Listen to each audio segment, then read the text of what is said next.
Good evening. Am I audible to you? Okay. Abhijit, the session has not started. I normally wait for 5-10 minutes because many students come late. Okay. So today we'll take up vocabulary based practice. I'll discuss analogies with you. There are some exams in which analogies are asked, like NMAT, like SNAP, sometimes in XAT also. And analogies have also appeared in CAT. Even though recently they have not been a part of CAT, but they sometimes do come in CAT as well. And they are very vocab intensive. Means to solve one analogy question, you need to know the meanings of 12 words.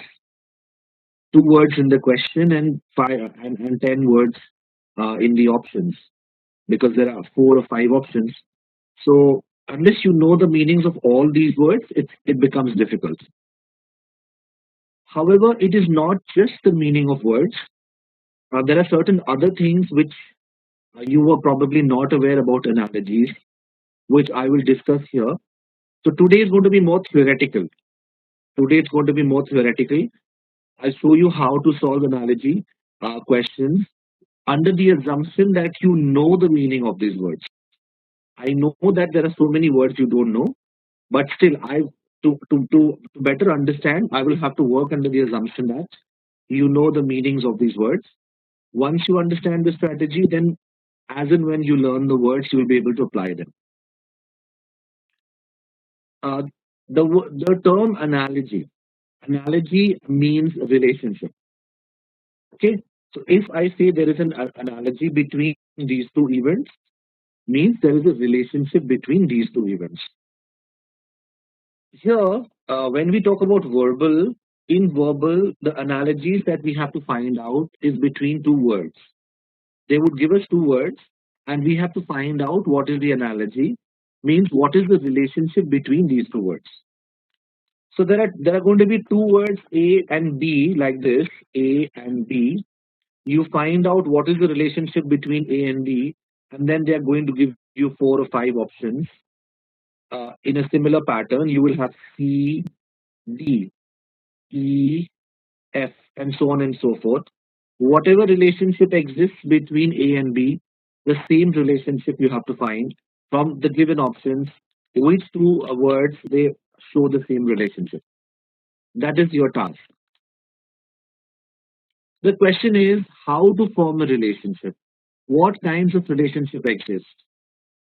These are things which I'm going to discuss with you. Now, when you see in analogy, you're going to see 2 words over here in the question A and B. When you see these 2 words, the first thing that you need to do in order to solve the question, the first thing that you need to do is you will have to form a sentence in which you are using both these words. Okay. So, what exactly what does analogy ask you to do? It asks you to determine the relationship between a pair of words, and then you have to recognize a similar or parallel relationship between different pair of words. Okay, so you have to find out the same kind of relationship. The strategy that you will apply, the very first one is that when you see these 2 words, there are 2 words over here. The first thing you will do is you will form a sentence. You'll form a sentence in which you will use these 2 words. Okay. Now, what kind of a sentence it should be? When you will use these 2 words, okay, you will have to use these words in such a way that nobody can raise an objection to your sentence. You will have to make the sentence as specific as possible. If you use vague terms like maybe, can be, sometimes, is possible, might be, if you use these kind of expressions in your sentence, then your relationship is not specific. Then it is not always true. Okay. So what you have to do is when you look at these 2 words, you have to form such a sentence that is unchallengeable. No one can challenge it. It cannot be challenged. Okay. So if you use words like maybe and can be, then I can challenge it. Okay. In the above example over here, superimpose and above. What do we do when we superimpose? What do we do? Superimpose means to place above. The sentence that I have made is superimpose means to place above. When you superimpose A over B, when you superimpose A over B, that means B was there. On top of B, you have put A. Super already the super means above, and impose means to put. So if you superimpose A over B, that means you put A above B. So the sentence that I'm going to make is superimpose means to place above. Nobody can challenge this. Yes, this is the meaning of superimpose. Now I'm going to use the same relationship. Superimpose means, it means to place above. Let's check. Number A, permeate means to place beside. No, because permeate means to percolate, pass through. Permeate means to percolate. Okay, permeate means to percolate, pass through. Focus means to place around. No.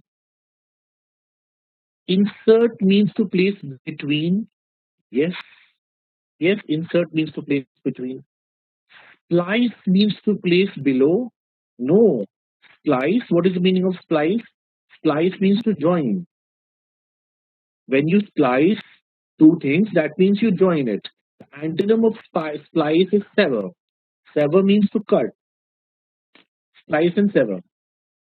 When after the shooting is over, what do these guys do? These people who work in the background, they will take the reels, they will take the rolls, they will splice and sever, and that is how you get the movie. They take so many shots, so they will splice and sever, they will join and they will cut certain portions, they will join certain portions, and that is how they present the movie to you. So splice means join and sever means to cut. So splice does not mean to place above.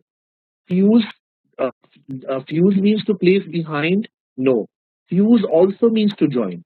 Fuse and splice both are synonyms.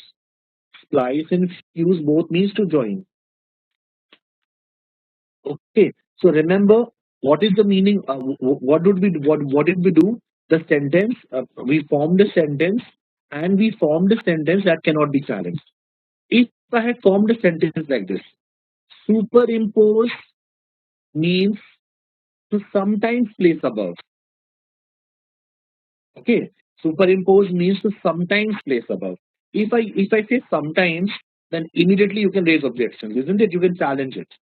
And yes, Jatin, when you are making a sentence, you will have to use both these words. You will have to use both these words. They're just like the insert means to place between. Yes.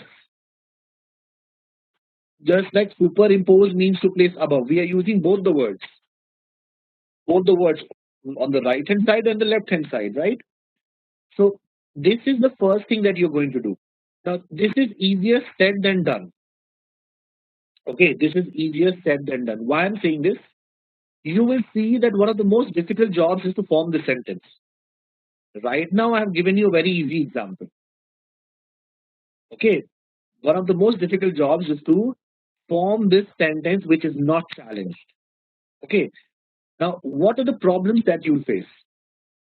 The problem that you'll face is that in isolation, in isolation, uh, if you look at the word in isolation, then it can be misleading. It can be misleading, and that is why step by step, I'll take you. This is the first step. This is the first thing or the main thing that you need to do. Now, remember, when you are making sentences using these two words, there are certain other things which you will have to keep in mind. Number one, whatever words are there in the question, check all the meanings of that word. Okay, all the meanings of the word in every different part of speech. It's very, very important now. The second step, see, when you are forming a sentence, to relate the words in the question, pay attention to the part of speech of each word in the question. The two words that you have in the question A and B, try to find out what is the part of speech. Why?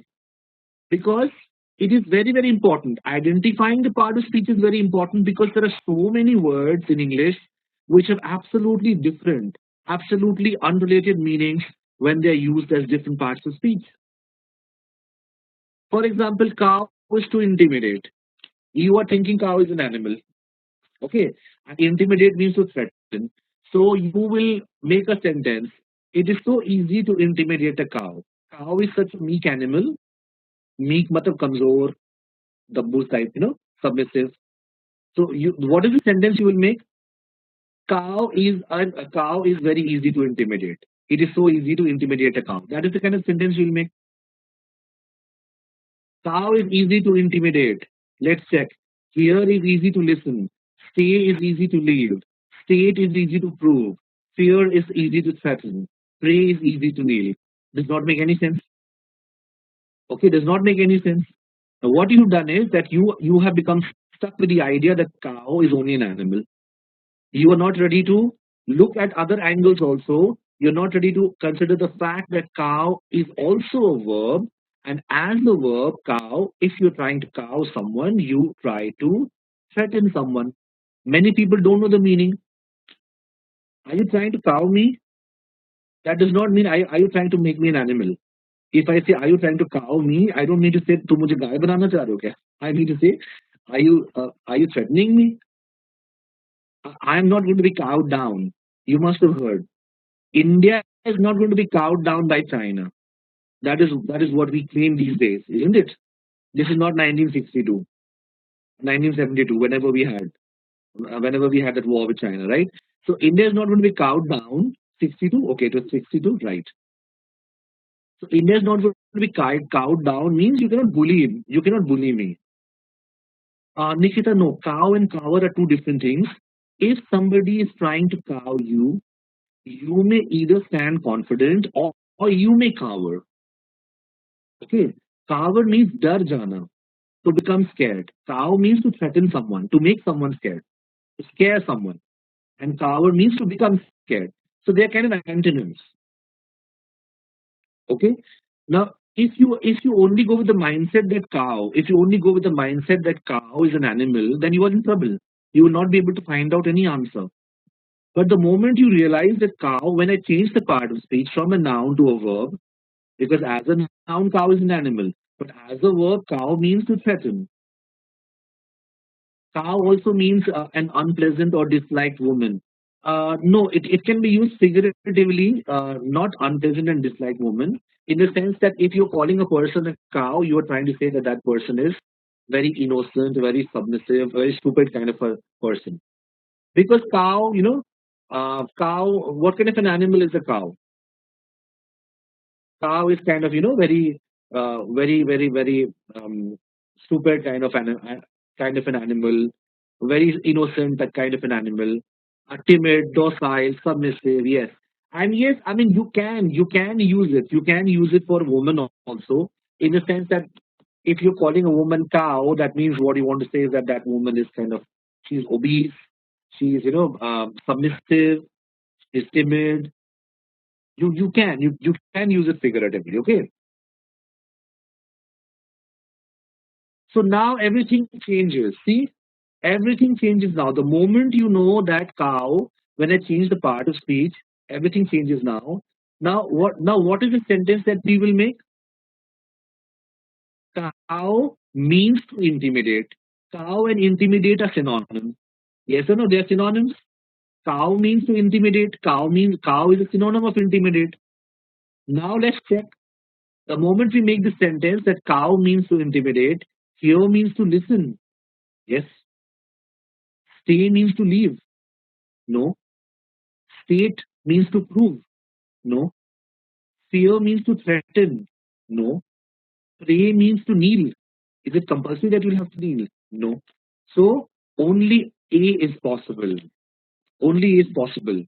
Jatin, why you mark B? Cow means to intimidate. Stay does not mean to leave. Stay and leave are antonyms.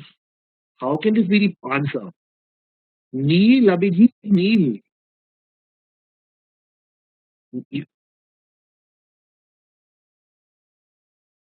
yes, you bend your knee. You bend your knee.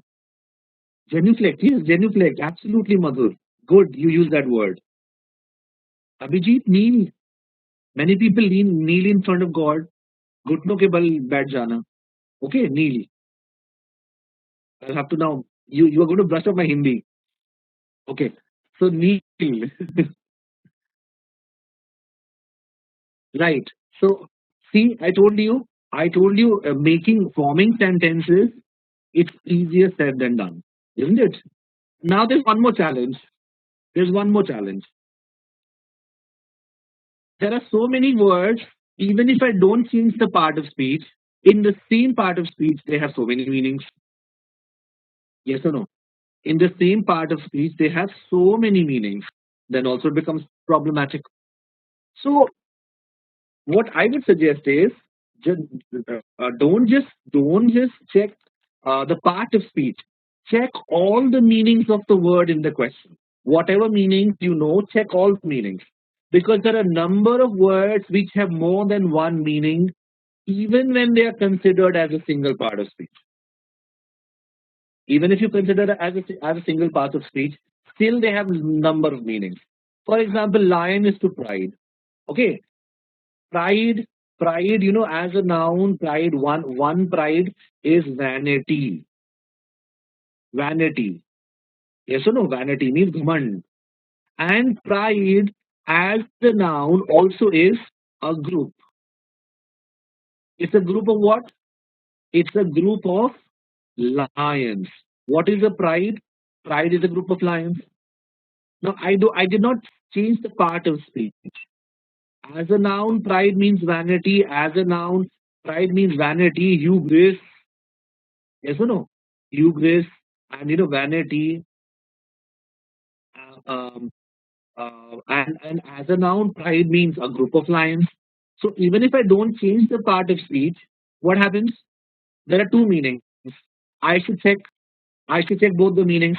If I let's say use the first meaning, lions have lot of pride. Lions have lot of pride. You may think that, oh, lions are king of the jungle. Lions have lot of pride. Let's check. Students have lot of degree. Possible. Buffaloes have lot of herd. Does not look good. Cat has lot of theft. No, no. Owl has lot of luck. Does not look good. Tiger has lot of cave. Possible. So nothing will make sense. Okay? Nothing will make sense. So what does this mean? This means that we are using the incorrect meaning. A group of lions is called pride. Immediately everything will fall into place. A group of students is called degree. No. A group of buffaloes is called herd. Yes. A group of cat is called theft. No. A group of owls is called luck. No. A group of owls is called parliament. So number D is not right. A group of tigers is called cave. No, it's not. Okay. So you see in the very first step, you have to do so many things. When you're forming sentences, check all the parts of speeches, and within the same part of speech, there can be so many meanings. You'll have to check all the meanings. You never know. You never know which meaning they are trying to test. There are so many simple words like this. Right now, you saw the example of cow, but what about words like founder? What about words like list, career, CAREER? Do you know secondary meanings of these words? Are you aware of what is the meaning of the word founder? One, a founder is a person who finds something, who creates something, who brings something into existence. What is the other meaning of the word founder? List. List is a name. List is a document which enumerates the names of person or names of items. That is a list. Career. Everybody is after his or her career. It's your job, how much money you make, how much progress you make. But are you aware that they have these simple words? Very simple words have different meanings. You know what is the meaning of founder?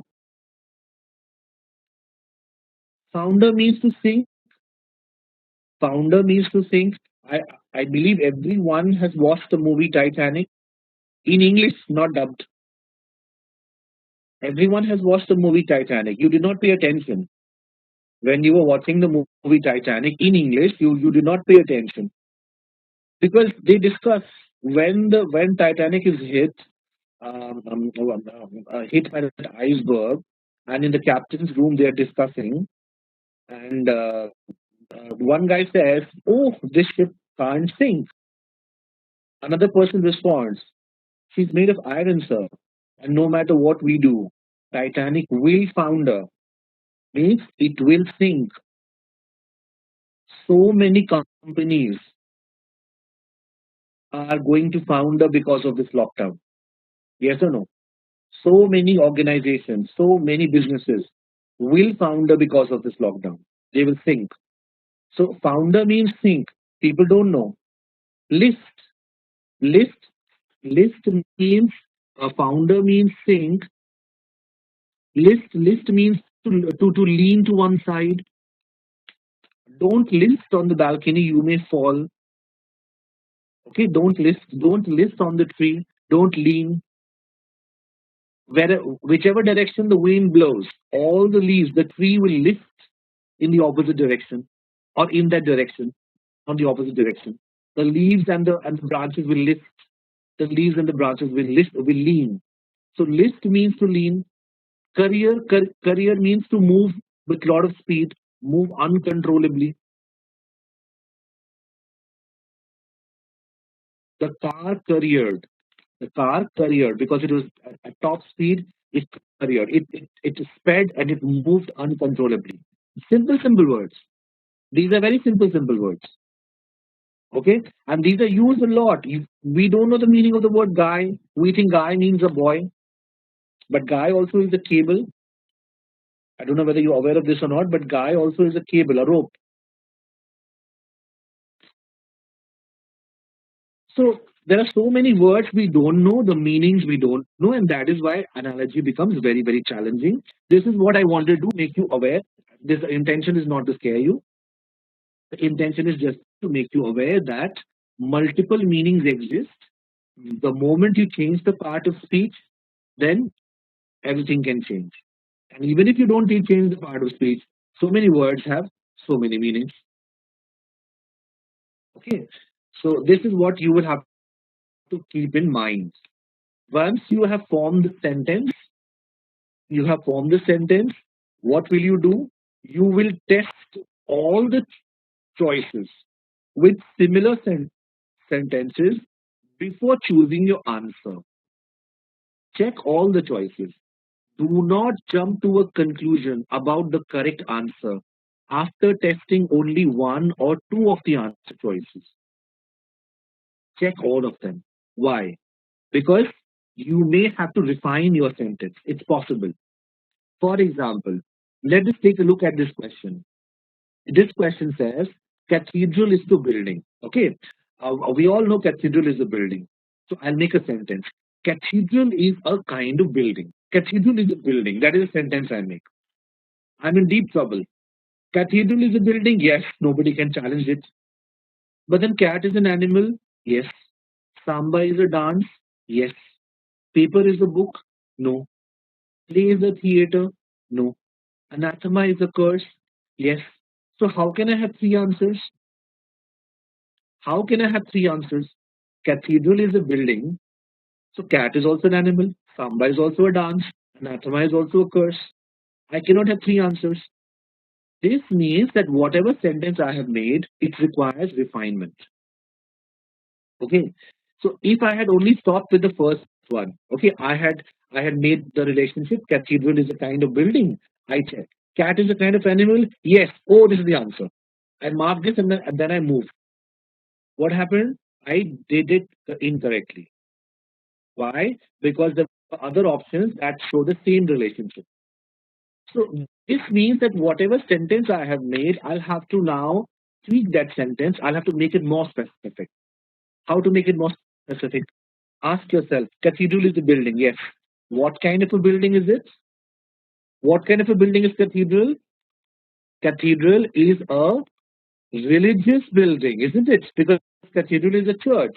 It is not just any building. Cathedral is a religious building. Cathedral is a religious building. It's a church. Yes. Okay. Now the word religion, we have added the word religion.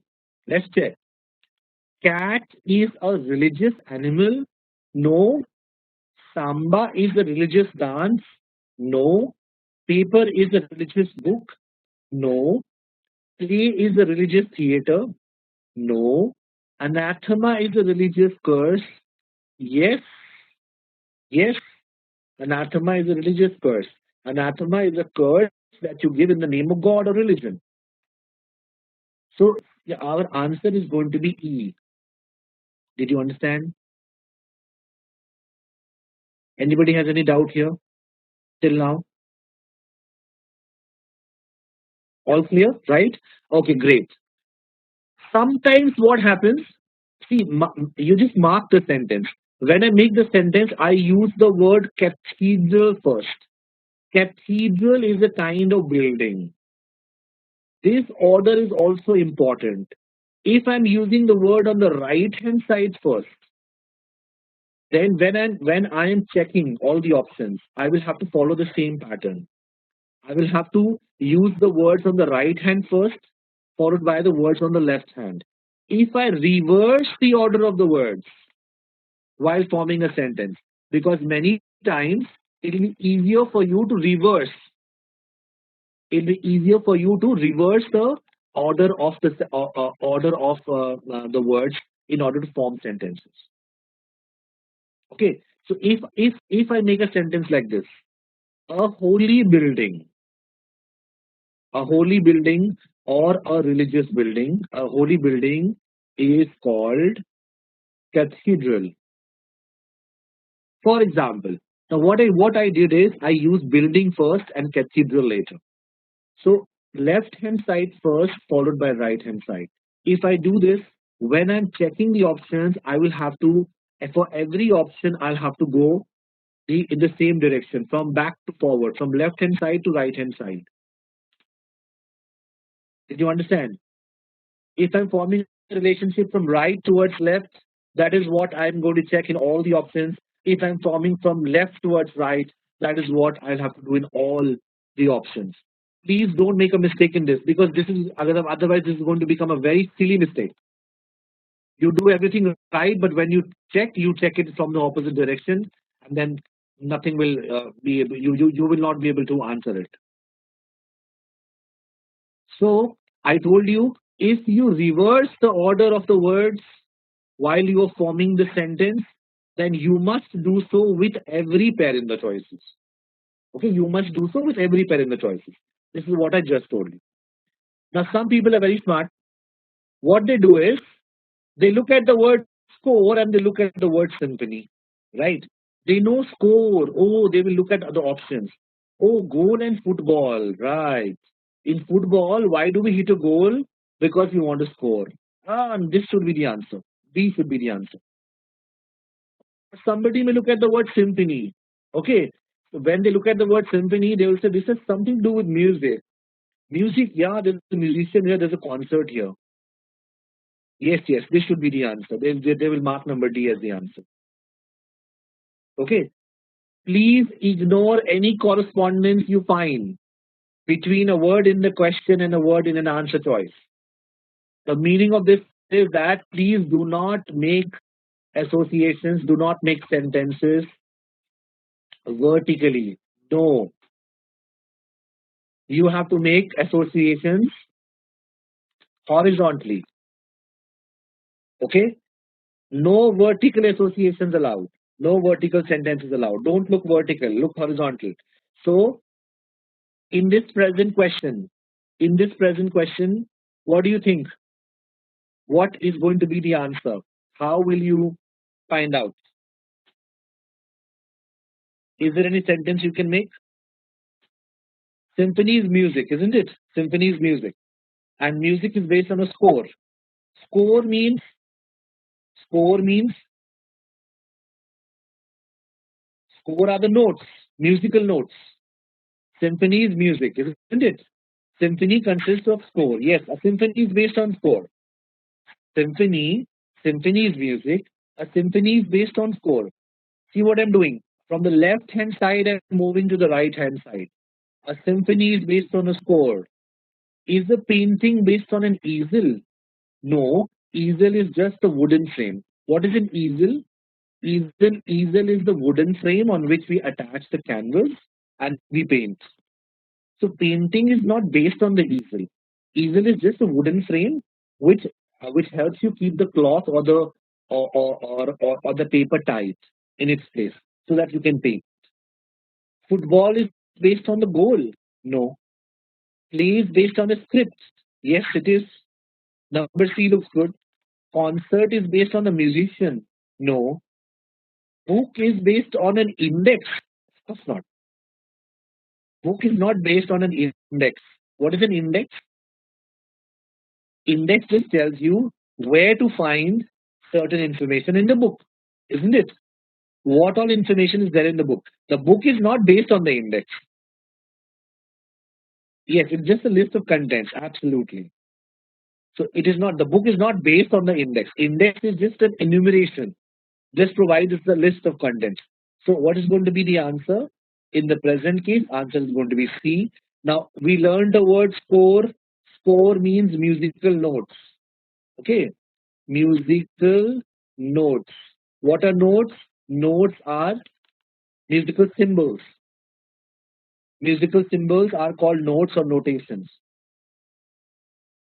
So whenever now you come across these two words, score and notes, you should know that they have other meanings also. Okay? Anybody has any doubt?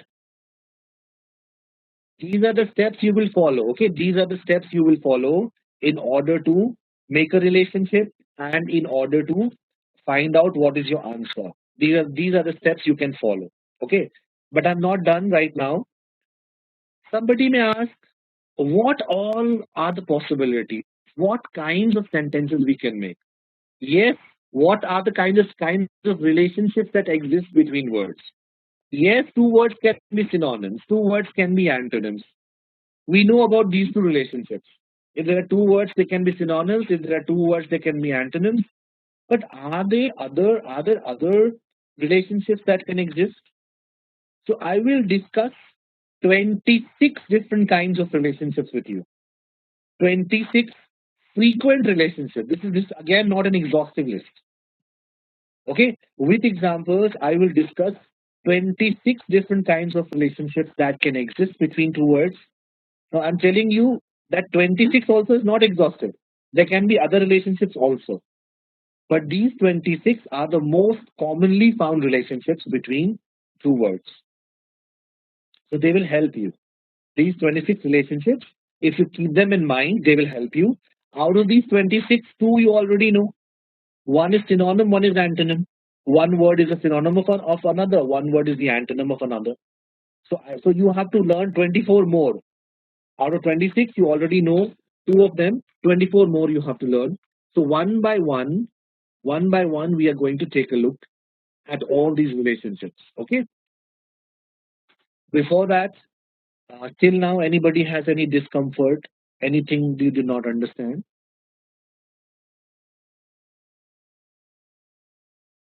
Everything is clear? Okay. Right. So what are the categories of analogical relationships? What are the kinds of relationships we can see if there are two words? Okay, number one, if there are two words, one word can tell you about a person and the other word can talk about the tool that is used by the person. Okay, for example, an angler uses a tackle for his work, a plumber uses a wrench for his work, and a cobbler uses an awl for his work. So, tackle, wrench, and awl, these are tools used by people. Who is an angler? Who's an angler? Angler is a person who goes fishing. Angler. Angler is a person who goes fishing. Okay. So if you go fishing, you are an angler. and you use a tackle. Tackle is the fishing rod, fishing equipment. So the word tackle. Tackle is what? Tackle is a fishing equipment. An angler is a fisherman, the person who goes fishing, and tackle is what he will use for his work. So an angler uses a tackle. A plumber uses a wrench. Everybody knows what's a wrench. It's also called a monkey wrench. I hope you know what's a wrench. Yes, it's also called a monkey wrench. Okay, a cobbler. Everybody knows who's a cobbler. Cobbler uses an awl. Awl is a pointed tool. Awl is a pointed tool that is used to make hole. Yes, awl is also a pointed tool that is used to break ice. If you have an ice slab, huge ice slab, to break the ice, people use awls. They're also called pick, P-I-C-K. They're also called pick. So awl is a pointed tool that a cobbler uses in order to make holes so that he can pass the thread through and he can stitch it up. A cowboy, if you look at a cowboy or if you look at a wrangler, wrangler is a cowboy, isn't it? Wrangler is a cowboy. Wrangler or cowboy uses a lariat or a lasso. Lariat or a lasso. Now these are very uncommon expressions, but these are the kind of expressions that they ask you in analogy. A lariat or a lasso is a rope which has a loop. It has a loop, and what they do is these cowboys, these wranglers, they will swing it in the air and they will throw it towards the cow or the horse so that they can so that they can capture this animal. Because of the loop that it has, they will be able to catch this animal. Okay, so this rope which has a loop in it is called a lariat or a lasso. One that they spin in the air. Absolutely. I think you can imagine, you can visualize the cowboys, the wranglers are on a horse and they are spinning um, um, uh, that rope. You can all imagine if you close your eyes, right? So lariat or a lasso is nothing but it is a tool used by a cowboy or a wrangler. So the first relationship is that of person and tool. There can be so many others. There can be so many others. A painter uses an easel, isn't it? A painter, apart from paintbrush and watercolors, a painter also uses an easel. Right now, I told you easel is a wooden frame. It's a wooden frame on which he uses for stability of his canvas. Painter uses an easel. There are so many. These are just two, three examples, but there are so many others. A long list, a long list under every category. I have that list, and that list is uploaded every year for the convenience of students. This year also, I'm going to upload one book. It's going to be Analogy Relationships book. Okay, so when you visit the relationship person and tool, you are going to see multiple other examples. Over here, we can discuss 4, 5, 6 examples. But there in the book, we have lots of other examples. Is this clear? Person and tool. The second relationship that can exist is a person and his workplace. Where does an usher work? An usher works in a theater. Theater is his workplace. Usher is the person who shows you to your seats. He tells you where your seats are. Usher, when you use this word as a verb, usher also means to bring in. Usher. Narendra Modi government is trying to usher in reforms. He's trying to bring in reforms. Just like the usher, he brings in the audience inside the theater. He's responsible for the seating of the audience in the theater. So we say that an usher works in a theater. A gladiator is a fighter. He works in an arena. An artist, an artist studio. The common term is studio. An artist studio is also called an atelier. Artist works in an atelier. Atelier is a studio. It's a workplace. Yes, it's a workplace. A sexton works. A sexton works in a church, right? Sexton is the caretaker of the church. A janitor works in a building. Janitor is the person who takes care of the cleaning of the building. Janitor works in a building, and so on and so forth. A judge works in the courtroom. We all know judge works in the courtroom, and a teacher works in a classroom. But these are very common ones. Person and his workplace. This is the second relationship that exists. Anybody has any doubt? Where does the curator work?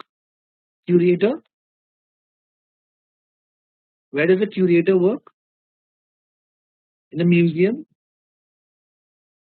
Museum. A curator is the person who is responsible for the artwork, and we also have curators for the pitch on the cricket pitches. We have curators as well, right? They are the people responsible for the maintenance of the pitches.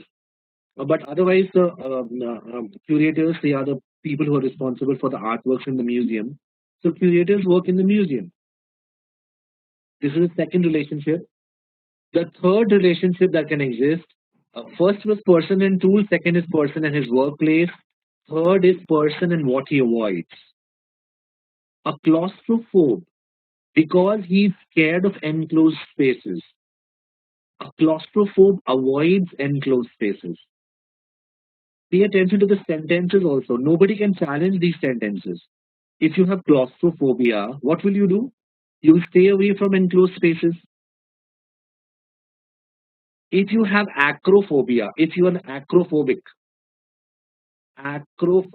if you are acrophobic, what will you do? You will stay away from heights. Yes or no? You stay away from heights. You're scared of heights. If you are a claustrophobe, you will stay away from enclosed spaces. If you are a teetotaler, you stay away from alcohol. You don't drink alcohol. If you are a if you are a malingerer or if you are a gold brick, you stay away from work. If you are a truant, you stay away from school. Who is a truant? Truant is a school child who bunks. Truant is a school kid who stays away from school. Truant. So if you are a truant, you stay away from school. So I can use the word truant figuratively also. What happens in government offices? Many times you will see in the newspapers, government officers play truant. Government officers play truant. They either play truant or they will say truant government officers. Truant government officers means these officers are supposed to be in the office, but they are out home or they are back home. And attendance is there. They mark present, but they will not be in the office. Truant officers. Okay. And if somebody is playing truant, this is an expression which is used a lot. The weather is playing truant these days. Rain is playing truant these days.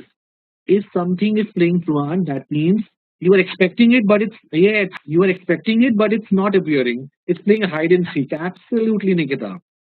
It's playing truant. Now, please pay attention to these expressions. When you read newspapers, don't just read it, don't just look at black words. Pay attention to these expressions. They are used every day.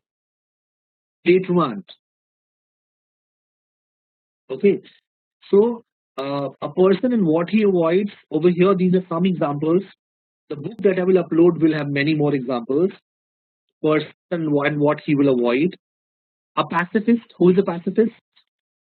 Mahatma Gandhi was a pacifist. So a pacifist will stay away from what? From violence?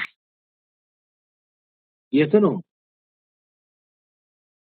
Number four. Number four. Relationship number four. Relationship number four is that of person and his speciality. What does the person specialize in? A thespian or an actor. Thespian means an actor. A thespian or an actor specializes in histrionics. What is histrionics? Histrionics is dramatic behavior. Okay, dramatic behavior.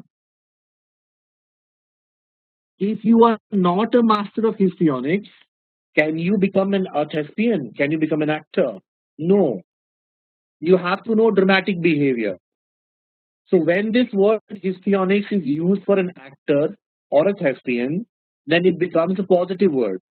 Okay, it is a very positive word because that is what they do. That is their job. They have to behave in a dramatic way. They have to exaggerate. They have to show you emotions. However, if somebody is not an actor, if somebody is not a thespian, and if that person is indulging in histrionics, then the word becomes negative. Why? Because then that person is trying to emotionally move you. Okay. For example, beggars. Are you going to give any alms to the beggars if the beggar is not going to show histrionics? No, you will be unmoved. You will say, get lost. Unless that beggar, he behaves in a very dramatic way, he cries and um, that beggar cries and exaggerates and shows exaggerated emotions that he or she is so hungry and there's nobody to take care of him or her and he or she has not eaten for so many days. All that histrionics, unless that beggar shows all that histrionics, I mean, nobody's going to give them alms, isn't it? So when this word histrionics is used for people other than thespians, it becomes a negative word. It becomes a negative word. For example, you want something from your from your father. You know, fathers are not going to move by your histrionics. Fathers are not moved by histrionics. But where do you show your histrionics? Mom, because she's moved, isn't it? Yes. So that in that sense, it becomes a negative word. Okay. So histrionics. So actor and thespian, they specialize in histrionics. Nikita, she is such a thespian. Yes, this is correct. The veteran thespian Dilip Kumar. You must have heard this word. The veteran thespian Dilip Kumar. The thespian Amitabh Bachchan. Okay. Even if you have heard, probably you have not paid attention. Now you will pay attention. So an actor or a thespian specializes in histrionics. That is what they're paid for. A groom. Who is a groom? A groom specializes in horses. Okay, a groom is a specialist in the care of horses. The person who takes care of horses, that person is called a groom. I don't know whether you are aware of or not. And that is why boys on the wedding day they are called grooms. Okay, and females are called bridegrooms. No, no. Why is it? There's a logic behind it. Please understand. Why are guys called grooms? Because guys are called grooms because they are related to horses. Okay, grooms take care of horses. Now horses. How will an animal? This is what groom means. This is the origin of the word groom. Now animals will behave the way you train them to behave, isn't it? Animals behave the way you train them to behave. Now, out of all the species that we see on Earth, horse, horses, they are the finest species. Okay, they are the finest species. They are the most well mannered. Horses are the most well mannered. They are the finest species. And who's taking care of them? Who takes care of them? The grooms, right? That is why. That is why boys, men, okay, they are called grooms. It is expected that they are the finest species. That is the expectation. Reality can be very far from the expectation. So that is the expectation that they are the finest species. They are chivalrous. The word chivalrous also comes from horses. The word chivalrous is only used for men. You must be aware. Chival, chival is a horse. Chival is a horse. Okay, and if you say a man is chivalrous, that means that man is like the horse. The horse is the finest species. It will never misbehave with any female. What do you expect of a finest of the finest species? They will be very well mannered. They will be very well mannered, isn't it? Well behaved, well mannered. So if a man is chivalrous, they will be that man will be very well mannered, like the chival, like the horse. So who's a groom? A groom is a person who takes care of horses. He's a specialist. Now, who specializes in stamps? A philatelist. Philatelist is a person who specializes in stamps. You must have heard philately exhibition. Philately is stamp. If you are a philatelist, you are a specialist in stamps. You collect stamps. You're a stamp collector. Philately. Philately is an avocation. Philately. What is philately? Philately is an avocation. Avocation means what? Avocation is your hobby. We all know of vocation. We all know what is vocation, isn't it? Vocation is your work, your main work. Avocation is the work which you do for your happiness. Avocation is work which you do without getting paid for. So philately is an avocation. Philately means stamp collection, stamp collecting. Philatelist is the person who specializes in stamps. He collects stamps. And what about coins? Person who specializes in coins, collects coins. Numismatist.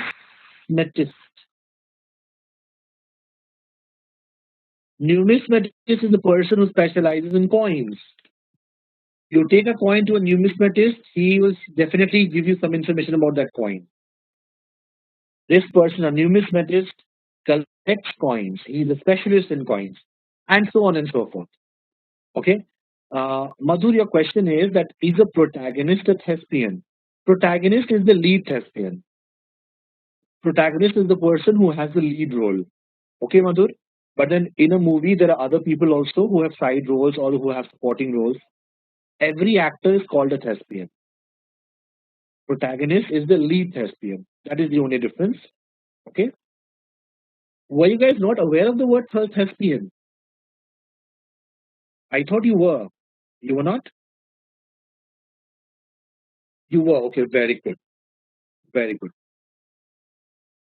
So, see, in this 1 hour, we have learned so many words, and we have just reached the fourth relationship. It's endless. There are so many words. It's endless. Please read on a regular basis. Only then you'll be able to use these words. You'll remember these words. The fifth relationship is that of thing and purpose. Why is something used? What is the purpose? What is the purpose of a capstan? A capstan is used to lift. Capstan in layman terms it is called a lever, a pulley, a kind of a pulley, a lever, a pulley, right? Why is the capstan used? It's used to lift something. Why isn't all used? All is a pointed tool. Right now we discussed all is a pointed tool used by cobblers or used by people who work with ice. It is used to puncture, to make holes. Why do we use a ruse? Ruse is used to deceive. What is ruse? Ruse is your deceptive strategy. Okay? Ruse is your deceptive strategy, your scheme. For example, football players, cricket players, these games are more mind games. Okay, they're mind games. So in football, you have to use a lot of rules. You pretend you are going to hit towards the right, but when you hit, the ball goes towards the left. That is the rules that you use. Okay, did you understand? And in fact, yesterday evening or today morning, I was using. That is what I'm doing, Nikita. Exactly that is what I was doing. Yesterday evening or today morning, I was reading. Nepal has raised some objection on that road that India has built to Mansarovar. India has built a new road to Mansarovar, Kailash Mansarovar, and Nepal has objected. Luki Lake, something like that. Luli ke pass, something like that. Lipu Lake pass. Yeah, something like that. So what is the army chief? Lipu Lake pass. Probably, yeah. I forgot the name. So Lipu Lake pass. Our army chief, Indian army chief, is saying that this objection, which has been raised by Nepal, it may be a ruse. It may be a ruse, and the manufacturer of this ruse is someone else. That means it's not Nepal that is objecting, it is through Nepal that China is objecting. Exactly. So Nepal is just a ruse. Nepal is just a ruse. It is just a strategy, deceptive strategy. Okay? And people who are sued, They will look through your rules. They are not going to be deceived by your rules. Okay? Did you understand, Nikita, how to use it? I'm not going to fall for your rules. I'm not going to fall for your rules. Don't deceive me. I know you out and out. Okay? That is how you can use it. So a ruse is used to deceive, and all is used to puncture. A caption is used to lift, and so on and so forth. There are so many things used for so many things. Okay? A pigment is used to bring color. Pigment, what is the purpose of pigment? Pigment is used to bring color, isn't it? So on and so forth. So this is the fifth relationship that can exist. I hope you are not getting bored. Number six, thing and place. Where do you keep something or where is something found? Where do you keep the ammunition? Ammunition is kept in a caisson. Okay. Ammunition is kept in a caisson. Caisson is a small portable box. It's a small portable box in which all the ammunition is kept. Right. If you have watched any war movie, if you see any war movie, then there are two guys who always they move from one place to the other carrying a small box. They provide ammunition to the soldiers who are firing. Magazine, yeah, kind of magazine. One magazine will have many shells. One magazine will have many bullets. Okay. Now, now this this caisson, this caisson is the place where you keep the ammunition. Yes, right. So it is caisson is the box. Caisson is the box. Magazine is not a box. Magazine is kind of an attachment, isn't it? So caisson is the box. It's a small portable box in which you keep the ammunition. Whereas, or your artillery. Okay. Um, now, what was I saying? Yeah, ammunition is kept in a caisson. Now, cartridges, individual cartridges can be kept in magazines or they can be kept in bandoliers. What are bandoliers? Bandolier is the band that runs through your body from your shoulder. Okay. If you imagine any dacoit, if you imagine Gabbar Singh or Poolan Devi, any dacoit, uh, those dacoits they have a band that runs over the body, and that band which has cartridges it's called a bandolier. Okay. So where a bandolier where a cartridge is kept, they're kept in the bandolier. Ammunition is kept in a caisson. Where is money kept? Money is kept in a till. Now the word till also means a drawer. Till means a drawer. It's a money drawer. Okay. I have no authority to open the till. That means I can't open the money drawer. It's kind of a safe, yes. Kind of a safe, absolutely. Like cash registers. Yes, cash registers. There are so many other words. Yes, cash registers. Okay. So money is kept in a till.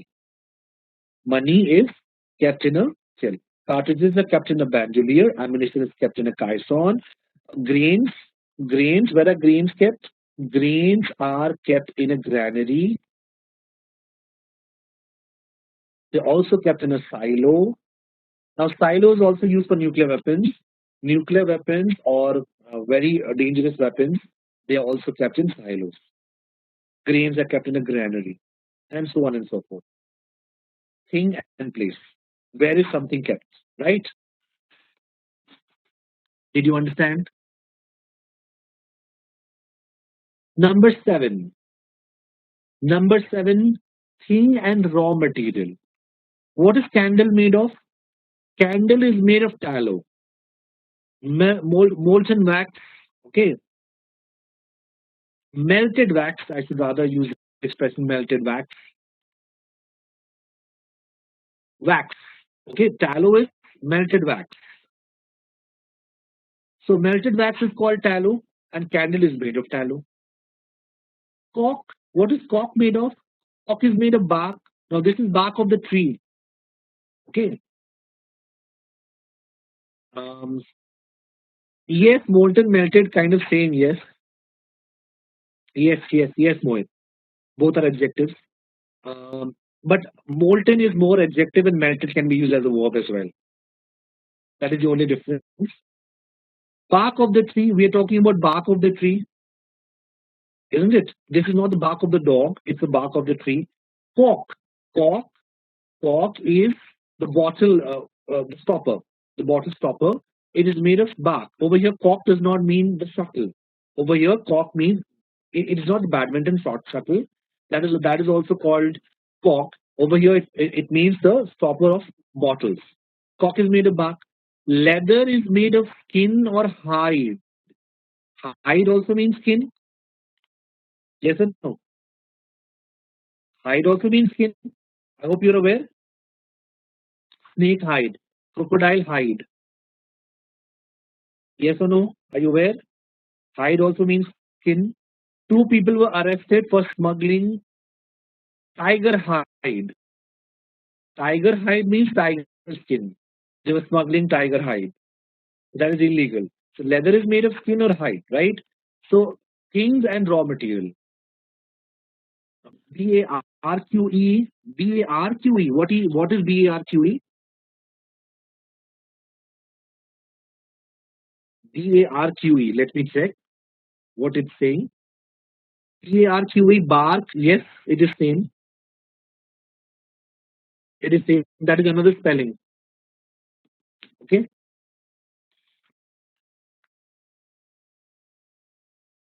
Number 8, thing and raw material. When we come to number 8, thing and what it contains. If you open a montage, what are you going to find? Pictures.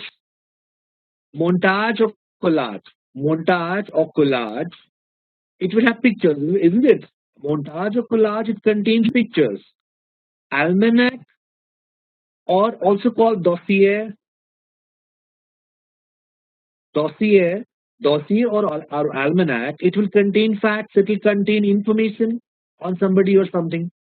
If you open an almanac, if you open the dossier, you will come to know about facts, you'll get to know some information.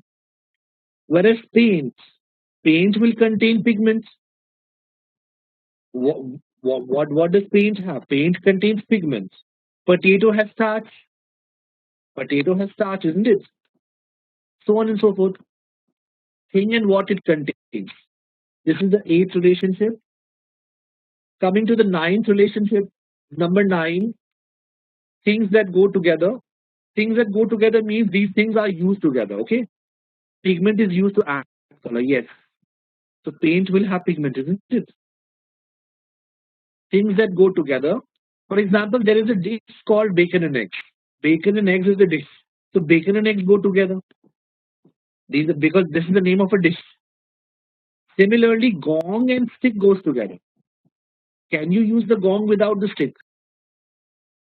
Can you use the gong without the stick? No. How will you hit the gong? You need a stick. Gong is that bell. The bell which you hold in your hand. It's a flat bell, and in order to hit the flat bell, you need a stick. So gong and stick go together. Okay. Now, Jatin, you are saying this can be objectionable.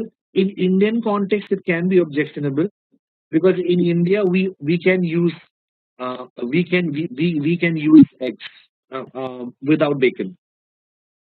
But over here, the what he's trying to tell you is that these are two things that are eaten together, bacon and eggs. Okay, and that is I generally eaten together. In the English world, it is generally eaten together. There's nothing wrong in that.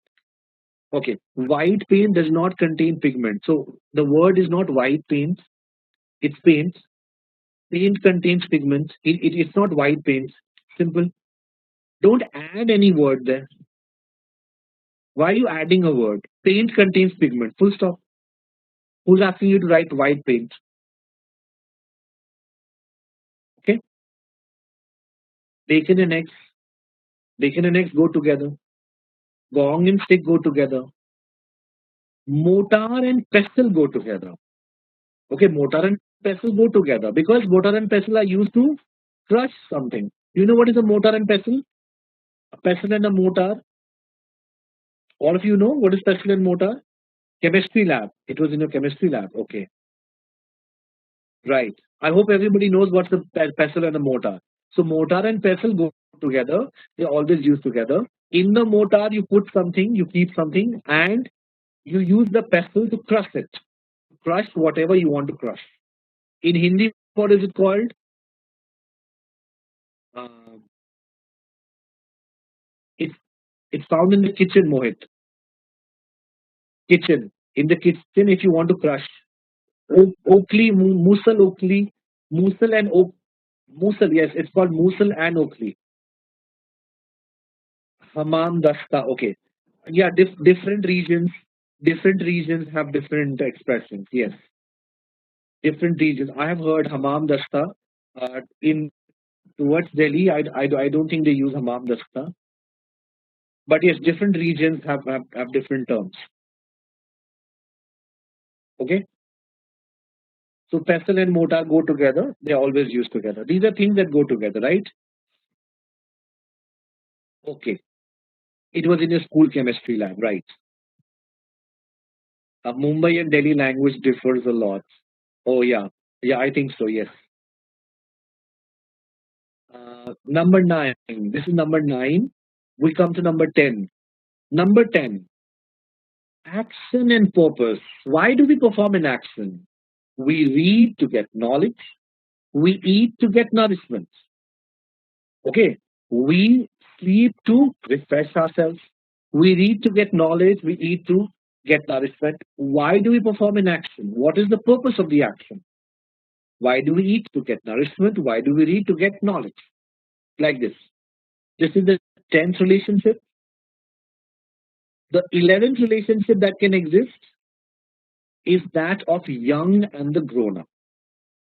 Okay, a young horse is called colt. What is a colt? Colt is a young horse. Okay, I hope you know that. Colt is a young horse. A young bird is called fledgling. Okay, colt. I mean, junior team is also called colt, isn't it? Indian colts. Indian colts beat the Sri Lankans. I've seen this so many times. Indian colts means the Indian cricket, the junior cricket team. It has beaten the junior Sri Lankan cricket team. Indian colts uh, uh, beat the Sri Lankans. That is how they use it. So colt is because it's a young horse. That is why for the junior team also figuratively it's called colt. And I remember this word. This is one word which I never forget because in my school we used to have boxing and I was in the colts. I was a boxer in the colts and I was very scared because I used to get hit a lot. And that is why this is one word which I'm never going to forget. I was in the Colts team. Okay. And after 2 years, it stopped. Boxing was stopped from our school. But because I got a hit lot, so I'll never forget this word, colt. Then we have fledgling and bird. A young bird is called a fledgling. A young bird is called a fledgling. A bird which has just learned how to fly is called a fledgling.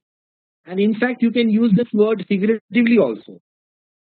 A young person, a person who does not have much experience, a fresher, a person who has just joined the job market. It's called a fledgling. So I am a fledgling. Instead of using the word fresher, you should use the word fledgling. I am a fledgling, but you need to give me a chance. Okay, so I am a young guy. I am a rookie. Rookie is what? Rookie is a fledgling. Rookie is the person who is pretty new. Inexperienced. If you're inexperienced, you are a fresher. Yeah, the word fresher is kind of now overused. Don't you think, Mohit? It's overused. So we should look for better words. Yes, rookie means inexperienced. That means that guy is new. Rookie means inexperienced means he's new. Okay. Fledgling is also the same. You had different meaning of rookie. You know another meaning of rookie or what?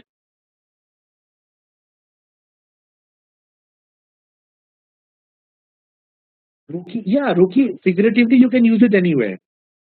Figuratively, you can use it anywhere. A tyro, a novice. No, not Pavenu. Madhur, not Pavenu. Pavenu, somebody else. Rookie is a new guy, not just in a car race. I mean, sports. In sports, a new guy is called rookie. In your office, the new guy will be called rookie. In the job market, new guy will be called rookie. In the armed forces, a new guy is called a rookie or a fledgling. A tyro, tyro, tyro. Novice. So many words are there. Okay. And cygnet. Cygnet is a young swan. A young swan is called cygnet. And so on and so forth. There are so many others. And now you use the word parvenu. Okay, parvenu. Parvenu is actually a derogatory expression. Okay, parvenu is a derogatory expression. Who's a parvenu? Parvenu is a person. Yes, yes, negative. It is derogatory. Parvenu. Why is it derogatory? Because parvenu is a person who actually has kind of just made some money. Okay,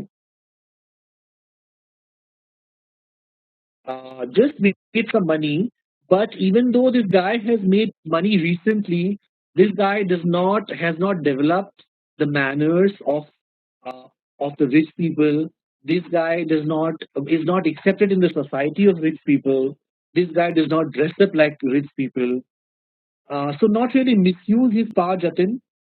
Not really misuse his power. Pavenu is a person who has recently acquired wealth. Novia rich. Okay, nouveau rich, not Novia, nouveau rich. Nouveau rich or Pavenu means this guy has recently acquired wealth through some source. But even though this guy is now wealthy, this person is not accepted in the rich society. This person does not have the manners. This person does not have the dress.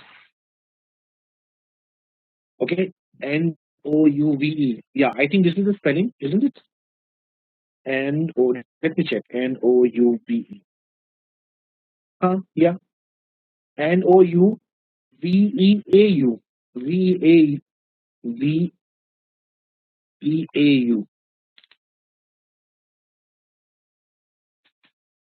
Okay,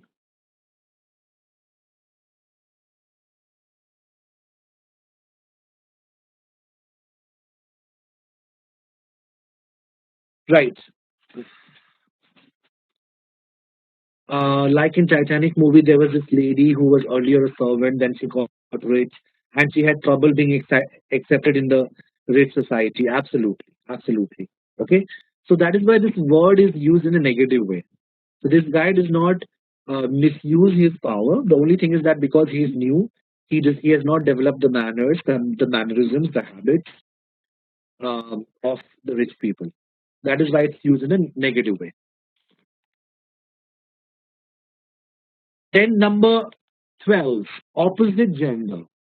Okay, opposite gender. Two words can be opposite gender. Yes or no? Two words can be opposite gender. For example, stag and doe. Everybody knows stag and doe. Stag is male deer and doe is female deer. Yes or no?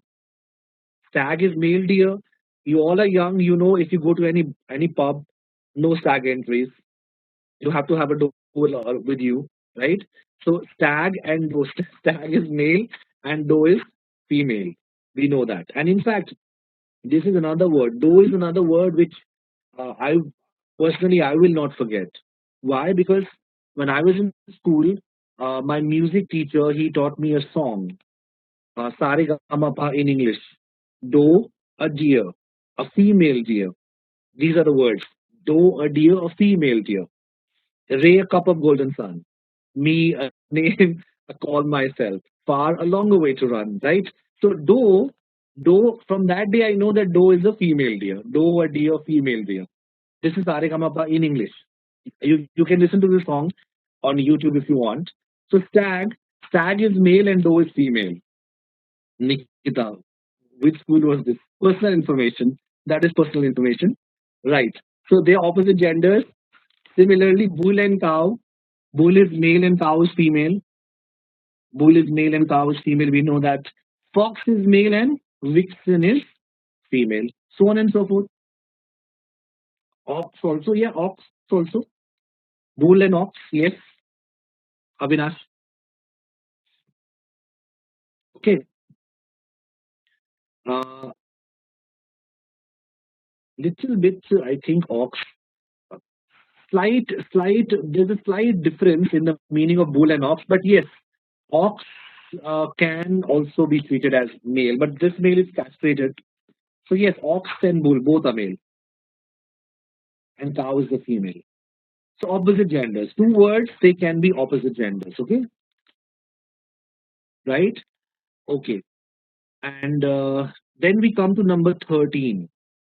And yes, Nikita, to very frankly to answer your question, be it any school, I think if it is under ISC board, ICSC board, they they um, they tend to give so much emphasis on English. So it's not any one particular school. If you are CBSE students, I know what happens because my kids also are in CBSE. I am really disheartened by the English standard in CBSE schools. But if you are from an ICSE school, then you are supposed to read Shakespeare. You are supposed to read so many things. You are supposed to read George Bernard Shaw. Okay, so it's automatic that your standard of English is going to be good, right? Okay, your school also had good English standard, right? Okay, okay. But I've seen that whether you believe or don't believe, but people who are from ICSE board, okay, people who are from ICSE board, they are generally a little bit better in English in comparison to CBSE students because CBSE does not in CBSE you don't have Shakespeare in Latin, isn't it? In Latin. Whereas we have read Shakespeare, not just one book. We have read two three books, and not just Shakespeare. We have read um, books by George Bernard Shaw in the original book, Joan of Arc, George Bernard Shaw, and the language, the kind of language they use, it is. I mean, it puts you on a different level. The other day, I was reading a book by Sophocles. Other day, I was reading a book by Sophocles, Oedipus the King, Oedipus the King, and while I was reading the book, my wife was also sitting next to me, and she was flabbergasted. What is this written? She could not understand a word, even though she understands English, but she could not understand a word because the kind of language they use, that is something which normally CBSE students will not understand. That is what I I feel with all due respect. Okay. Merchant of Venice, The Tempest, Jatin. When I was in school, I read Julius Caesar and I read Twelfth Night and I read Pygmalion and I read Joan of Arc. My course material had these four books. Okay. Are you also from ICSE? Yes. Oh, great. What are you reading these days? Merchant of Venice and Tempest. You have read Merchant of Venice and Tempest.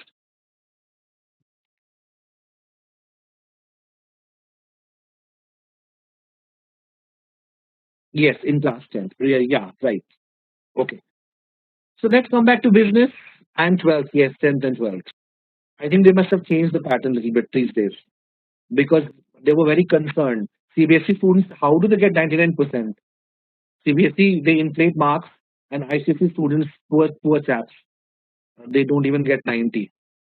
And that is why it becomes problematic. No, that is what happens. That is what happens. And I think these days, even ICSE has lowered the standard now because they simply don't give marks. And God knows how CBSE students get 99.99%. Number 13. Number 13. The 13th relationship is that of an animal or a bird and its sound. For example, what do elephants do? The sound of an elephant is called trumpet. What do serpents do? They hiss. What do bees do? They hum. Okay.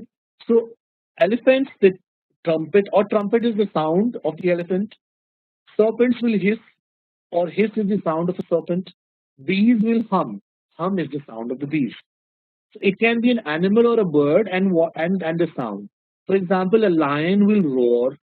We know a dog will bark, and so on and so forth. So on and so forth. Animal or a bird and its sound. This is the 13th relationship that we can see. Okay. Now, very quickly, let's take a look at other relationships.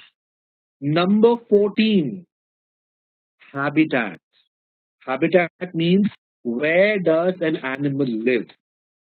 These habitats can either be natural or they can be man-made. For example, the man-made place where you keep fowls or chickens, the man-made place is called coop. Coop is a man-made place for fowls and chickens. The man-made place for horses is called corral or stable. In common language, we know it as stable. The man-made places for horses is called corral. Okay, the natural place that a hawk makes for its as a residence is called airy or eyrie. It is natural. These are man-made. Chickens are kept in a coop. Okay, the man-made place where you keep rabbits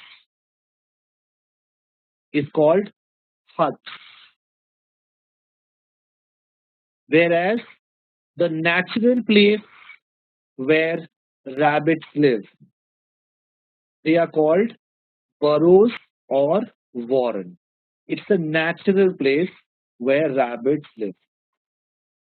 The man-made place is called hut. The man-made place where you keep bees is called apiary. Apiary is a man-made place where you keep bees. The man-made place where you keep birds is called aviary, and so on and so forth. Okay, so some habitats are natural, some habitats are man-made. For example, if you have watched Game of Thrones, then airy and eyrie, these two expressions were because one of the kingdoms is called the eyrie, isn't it? So hawks, they always build a nest very, very high up. The eyrie always builds very high up. It is the nest of a hawk, an eagle. It's built very high. It's a natural place. So these are some of the relationships, some of the examples under habitat. The 15th relationship is that of science and subject. What science deals with what subject? Toxicology is a study of poisons. Acoustics deals with sound. It's a study of sound. Ornithology, study of birds. Okay. Epistemology, epistemology. Now, this is a word which you will come across again and again and again and again, again and again and again and again. Okay. What exactly is epistemology? I don't know whether I have discussed this word or not, but in due course, I will discuss this word with you. Epistemology is the study of knowledge. Epistemology is study of knowledge. What is knowledge? What is the source of knowledge? All this study is called epistemology. Penology, Nikita, is study of what exactly should be the punishment for a crime. What is criminal? What is non-criminal? What is penal? What is not penal? Okay, penal means you should be punished. Yes. So epistemology and so on and so forth. So on and so forth. So many sciences are there. A more exhaustive list, more examples are included in the book, which is going to be uploaded. So you can go through because you have a lot of time. Because we are taking these sessions. Normally, we take these sessions very late. This time we are taking these sessions very early, so you have a lot of time for practice. Types and subjects. We move to number 16, defining characteristics. Defining characteristics means one word defines the other. It's kind of synonym, not exact synonym, but one word is defining the other. Who is a rake? Rake is the person who shows immorality. Rake is a man who is debauched. Okay? A man who shows immorality. What sense he shows immorality? Who earns a lot of money. No, that is another meaning you are using, Jatin. You are using it as a verb to rake in the moolah. To rake in the moolah. You are trying to use it in that sense. To rake in the moolah, to rake in the money. I'm coming to that, please wait. But as a noun, rake is a man. Only a man, not a woman, okay? This word is not used for a woman. Rake is a man who is immoral. Immoral means he's very corrupt. He indulges in lots of sexual activities. You can call him debauched. You can call him a philanderer. Dil fake, जिसको कहते हैं, philanderer. And he's not just immoral in his sexual activities, he's not loyal to his partner, not just sexually, but otherwise also in his business dealings, also in his normal everyday dealings, also this person shows immorality. So you cannot call a man rake if he does not show immorality. Immorality defines a rake. Okay, a person who does not show immorality cannot be called a rake. Did you understand? That is why this is the relationship. Immorality defines a rake. Similarly, who is a mercenary? Mercenary is a person who is going to side or fight for anyone who pays money. Mercenary is a person who only works for money. Mercenary will do anything for money. You give money to a person, and if he is ready to kill someone, if he is ready to join the armed forces for money, if he is ready to go to another nation and carry out a terrorist attack, such a guy is called a mercenary. Mercenary, because mercenaries are defined by money. Money is what defines mercenaries. You cannot call a person mercenary if money does not come into play. So a mercenary's main concern is money. Similarly, a despot is a cruel ruler. Can you call a person a despot if he does not indulge in tyranny? Tyranny means cruelty. If a person does not show cruelty, can you call him a despot? No. A despot is a cruel ruler. A ruler, a despot has to indulge in tyranny. Only then he becomes a despot. So tyranny defines a despot. So remember, so they are in a sense they're synonyms, not exact synonyms. Did you understand? One word is defining the characteristics of another word. This is the 16th relationship. And yes, Jatin was right. When you rake in the moolah. This expression is used a lot. Moolah means money. Rake in the moolah means to earn a lot of money. To earn lot of money. You rake in the moolah. These days, people who are in the sanitizer business, people who are in the mask and the glove business, don't you think overnight they have become millionaires? They are raking in the moolah because of the situation. They are raking in the moolah. So they have very easily, they have earned a lot of money. Okay. It is not just moolah. Moolah is actually a slang for money. You can rake in a lot of praises also. Our Prime Minister has raked in praises from all around the world. Everyone is praising Mr. Narendra Modi, right? So it's not just moolah. Moolah is a slang for money. It's not just moolah. You can rake in praises also. Okay. So this is how we use rake. This is another way in which the word rake is used. But as a noun, rake is a man. Only a man, cannot be used for females. A man who is immoral. This is the 16th relationship.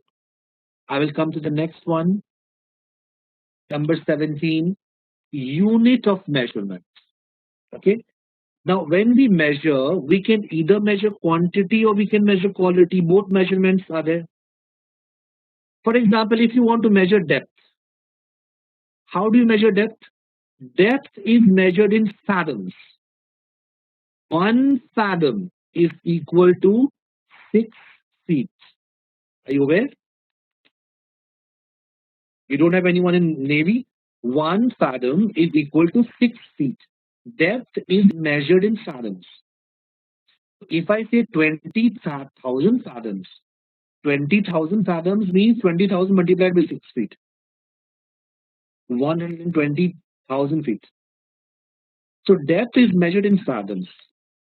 How do you? The Old Man and the Sea. Yes, Jatin, you read it in the book Old Man and the Sea. Not just Old Man and the Sea. There are other meanings of the word fathom also. Fathom also means to understand. One meaning is to measure depth. Fathom also means to understand. Understand something that is very deep. I'm trying to fathom means I'm trying to understand something that is very, very deep. I failed to fathom. If you fail to fathom means you fail to understand. You must have heard. As a verb, I can use this word in the sense of understand. As a noun, fathom is a unit of measurement of depth. 1 fathom is equal to 6 feet. But as a verb, if you're trying to fathom something, you're trying to understand something that is very deep. Let's say you are watching a documentary and somebody disturbs you. What will you say? Keep quiet. I'm trying to fathom what really happened. I'm trying to understand. Movies like Interstellar, movies like Inception, these are movies which you'll have to watch multiple times if you want to fathom what they're trying to say, isn't it? In the very first watch, many we will not really understand what they're trying to show. You'll have to watch it multiple times if you want to fathom. There are so many books you will not understand in the very first reading. You will fathom the real meaning of that book after a lot of after probably after a long time or after multiple readings. One of these books is Catcher in the Rye. I think I have discussed that. Catcher in the Rye by J.D. Salinger, isn't it? Okay. So we are digressing. Let's come back to business. If you want to measure reflection, reflection is measured in albedos. Albedos measures reflection. Sound is measured in decibels. How do you measure sound? You measure it in decibels. Okay.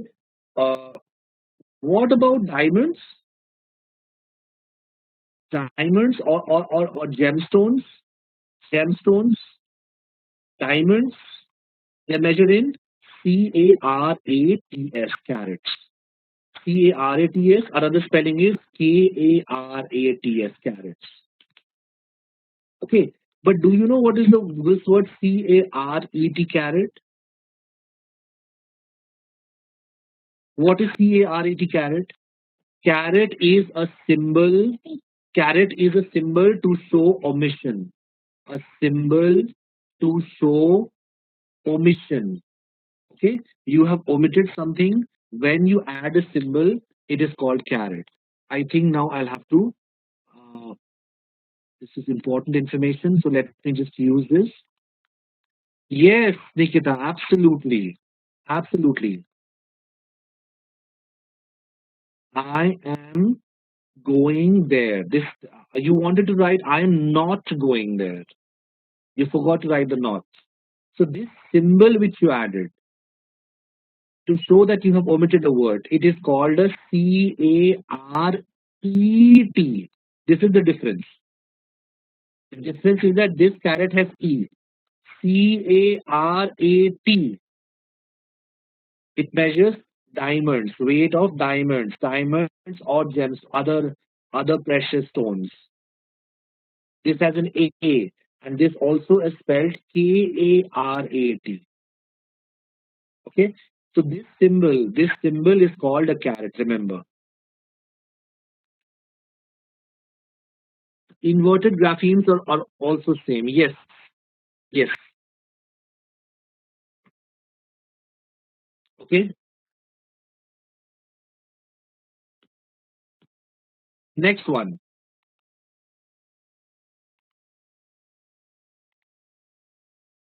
Yeah, I was discussing this.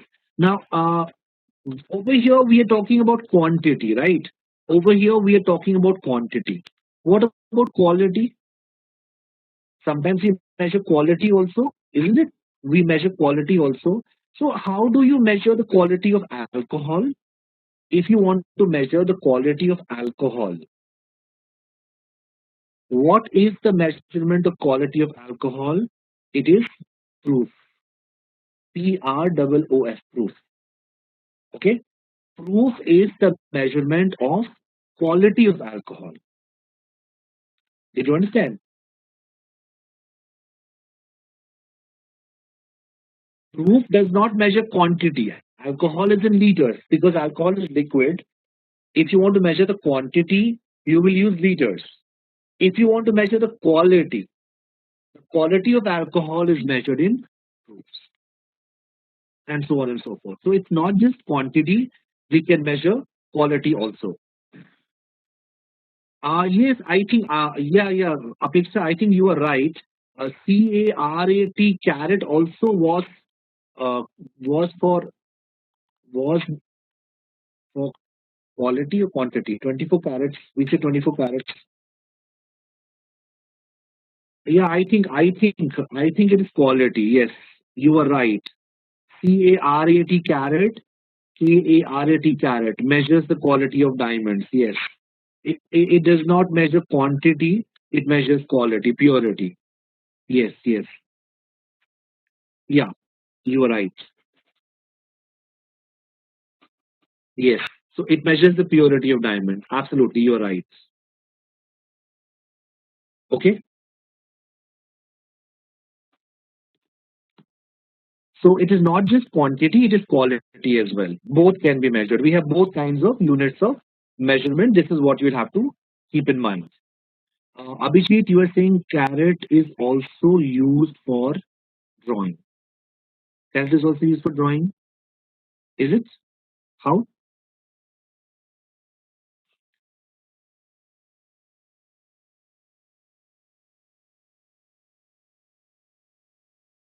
Just a minute.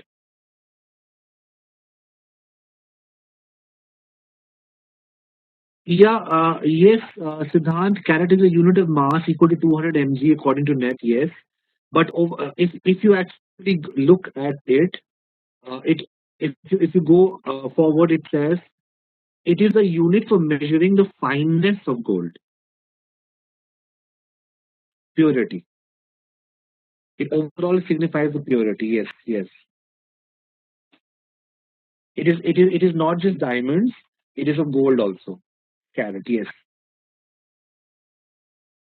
This is number 17. Okay, this is number 17. So let's move to number 18. Cause and effects. Cause and effects. If I hypnotize you, what will happen? You will go in a trance. Okay, trance means what? You will be in a kind of semi-conscious state. Okay, you will be lost in thoughts. Yes, you will be in kind of a semi-conscious state. So hypnotism leads to trance. Similarly, laceration means a cut or a wound. Laceration leads to bleeding. It causes bleeding. If there's a cut or a wound, it will cause bleeding. Bereavement means the death in the family. Bereavement causes grief because of a death in the family. It will cause grief. Bereavement causes grief. Hypnotism causes trance.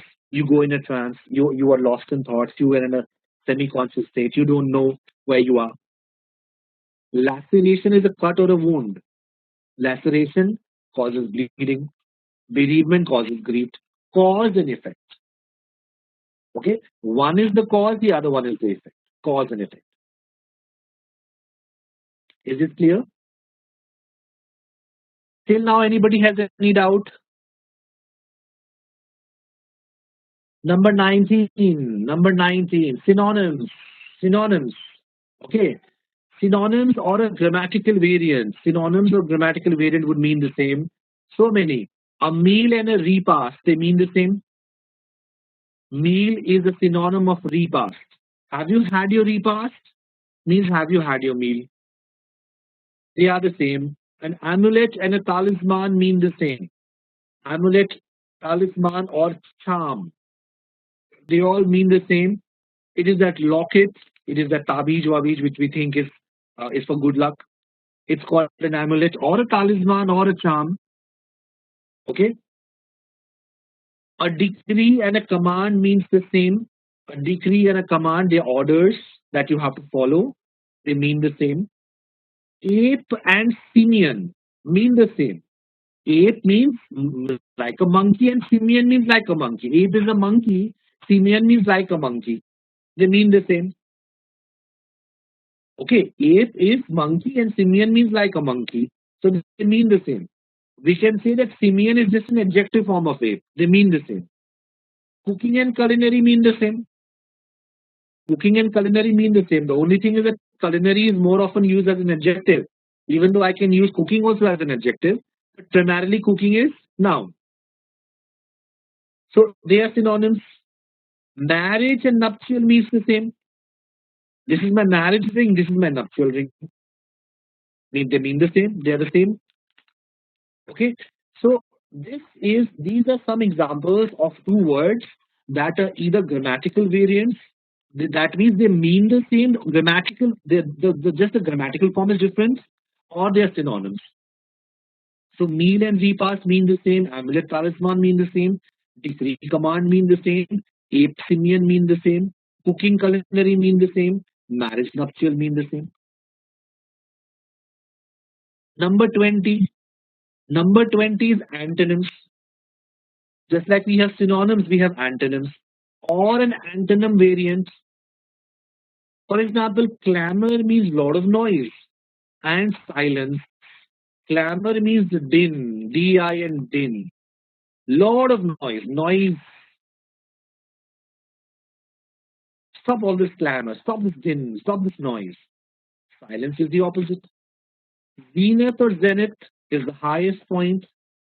Nadir is the lowest point. There are antonyms. Exodus means lots of things of people moving out. Exodus means mass movement outwards. Influx means mass movement inwards. Antonyms. Zenith is highest point. Zenith or zenith. Nadir is lowest point. We all know this. Mass movement outward. Exodus. Mass movement inwards. Influx. Loutish. If you are loutish, you do not have grace. A person who has grace will behave in a very good way. A lout is this word is used for guys, not girls. Lout, that means a person who is loutish. He will not be graceful. He will be ill mannered, rude. So a loutish person will not have grace. A wanton person will not show restraint. Wanton, a person who is wanton, that person is sexually loose. Deliberately, they want to do something wrong. So a person who is wanton, they don't restrain themselves. Wanton person do not show restraint. A person who will show restraint cannot be called wanton. So wanton and restraint are antonyms. Similarly, if you are disciplined, you will not be coltish. If you are coltish, you will not be disciplined. Because coltish means you are indisciplined, you don't show discipline. Antonyms. In a coltish person, then you are going to see a lack of discipline.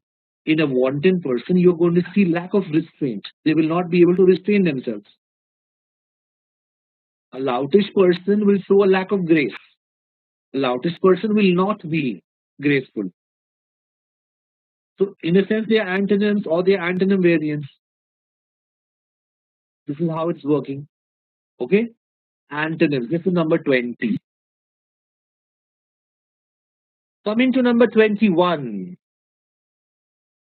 21, the degree of intensity. See, I can have suspicion over someone. That's all right. But sometimes I can have paranoia also. I become mad with suspicion. So paranoia is a higher form of suspicion. If you become paranoid, you must have heard. Paranoid becomes adjective. You are paranoid means you are too damn suspicious. Paranoia is a noun form. So some people they have suspicions.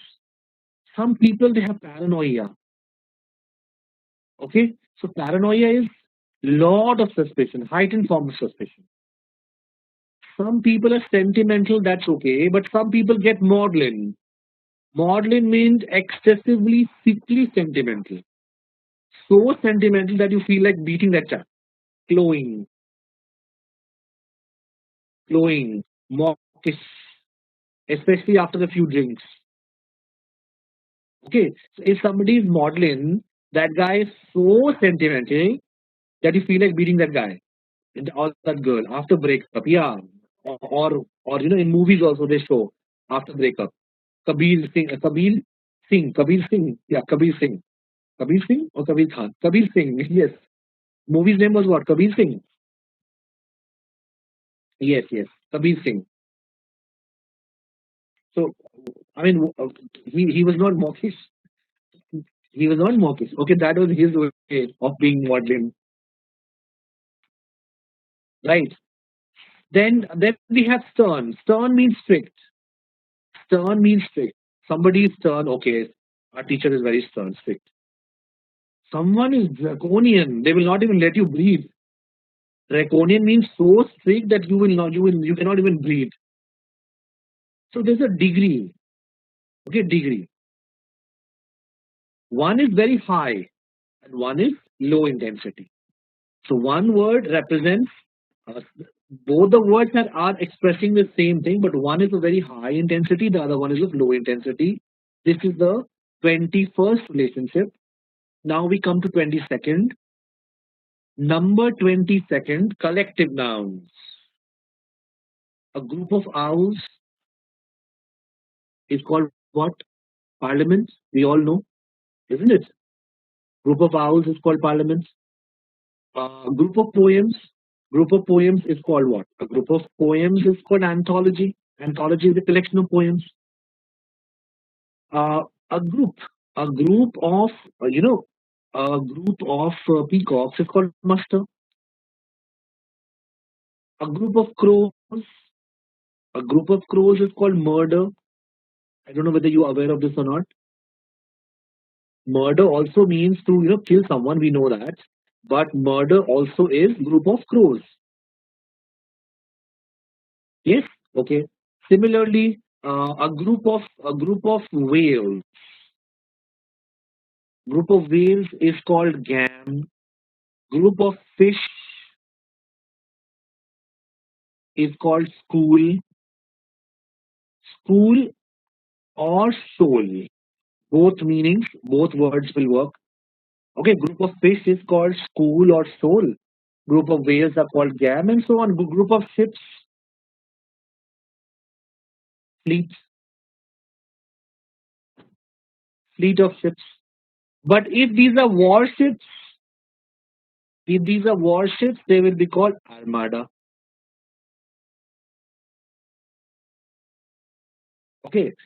Group of stairs, flight, flight of stairs,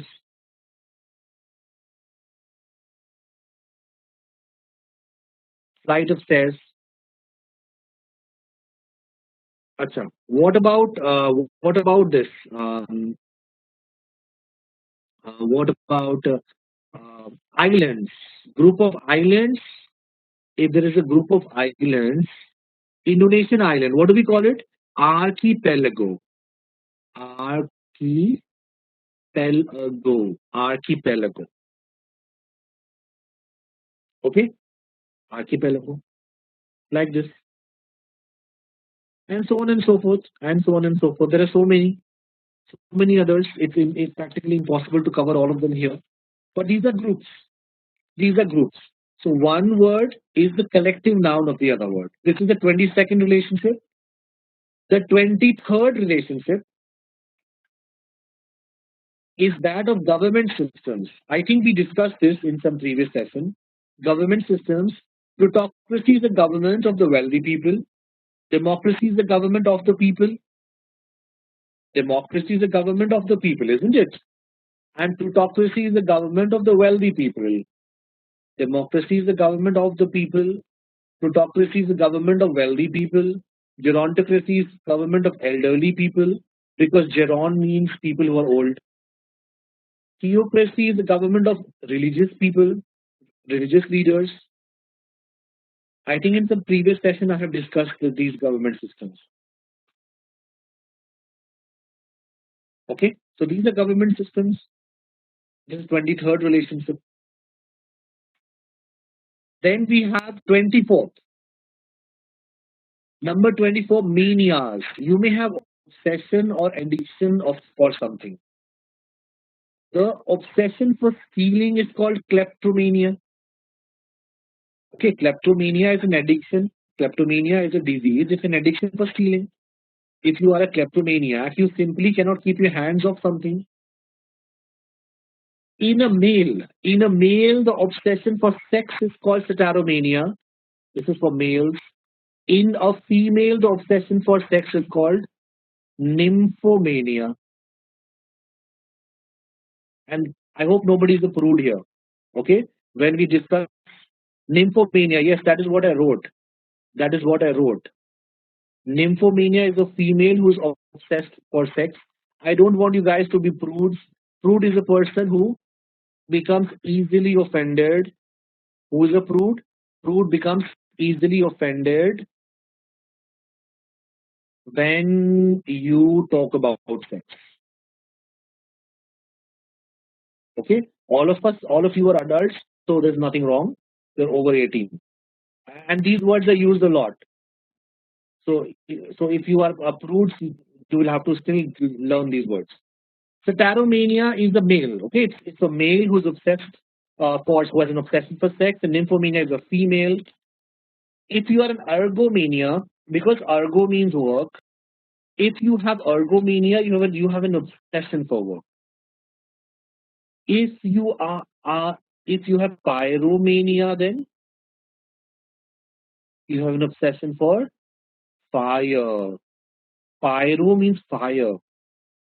You like to burn things, pyromania. We have seen in some movies, there are some criminals who like to burn and they enjoy the burning things, that is pyromania. So on and so forth. Pyromania. So when you have a mania for something, obsession, there are lots of manias that have been included in that book. You can go through that book and you can learn about different kinds of manias. Just like we have manias, we have phobias also. You're obsessed about something, but you can be too scared also about something. So the next relationship is that of phobias, where you have an irrational and excessive fear of somebody or something. If you have a fear of foreigners or aliens, that is called xenophobia. Xenophobia is the fear of foreigners and aliens. We people think that aliens are those people who have come from outer planets, but no, aliens are strangers. Okay, I hope you know by now that aliens are not just those people who come from outer planet. Aliens are those people who are strangers to you. So even Americans are aliens. Aliens, they are foreigners. If you are scared of foreigners or aliens, that is xenophobia. If you are scared of the number 13, that is triskaidekaphobia. Okay, triskaidekaphobia is the fear of number 13. If you are scared of fire, if you are scared of fire, you are having pyromania. Okay, fear of 3 क्या Jatin? Triskaphobia होगा. It should be triskaphobia. Okay, because triska means 3.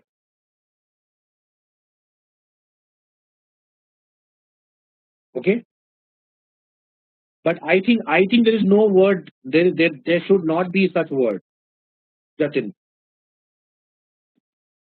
But even if I have to create a word, the word will be triskaphobia because triska means 3, deca means 10. Triska means 3, deca means 10. So if you want to create a word fear of 3, it has to be triskaphobia. Phobia is fear, deca is 10. Okay, but I don't think there is going to be a word. Why? Because nobody is scared of the number 3. Everybody is scared of the number 13. So there's a specific word. Okay. This is number 25. This is number 25. Till now, everything is all right. Okay. Now what happens is, many times you will see that if you apply these relationships, there are going to be some questions in which no matter how hard you try, you are unable to form a relationship. If you are stuck with any two words in which you are unable to form relationship, you have tried all different kinds of relationship. Then there is one last relationship which you should try, which works a lot. That is desirable and undesirable forms. You know, many times what happens is there are two words. Both these words they would do the same, but one of them is positive, the other one is negative. So always check this 26 relationship also.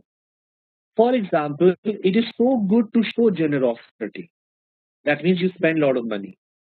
But it is so bad to be prodigal.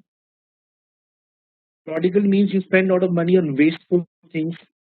So generosity is a desirable form and prodigality is an undesirable form. In both the situations, we are doing the same thing. We are spending a lot of money.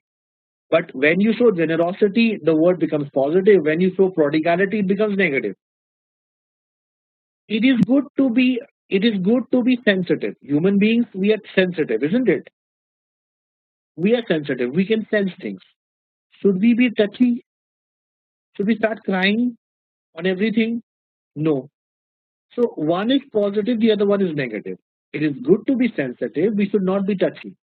Similarly, it is good to be principled. It is good to be principled. We should not be moralistic, isn't it? Principled is positive. We should have principles. But you should not start judging other people according to your principles. If you start judging people according to your principles, you are becoming moralistic. Because then you believe that your principles, your morals are better than others. Who are you to make judgments? So it's good to be principled. We should not be moralistic. It is good to be learned. It's very good to be learned. We should not become pedantic. We should not be pedantic. I mean, let us not learn just bookish things, isn't it? So one is positive, the other one is negative. Always check if you are stuck in a question. Always check desirable and undesirable forms. Always. This works a lot. Okay? Did you understand? Okay. So remember all this for today. I told you today we'll have theory. Tomorrow we are continuing with an analogies. Tomorrow I'll show you some questions. I will show you some questions. We'll solve some questions using whatever we have discussed today. We will solve some questions and so we'll see what we can do. Okay? Right. And lots of words we learned today. Just remember all these words. Moralistic. See, moralistic. Uh, thank you, Nikita. It's good to know that you liked it. Mohit, moralistic is a negative word. If you are moralistic, okay, if you are moralistic, you judge people according to your standards, according to your morals. Okay, so for example, in your family, let us say in somebody's family, women don't go out and work. If women don't step outside the house and work, so will you start judging every working woman as bad? No, no, isn't it? But if you think that every working woman is bad, you're being moralistic. Okay, that is why it's a negative word. Okay, so it's good to be principled. Everybody should have principles. We should not be moralistic. Right. Now, what comes to your mind? Please ask. Anything you do not understand, anything that comes to your mind, please ask.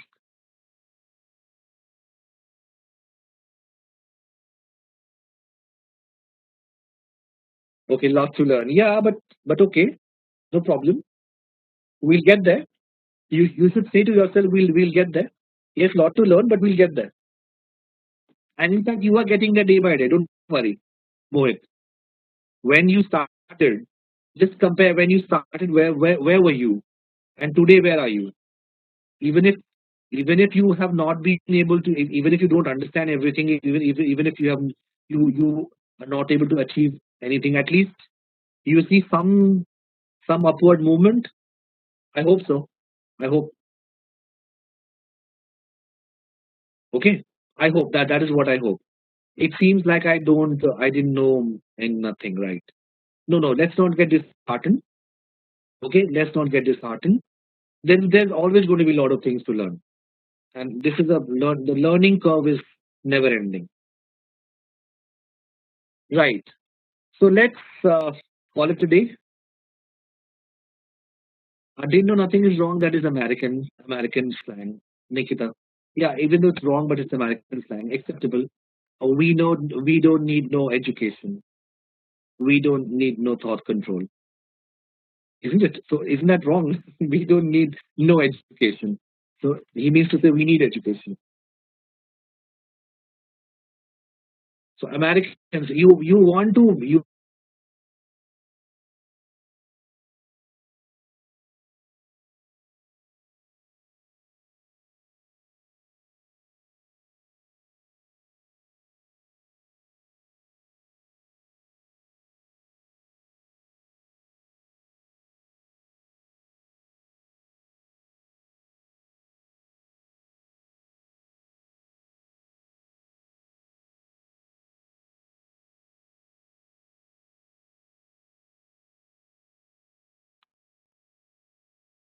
Good evening.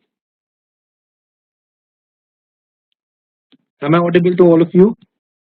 Yes. Okay. So let us start now. If you remember yesterday, I took you through some steps that we are going to use in order to solve questions related to analogies. I told you have to form sentences. You have to make the sentence unchallengeable. And while you're forming sentences, you are going to take a look at all the meanings in all the parts of speeches of a particular word. Sometimes you may have to refine your sentence if more than one answer is correct. Then, if you're getting more than one option as correct, you will have to refine your sentence. If you reverse the order of the words, you would have to reverse the order of all the words in the options also. And never make a relationship vertically. Relationship is always made horizontally. And we also discussed lots of relationships, different kinds of relationships, 26 in all. Okay. So now today, let us practice on a few questions here. Over here, we'll start with the first one. I will do 4-5 with you. This question says misanthrope is to people. Who is the misanthrope? Misanthrope. If you have been doing word power made easy, you know that MIS is a root for hate, isn't it? And anthrope is a root for mankind. From here we have anthropology. Okay, anthropogenic, anthropology, anthropologist, right? So MIS is hate and anthrop is mankind. So who is a misanthrope? A misanthrope is a person who dislikes people. He dislikes people. He hates people. So what are we going to make? What sentence are we going to make? The sentence that we can make over here is a misanthrope hates or avoids people. People who hate misanthrope, they are people who hate humans are misanthrope. Yes. But the word human is not here, Jatin. Instead of human, we'll have to use people. Okay, people who hate people are misanthrope does not look very good. So let's make a straightforward statement. Let's not, make it complicated. A statement that nobody will challenge. A misanthrope hates or avoids people, dislikes people. We can say all this. Now let's check. If we go back and we check,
The curmudgeon avoid children, hate children.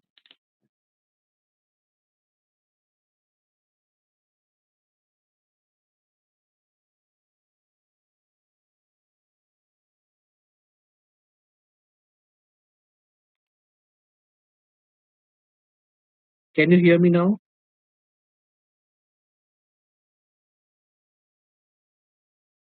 Am I audible? Okay, what was the last thing you heard?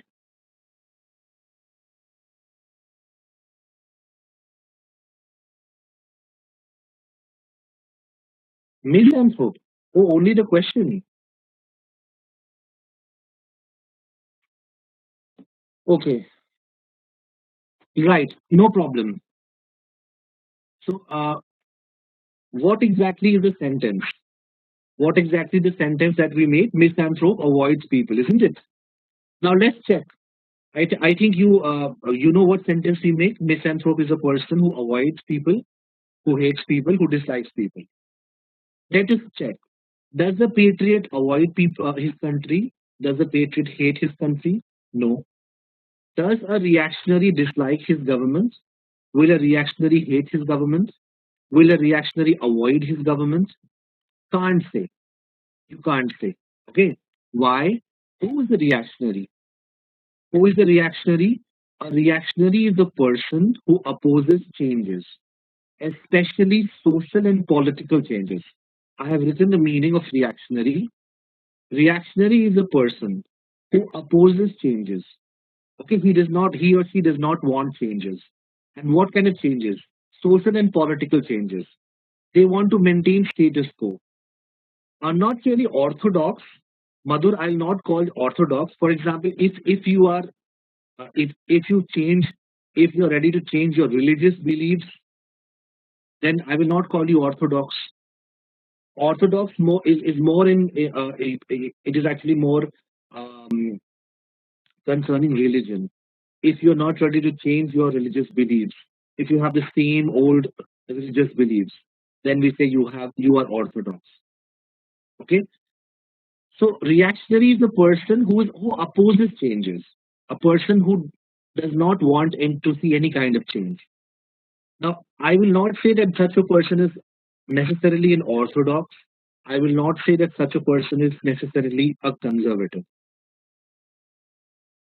That is not always true. Okay. So reactionary will avoid the government or hate the government or dislike the government.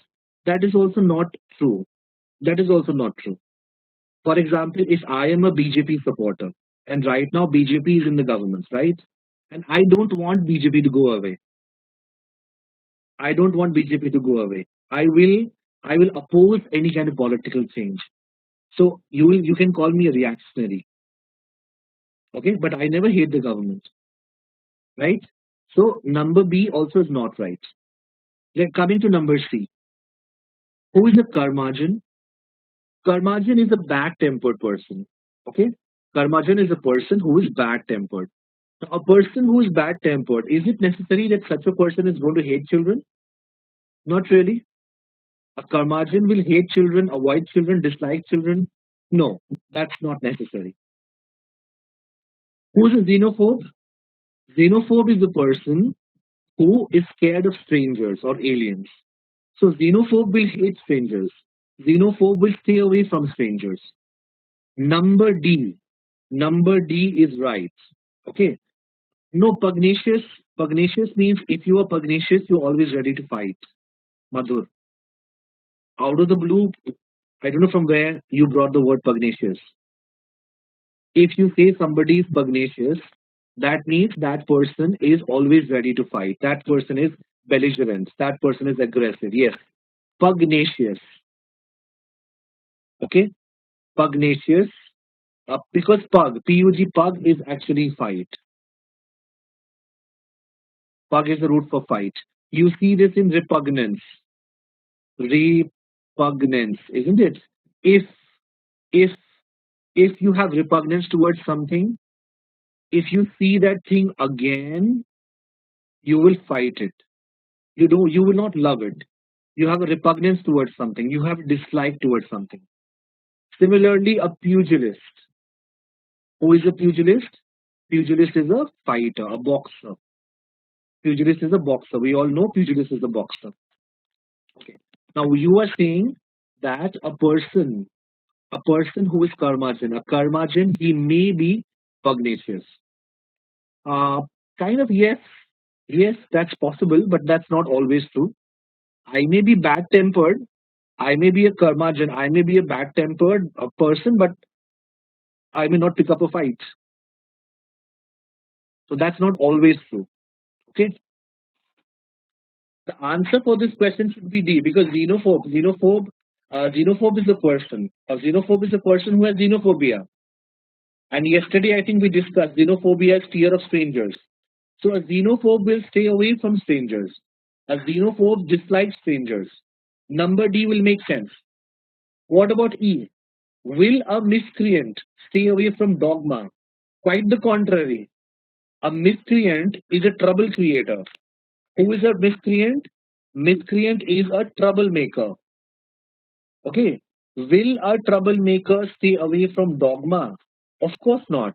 Dogma, what is dogma? Dogma, rigid beliefs. Your rigid beliefs are called dogmas, right? So a troublemaker, will he stay away from rigid beliefs? That is not always true. In fact, most of the troublemakers, they are dogmatic. They have rigid beliefs. A dogmatic person, yes, dogmatic person. Absolutely. Okay. So from here, the voice is gone again. Am I audible to you?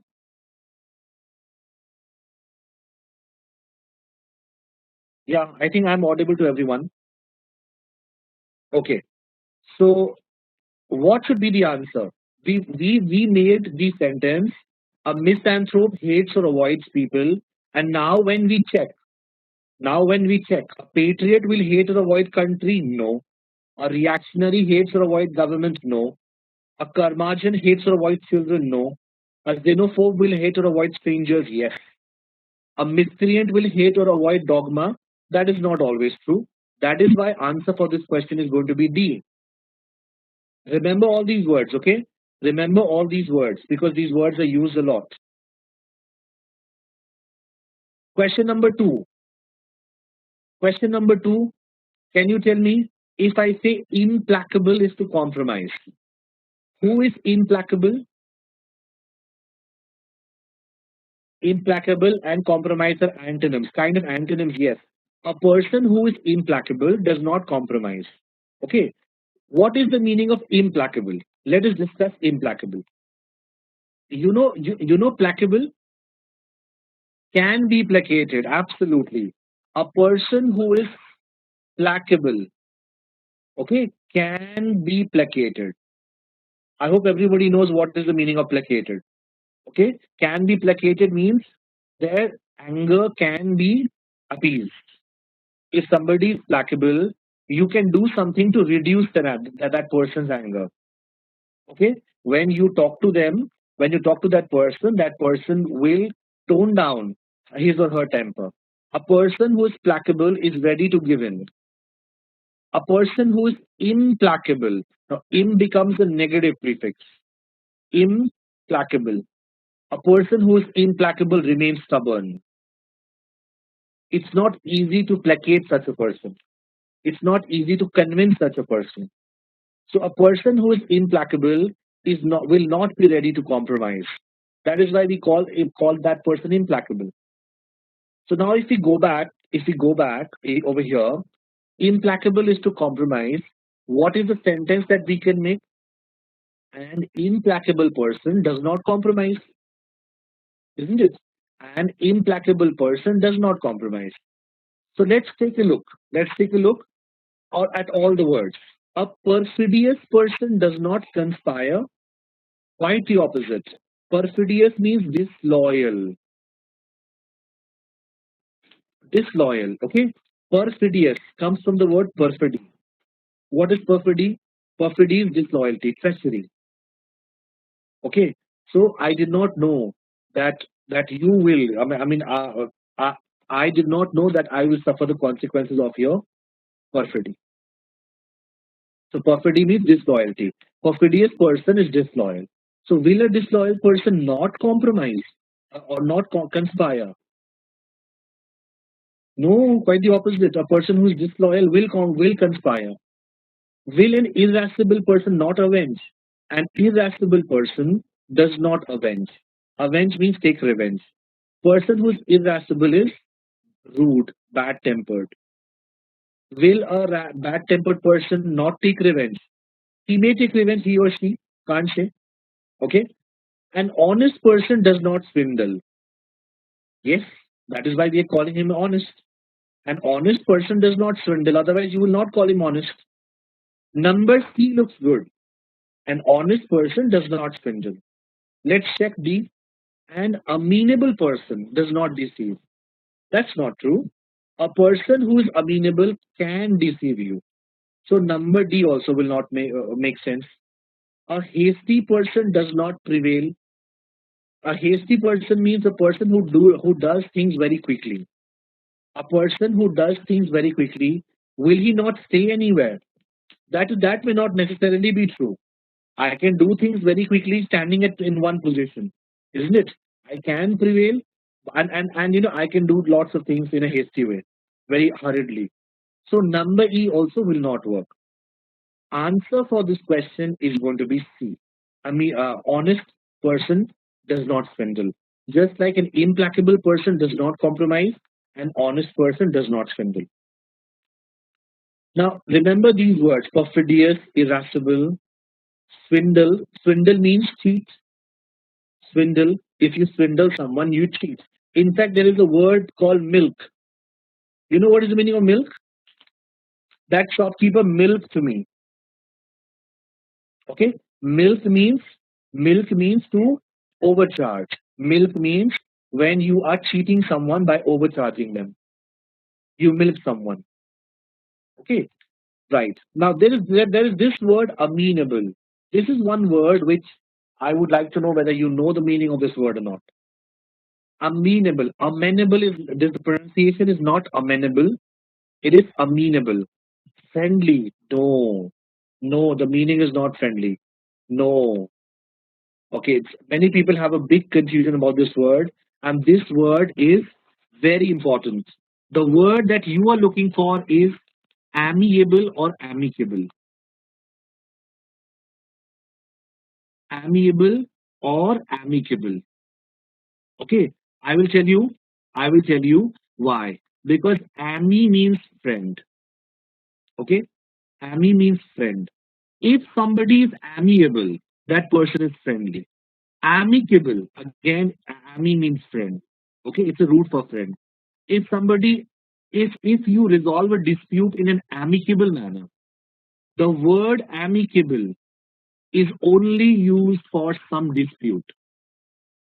Okay, there is some kind of a dispute, there is some kind of a disagreement, and if you solve your dispute or disagreement in an amicable fashion, that means you solve it in a friendly way.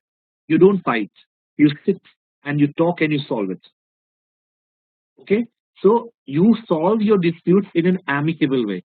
The word amicable can only and only be used for disputes and disagreements. Whereas the word amiable is used for somebody's nature. Okay? My friend, he has amiable. He is a person who has an amiable nature. That means he has friendly nature. The principle is not amiable. The principle is not friendly. So remember the difference. Ami, friend, there are so many words that come from this. Amity. Amity means friendship. Okay. Amity means friendship. Another word, comity. Comity also comes from the same root. Comity also means friendship. Amity, comity, all these, right? Now, please don't confuse these words with another word, amenable. Amenable. Okay. This word is used a lot. It's used a lot and it's a very important word. If you say, if something is amenable, it can be controlled. Okay? It can be controlled. It can be influenced. Okay, you can influence it, you can control it, you can change it. Amenable. If something is amenable, it can be controlled, influenced, or changed. Not innocent, not really. No, no, not in the sense of innocent. Okay, let me just explain. Let me just explain. Okay, no matter what treatment you give, no matter what medicine you give. Okay, there are certain types of cancers. There are certain types of cancers that are not amenable to treatment.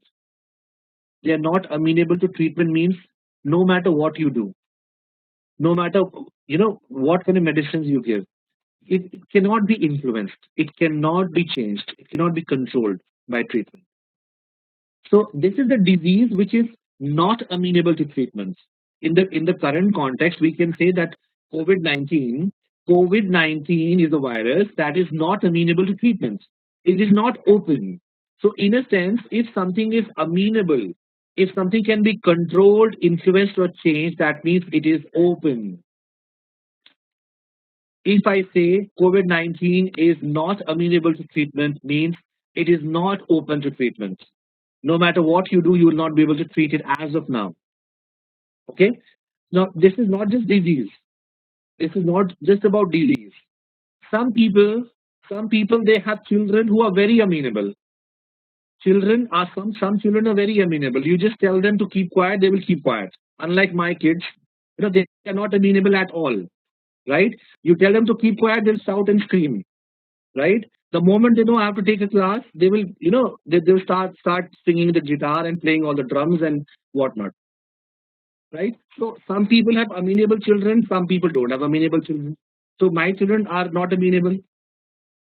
Plus, it is not just children. In fact, some people, you have some friends whom you can easily convince or persuade. Right? Your friend is amenable to suggestions, means he's open to suggestions. You can influence his mind, you can change his mind. He's not stubborn. Okay? So if somebody is not amenable, that means that person is stubborn. So remember, very good way to remember this word is amenable's antonym is stubborn. The antonym of amenable is stubborn. So if something is amenable, it is not stubborn. You can influence it, control it, change it, it's open. This is how we use this word. And this word is used a lot. Remember this. Anybody has any confusion over here? Right? So we'll come back to the to this. An amenable person. Yes. In companies we say we are amenable to suggestions. Yes. We are amenable to suggestions means we are open. We are open to suggestions. We are ready to be influenced. We are ready to change our minds. We are not so stubborn that we will keep out all good ideas. We are amenable to suggestions. We are open to suggestions. So amenable person will deceive. That is not always true. That is a possibility. Yes, some people can deceive. Some people may not deceive. Right? Amenable. You want to say pragmatic?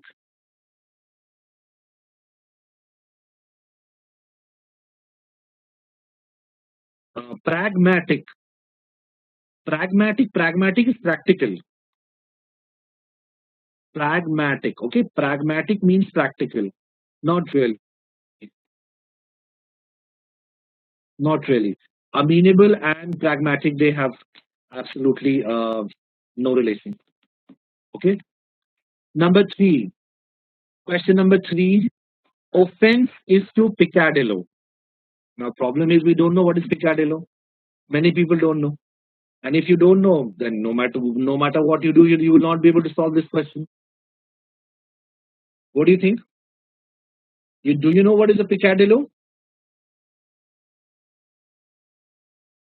It is the antonym of felony. You know what is felony? Felony is a serious crime. Felony is a serious crime. Okay. So picadillo is a small offense. Small mistakes that you make, these are called picadillos. Okay.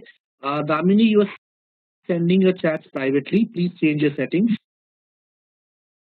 So what is a peccadillo? Peccadillo is a small offense. Okay, very simple. A small offense is called peccadillo. If you don't know the meaning of this word, immediately this question is at risk. There are so many synonyms for peccadillo. So many synonyms. Foible, foibles, foibles and peccadillos are synonyms. Misdemeanors, misdemeanor. Okay, misdemeanor, foibles, peccadillo. They are all synonyms. Small mistakes. For example, if you pick somebody's pockets, if you are a pickpocket. Okay, so is it a very big offense? Are they going to throw you in jail for 10 years? No, they'll keep you in jail for 1 week and then let you go, isn't it? So it is a peccadillo. It is a peccadillo, right? Till very recently, eve teasing was considered to be a peccadillo. Till very recently, but in the past 2 3 years, there have been a lot of changes after Nirbhaya incident. Eve teasing is now no longer a peccadillo; it is considered a serious crime. Okay, so remember peccadillo. Yeah, ragging also. Earlier, ragging was considered to be a very small offense. People are enjoying, but now it is no longer a peccadillo. It is what? It is a felony now. What is felony? Felony is a serious crime. Felony is a serious crime, right? And the person who commits this crime is called a felon. Felon is a serious criminal. You must have heard he is a convicted felon. He is a convicted felon means he is a convicted serious criminal. Okay, remember. So felon is a serious criminal. Felony is a serious crime. Terrorism, rape, murder, dacoity. These are all felony. These are all felony. These are serious crimes. But peccadillos, there are a lot of peccadillos. For example, bursting crackers in your school before Diwali. That is what peccadillo. Okay, taking out 20 rupees from your father's wallet. That is peccadillo without asking, without permission. That is peccadillo. Small mistakes, right? They are also called misdemeanors. They are also called foibles. Misdemeanors, foibles, peccadillos. These are synonyms, remember, and the antonym is felony. Now let's check. A small offense is called peccadillo. Let's see. A small envy is called resentment. No, envy can be huge also. We can't say that a small envy is called resentment. A small quarrel is called tiff. Yes, yes, lovers tiff. You must have heard lovers tiff. So what is tiff? Tiff is a small quarrel between two closely related people. Normally, lovers, husband, wife, they have tiffs, right? So a small quarrel is called tiff. Yes. Is a small affinity called wish? No. Affinity means a liking. You have a liking for something. If you have an affinity for someone, somebody or something, you like that thing. So it has nothing to do with wish. It has nothing to do with wish. A small depression is called regret. Can't say. A small homesickness is called nostalgia. Quite the opposite. A big, no, big homesickness is called nostalgia. Okay. So on this basis, the answer for this question should be number B. I think in the options, all the words were very easy. Anything you did not understand?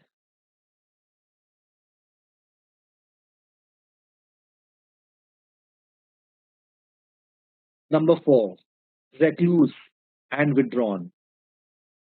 Who is a recluse? Who is a recluse?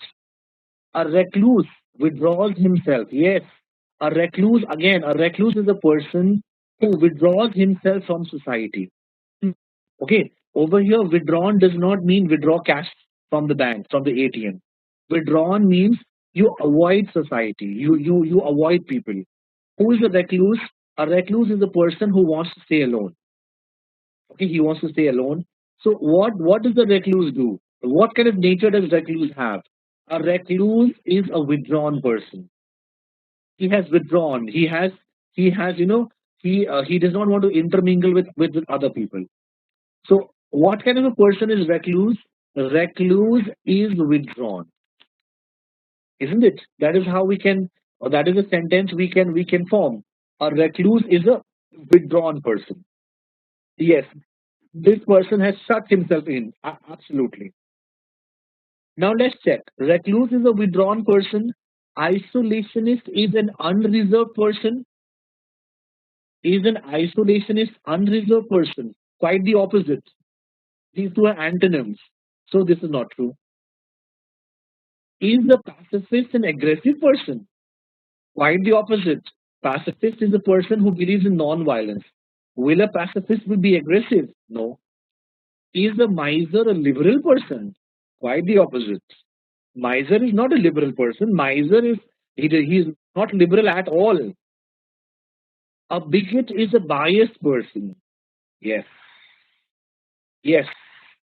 Bigotry. Anybody who shows bigotry, a bigot is a biased person. Absolutely, absolutely. Number D is right. A procrastinator. Procrastinator means a person who delays things. A person who delays things. A procrastinator is an unmanageable person. Not necessarily, not always true. So this is not true. Okay. Answer for this question is going to be D. A bigot is a biased person. Now my question to you is, who is a bigot? Who is a bigot? What is the meaning of bigotry?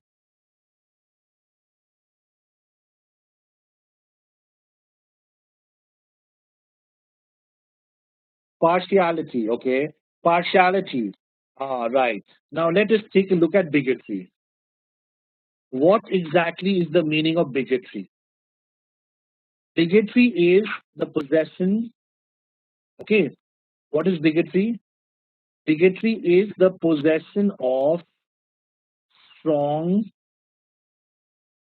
and unreasonable beliefs. Okay. What is bigotry? The possession of strong and unreasonable beliefs is called bigotry.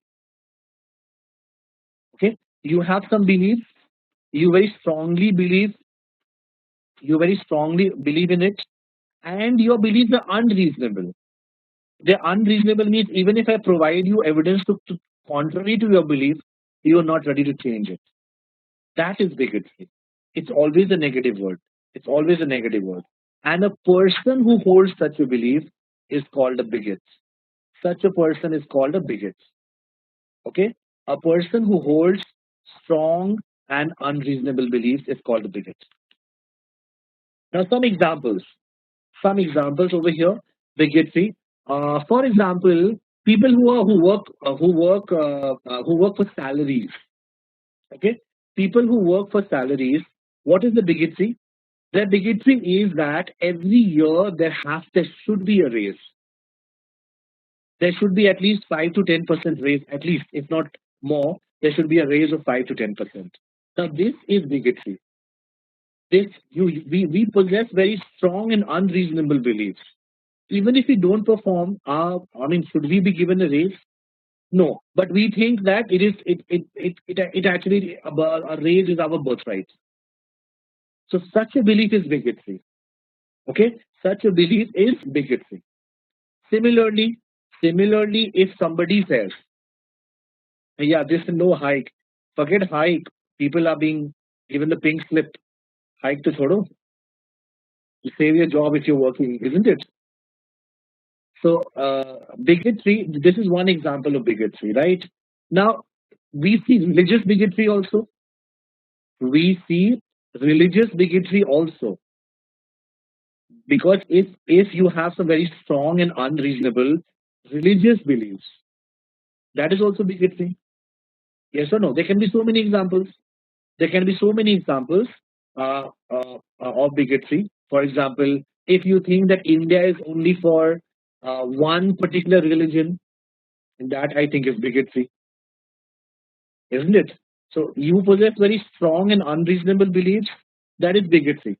And some people, they believe that their country is the best. Kind of chauvinism, yes, Madhur. You can call it chauvinism, kind of chauvinism. A person who will show bigotry will be intolerant of other people's ideas, absolutely. Even if I show him or her evidence to the contrary, that person will not change his or her belief. Okay? That is bigotry. So a bigot is always biased. Always biased. Always. Okay. Anybody has any doubt here?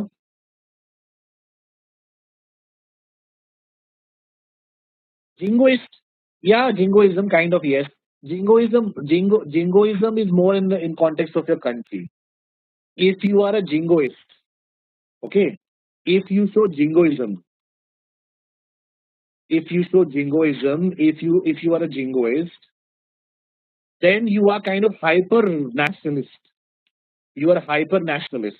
For example, if you are an Indian jingoist, and you suggest that we should solve the problem with Pakistan, let us solve it. Let us, you know, let us hit them with a nuclear weapon. That is jingoism. That is jingoism, right? So extreme hyper nationalism. That is jingoism. Just like me. Yeah, probably. I don't know. I don't know you personally, so I don't know whether you are a jingoist or not. But that hyper nationalism, whether it is in context of India, Pakistan, or in any context, jingoism is hyper nationalism. Okay, just like people claim RSS to be. Absolutely, absolutely. People claim that RSS is a jingo. RSS believes in jingoism. That is what people claim. Yes. So let's get back to business. We were at question number 4. Question number 4, answer is D. I told you why. If there is any word you did not understand, anything that is not clear, please ask. Okay. Number 5. This is last question I'll do with you, then I'll give you an exercise. Disabuse is to error. Now, I don't know whether you know the meaning of the word disabuse or not. Disabuse. If you tell me, sir, you are wrong. If you if I say something and you say, sir, you are wrong, I may make the comment. Come here, I will disabuse you.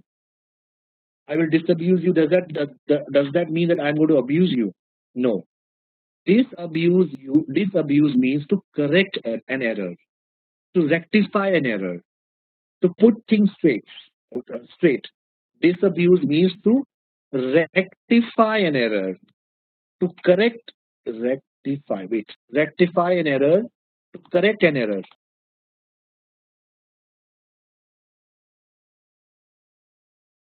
Rectify an error, correct an error, to put things straight, to put things straight,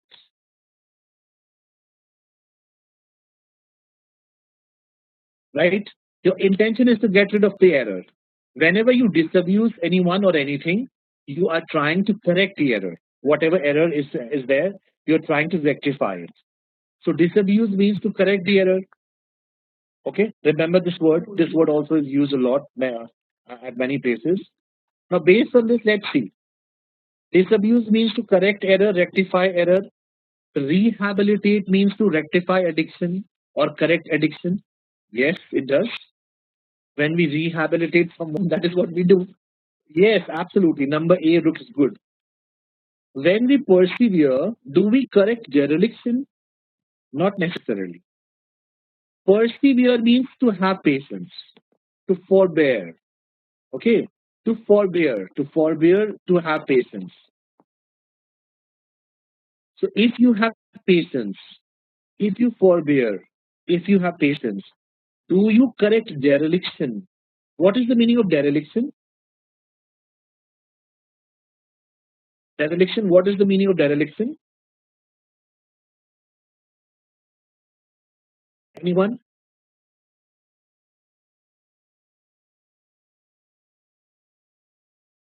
Irresponsibility. Dereliction is irresponsibility, isn't it? Irresponsibility when you are not carrying out your duty. Irresponsibility.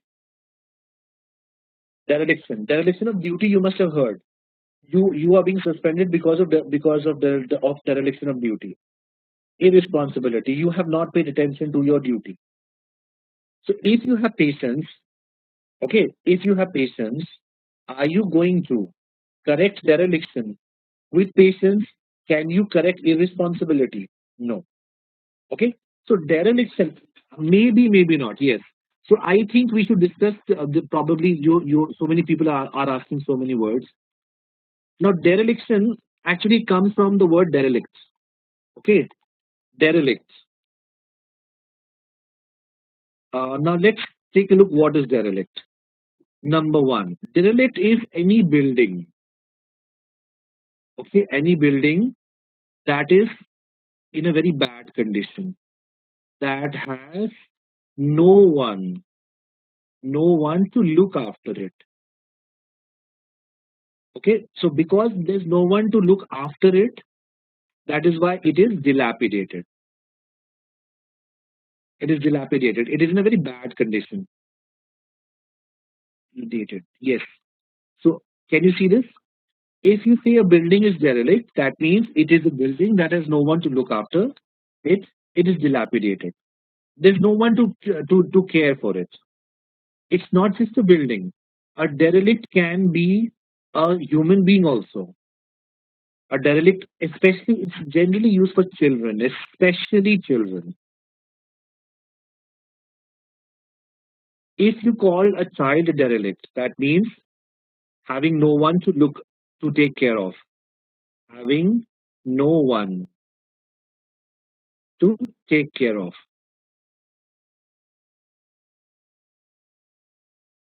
So you have no one to take care of you.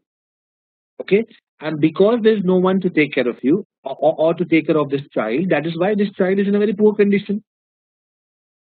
Now the same logic is actually used for your jobs also. If you are derelict in your job, or if there is dereliction of duty, number three, because because in the meaning of derelict, we have no one to look after, no one to take care. Similarly, if you are derelict, you do not take care. You do not take care of something. Okay, aren't you being derelict?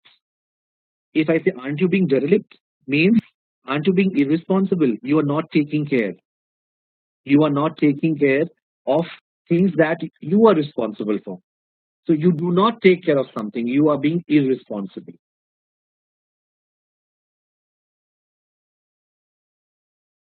Okay, this is what is meant by derelict, and there's another spelling of it, dereliction. Dereliction. What is the difference? Dereliction is a noun. Okay, whereas that word derelict, I can use derelict both as a noun as well as an adjective. That is the only difference between dereliction and derelict. I can call a building derelict. It's a derelict building, a derelict child. In fact, stray animals also. Stray animals also can be called derelicts. Stray animals, they have no home, no one to take care of them. And after the lockdown, all the stray animals are busy wondering where have all the humans disappeared, isn't it? So they have no one to take care of them. The stray animals, they can also be called derelict. So just like there is no one to take care of the stray animals, the children, and the building. Similarly, if you don't take care of your responsibility, you are being derelict, or there is dereliction of duty. That is how it works. Now, Madhur, you say when you are dilapidated, how can a person be dilapidated?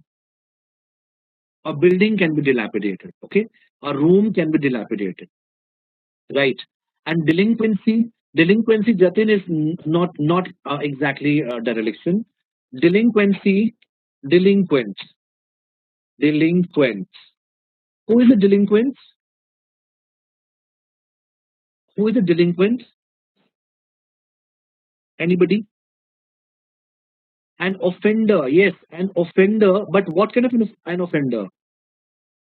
An offender who is underage, who who is an offender who is not mature, who is underage. This word is generally used for people who are underage. For example, they are below 18. Okay, they are below 18, delinquents. So the word delinquent is generally used. It is generally used for those people who are underage, but figuratively, I can use this word for any offender, any offender. But if you actually search in good dictionaries, they will say delinquent is a juvenile delinquent. Okay, a juvenile delinquent. So this is something which is kind of becoming obsolete. Now, slowly, it is not just used for underage offenders. This word is now started being used for any kind of offender, delinquent. And delinquency is offense. Very simple. Okay, did you understand? An offender who is not okay. I have written not underage. An offense. It was actually an offender who is underage. This was the meaning. An offender who is underage. This word was normally used for people who are not 18. Okay. When they were caught, then they were called delinquents. But now this word is used for everyone. Any kind of offender is called delinquent. Now they have a separate term. Juvenile delinquent. Okay. Juvenile delinquent. This is the term they use for people who are underage. Is this clear? So no, delinquent has nothing to do with dereliction, and that is why over here, when you persevere, disabuse means to correct error. Persevere does not mean to correct dereliction. Number three, belittle means to correct imperfection. Quite the opposite. When you belittle someone, you treat them as inferior, isn't it? You are belittling them. You are disparaging them. Yes. Belittle means you disparage them. You treat them as inferior. So if you are treating them as inferior, are you correcting their imperfections? No. In fact, you are highlighting their imperfections. So number C also cannot work. Number D, discredit means to correct reputation. Quite the opposite. When you discredit, you damage the reputation. You don't correct the reputation. Similarly, discern means to correct the discrimination. No. Discern means to discriminate. Discern means to discriminate. They are kind of synonyms. Okay, when you discern, you are able to discriminate. So they are synonyms. They are discern does not mean to correct discrimination. So in the present question, the answer is going to be number A. Rehabilitate means to correct addiction. Not really. I will just come to this word discern. Discrimination and discern. Okay. Many people believe that discrimination is always used negatively, but that is not true. That is not true.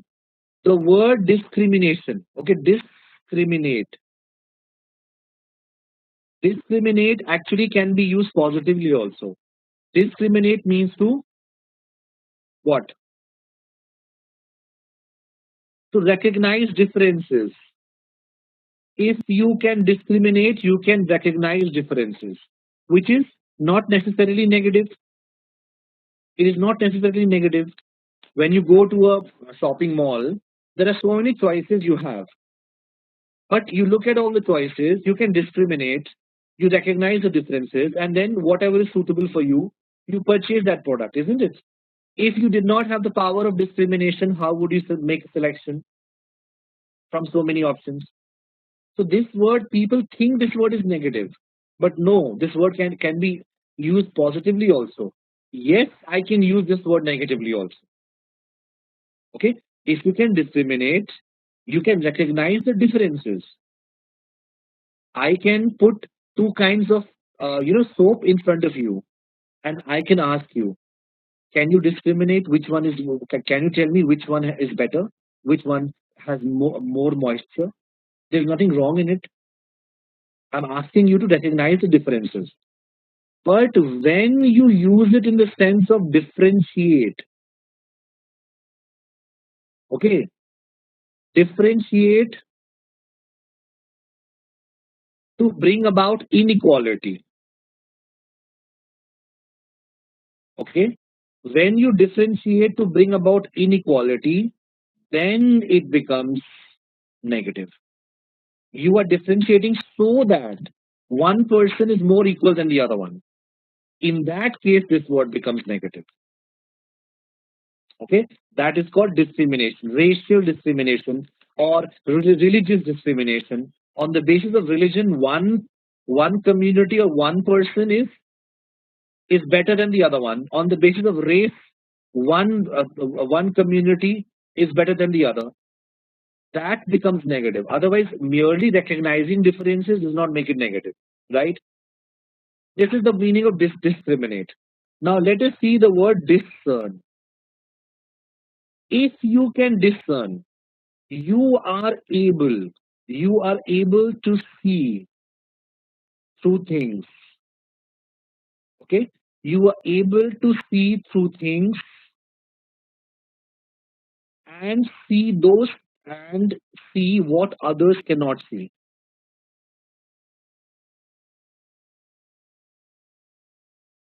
right?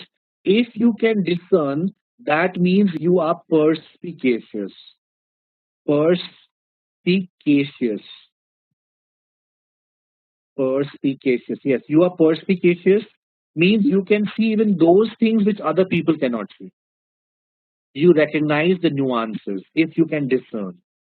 You are perspicacious. You are kind of you are shrewd. You are shrewd. You are keen-minded. Yes. Okay. If you can discern. For example, if you ask a person like me, if you ask me, okay, how many kinds of green you know, I will tell you three kinds of green. I know dark green, light green, and one middle green. That's it. I know three kinds of green. You ask a painter how many kinds of green are there? Oh, there are millions of greens, isn't it? So that person can discern. That person has the ability to see things and see what others cannot see, isn't it? Yes, you ask a lady, absolutely. You ask a lady, and you will realize that oh, there are so many colors. Red में भी इतने सारे होते हैं. I did not know. I just know red. That's it, isn't it? Red or pink or blue, whatever. But I mean, there's a gamut of red and pink and whatever color. So if you can discern, you have the ability to see those things which other people cannot see. Fathers are very discerning when it comes to selecting a groom for the daughters. Fathers are very discerning, isn't it? Fathers, they always look at someone with a discerning eye. People like people like Mukesh Ambani, people like Dhirubhai Ambani. They were discerning. Dhirubhai Ambani was discerning. He could see opportunities where other would see challenges, and that is why he rose so much. So people who are discerning, they see challenges. Sorry, they see opportunities. They see those things which other people don't see, which normal people don't see. Okay, and it's a very positive word. It's a very positive word. You should be discerning. Many people, in fact, when we start with the boost camp, I'll show you some passages. Some passages, what is written there and what it means. They're absolutely different. They're absolutely different. And I have heard this comment year after year. Students ask me, how do you understand these things which we can't understand? I mean, we read the same words. We read the same words. How is it that you understand whatever you have explained, but we are unable to understand? Because I am able to, that is my forte, I am able to discern the meaning. I can see through it. I can see things which students normally cannot see. I'm not saying nobody can see, but yes, there are many students who don't see, who don't understand, right? So you also probably are discerning. You also are discerning in some area of your expertise. In whichever area you have an expertise, you will be discerning. If you give that same task to me, I will not be able to do anything. But in your field, you are discerning. You have a discerning eye. That comes with with practice and experience and in all these kind of things, right? Some people are God gifted. They have a discerning eye right from birth. That is also true. So this is a very positive word. This word is very, very positive. All of us should be discerning. In fact, you should be a discerning reader now. After having been with alphanumeric, now you should be a discerning reader. Don't just pick up any material to read. Challenge yourself. Okay? Look at material that is going to challenge you. Be a discerning reader. So this is the meaning of discern. And I've told you discern and discriminate. They're kind of different. Okay, they're kind of different. They mean different. I mean, when you discern, yes, you discriminate. You are able to discriminate, but discriminate in the sense that you are able to see those things which other people generally cannot see. Is this clear? Right? So answer for question number 5 is going to be A. Rehabilitate. No, Nikita, it is wrong because what was the sentence? Don't forget your sentence. Disabuse means to correct error. Discern means to correct discrimination. No, discern means to discriminate in the positive sense. Discern means to discriminate in the positive sense. That is the answer for this question is A. Okay. Anybody has any doubt? Okay, we have discussed so many words. So many words we have discussed till now. So many words still to go. Now I would like you to practice a few questions on your own. Okay, I'll just give you the rights. Wait. Yes. You can see there are 20 more questions here. Question 1 to 5 I have already solved. 6 to 25. But let's take up 5 questions at a time. I think 5, or if you want 10, we can take 10 also. It's better we take up 5 because we will have to discuss a lot of things. 5 is all right? Okay. Please start question number 6 to question number 10. Number 6 to 10, solve it, and when you are done, you let me know.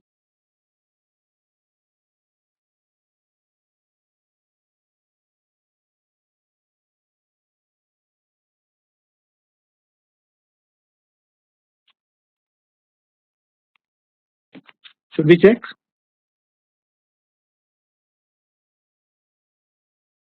Okay, okay.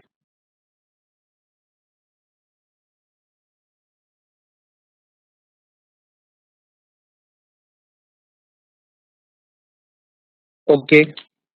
Question number 6. Who is a malingerer? Malingerer is a person who stays away from duty, isn't it? Malingerer stays away or avoids duty.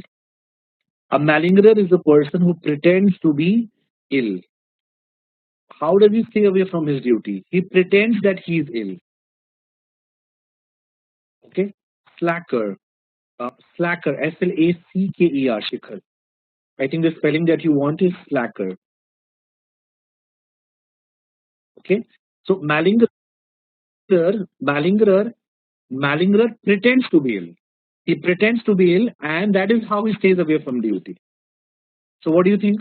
Malingerer stays away from duty. Will a scholar stay away from pedantry? No, not always. What is pedantry? Bookish knowledge. Pedantry is bookish knowledge. Will a recluse stay away from humanity? Yes. Will a rebel, that means a person who revolts, will a rebel stay away from responsibility? Not necessary. Will a miser stay away from wealth? Not necessary. Will a patron stay away from criticism? Not necessary. Who is a patron? Patron is your supporter. Okay. Patron is your supporter. Yes, patron is a supporter. Patron is the person who supports an institution or a person financially also. Patron. So patron stays away from criticism, can't say. A guardian, yes, guardian. Guardian angel, GU, not UA. GU, guardian. Guardian angel, yes. So answer for this question is B. A recluse stays away from humanity. I think all the words you know. I hope you know pedantry. I hope you know pedantic. I think we discussed all this. Pedant, pedantic, pedantry. These are all synonyms. Pedant is the person. Esoteric means understood by very few people. If something is esoteric, it is understood by very few people. A pedant will understand esoteric things. Okay. So answer is B for question number 6. Number 7, inventory. Inventory is to stock. Inventory is to stock. What is inventory? When you take an inventory, what do? You make a list of stock. Okay. Inventory, you keep a record of stock. Yes, inventory is a record of stock. Absolutely. It's a list, it's a record of stock. On that basis, census is the record of population. Answer should be number D. If you have any other option, we can check. Poll. Poll is not the record of balloting. Poll is not the record of balloting. Because poll can be, election poll, it is just an estimate. It's not a record of balloting. Calculation is not a record of ledger. Survey is not a record of territory. Petition is not a record of names. But census is a record of population. Inventory is a record of stock. Okay, did you understand? Ledger, Nikita, ledger is account book. Ledger is account book. Okay, this account book shows how much is due or how much you have to receive from a person. That's called ledger. It is kind of an account book. Number 8, you are planning to do MBA, you better learn these expressions. Ledgers. Okay. Reckon means I understand. I reckon means I understand. Okay. I reckon I understand. I see. When you would opt for finance means Vedanshu. When you opt for finance, then only then you need to know the meaning of the word ledger.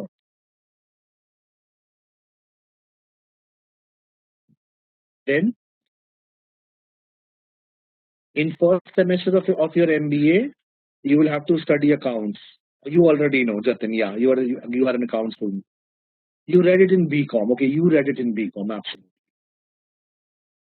But if you don't know account terminology, you should brush up. First semester is going to be account. You read it in engineering also, is it? Oh, very good. I was not aware, but yes, good. If you did, good.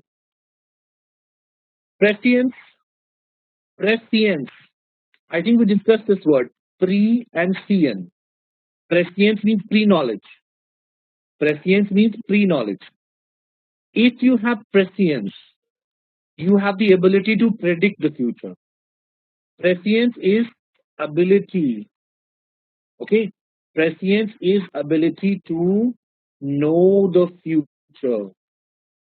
Prescience is the ability to know the future. Irrationality is the ability to know sanity. Of course not. If you are irrational, will you have the ability to know sanity? No. Predictability is the ability to know the past. No, yeah, predictability is for future, not past. Why everybody is marked B? When you make predictions, do you make predictions about the past or the future? It's opposite. So number B is wrong. Irascibility is the ability to know emotions. No. Irascibility means bad temper. There are lots of words for bad temper. Today you learned curmudgeon. Curmudgeon is a person who's bad tempered. Irascibility means you have a bad temper. You are surly. You have surly nature. Erudition. Erudition is the ability to know the esoterica. Yes. Yes. Number D is right. Erudition is what? What is erudition? Learning knowledge. Okay. If you have learning and knowledge,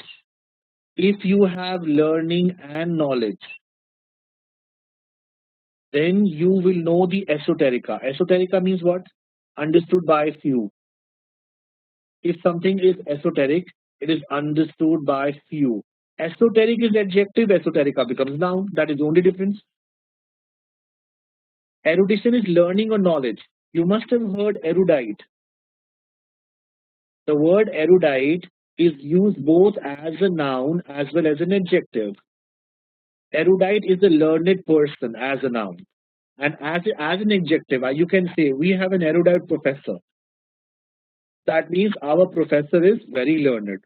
So erudition is your learning and knowledge. Okay? And if you have learning and knowledge, you will understand the esoterica. Because esoterica is understood only by those people who have learning and knowledge. Number D should be the answer. Okay. Nikita, I thought prescience is before we gain knowledge. No. Prescience is pre-knowledge. Pre is before and CN is knowledge. So pre-knowledge is prescience. Okay?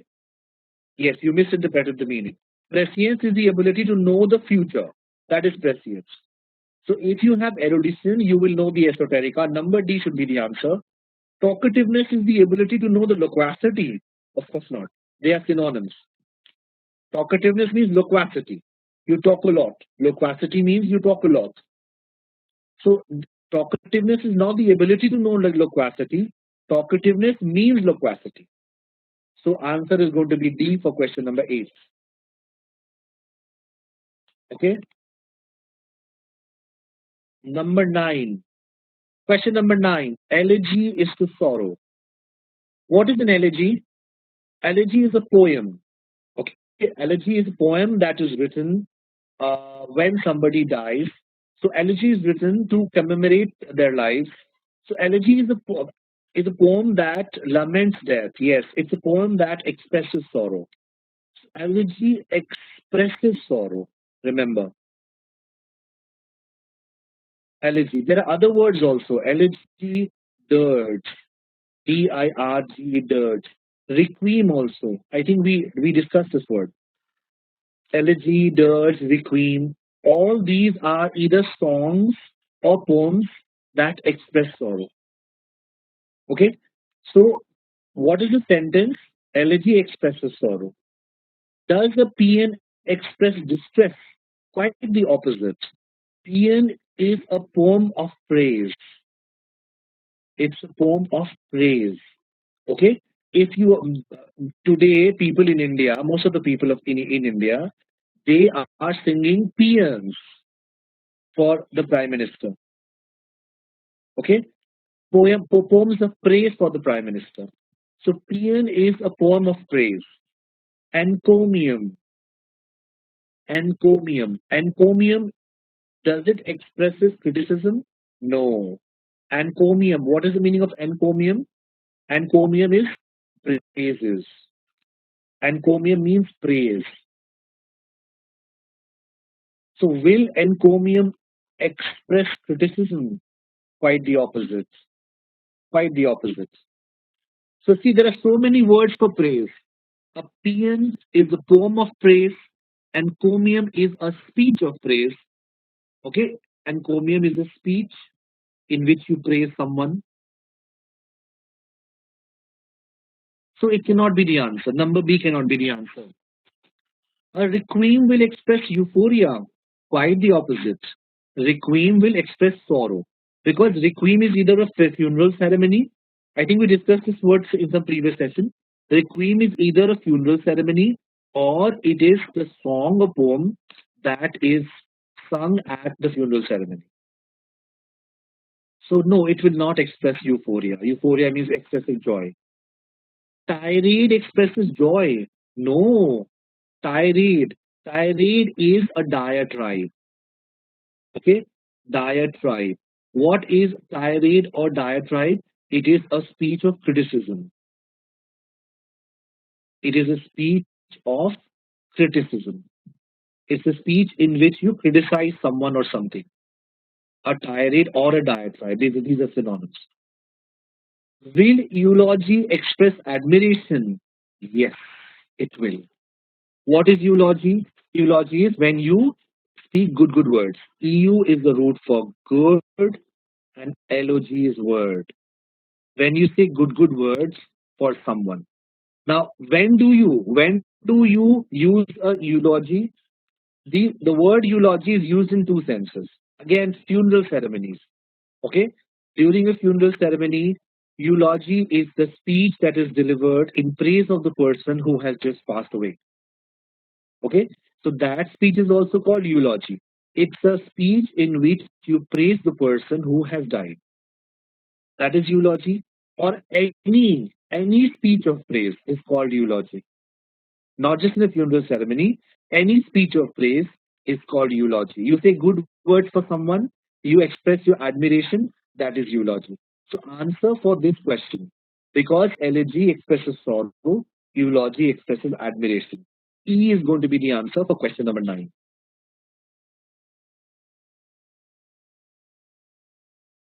Is this clear? Is this clear? Number 10. So see, so many words are there. Elegy, dirge, and requiem. Elegy, dirge, and requiem. They will always express sorrow, sadness. They are either speeches or songs or poems. So you have three words: elegy, requiem, and dirge. Paean, paean and encomium, and eulogy. Paean, encomium, eulogy. These three are synonyms because they express praise, admiration. The only difference being that eulogy is also praise for a person who has just died. Okay, so encomium is normally a speech which expresses praise. Eulogy is also a speech that expresses praise. Paean is normally a poem that expresses praise, but they all express praise. And what is tirade? Tirade is any speech in which you express criticism. So this is number 9. Coming to number 10, prudish is to propriety. Now this is interesting. Who are we going to call prudish? A person who is prudish is too concerned about propriety, isn't it? A prudish person always wants you to maintain propriety. He's not ready to, he will not accept any kind of jokes, any kind of pranks, any kind of loose talks. So a prudish person is too concerned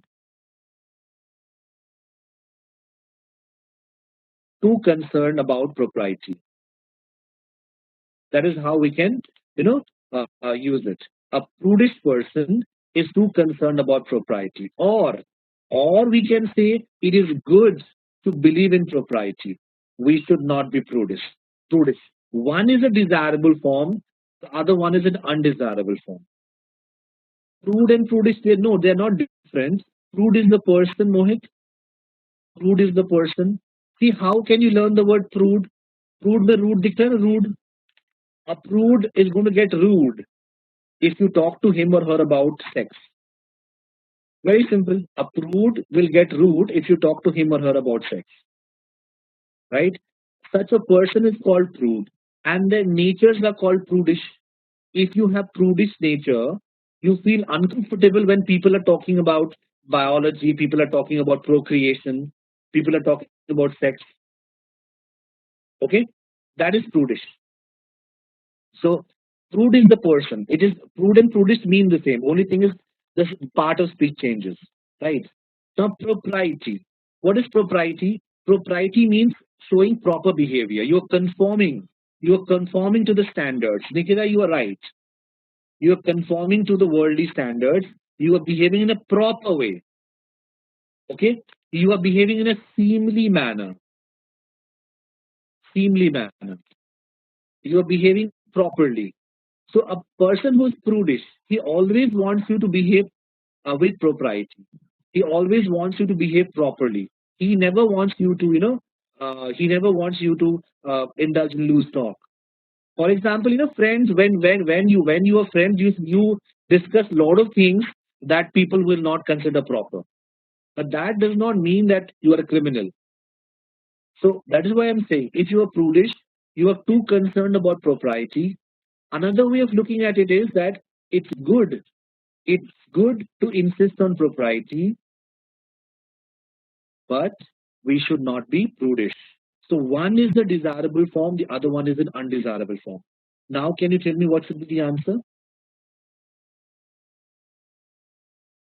What should be the answer? Does prude only relate to sexual topics? No, not really. Not just sexual. Anything that is, anything that is, kind of that is generally not discussed by people in general. Okay, Mohit? Taboos, yes, taboos. If you discuss taboos, if you're talking about taboos, absolutely, right? So let's see. Let's see. What do you think? A fanatical person is too concerned about violence? Probably. It's possible, it may not be possible. Can't say with 100% certainty. Authoritative person is too concerned about evidence? Not necessary. A finicky person is too concerned about quality? Yes, that is why we call him finicky.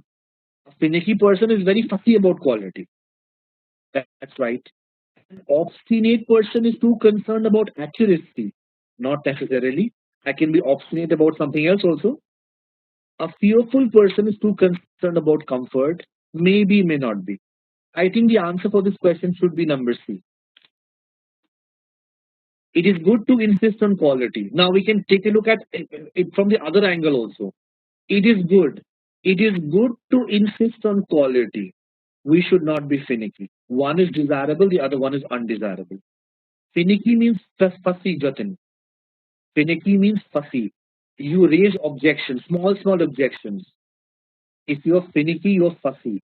You have objection to every small thing. You must have seen some people when they enter an eatery, when they enter a restaurant, they are so finicky. They will, everything they want you to wipe it 20 times, and they will change the tablecloth and all these kind of things. So yes, it is good to insist on quality. I think you should not be finicky.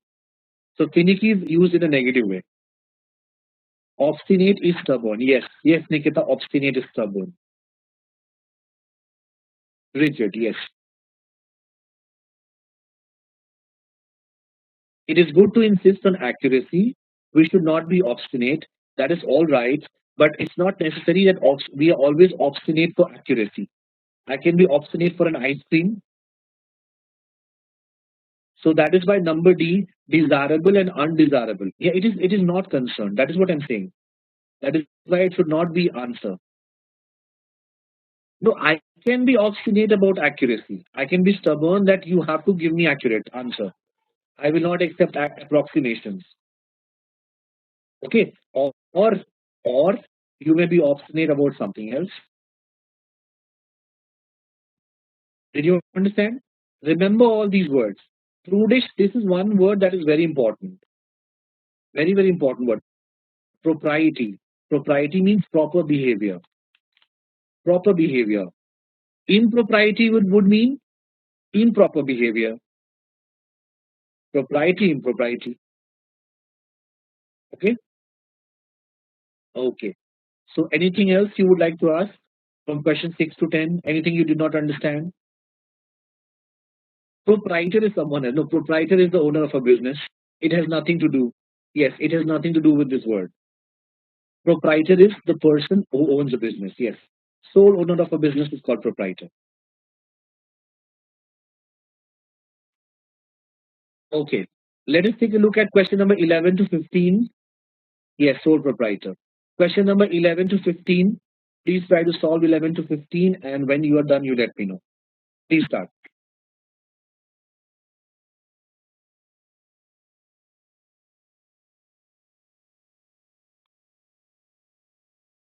Should we check? I think everybody has done, right? Enclose is to parenthesis. Very simple. We use parenthesis to enclose.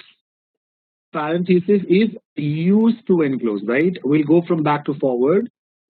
Parenthesis is used to enclose.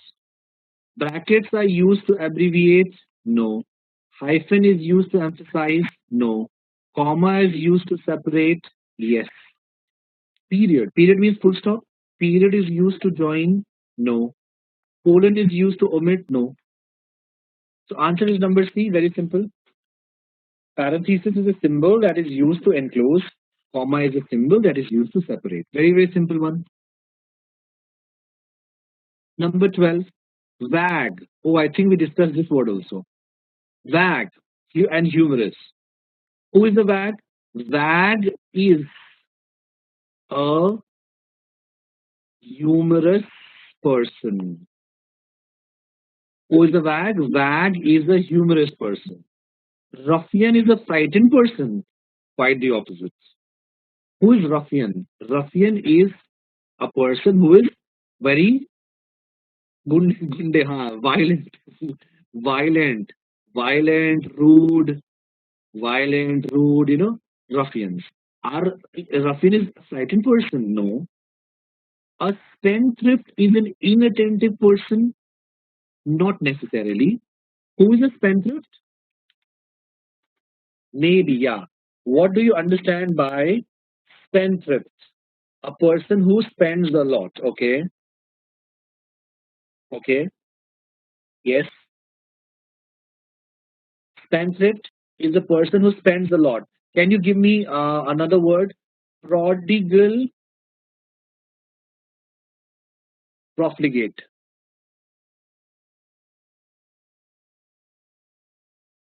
Okay, when you spend a lot, prodigal. You are being prodigal, right? You are being profligate. You are being wasteful. If you are a spendthrift, you're prodigal and you're profligate, right? Dolt is a stupid person. Yes. Who is a dolt? Who does not know the difference between a nut and a bolt, right? That is how we remember the word dolt.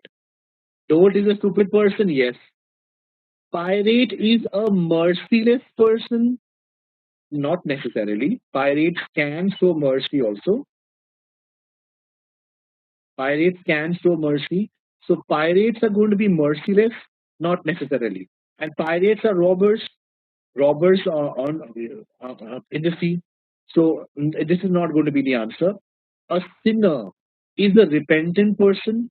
Is it necessary that every sinner will repent? No. Repentant means you want to atone. You want to atone. You want to expiate. You want to repent. You want to expiate. You want to atone for your sins. Okay, you want to do something so that you get rid of your sins. So that is dependent. So no, not every sinner is dependent. Answer is number C.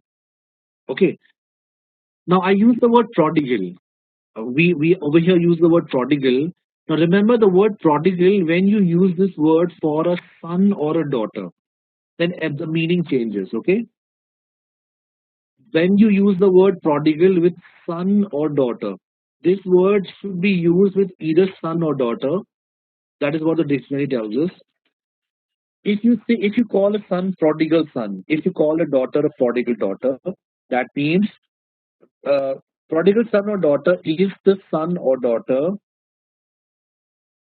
who does what? Who returns? Who returns to uh, who returns home? Okay, who returns home after leading an immoral life.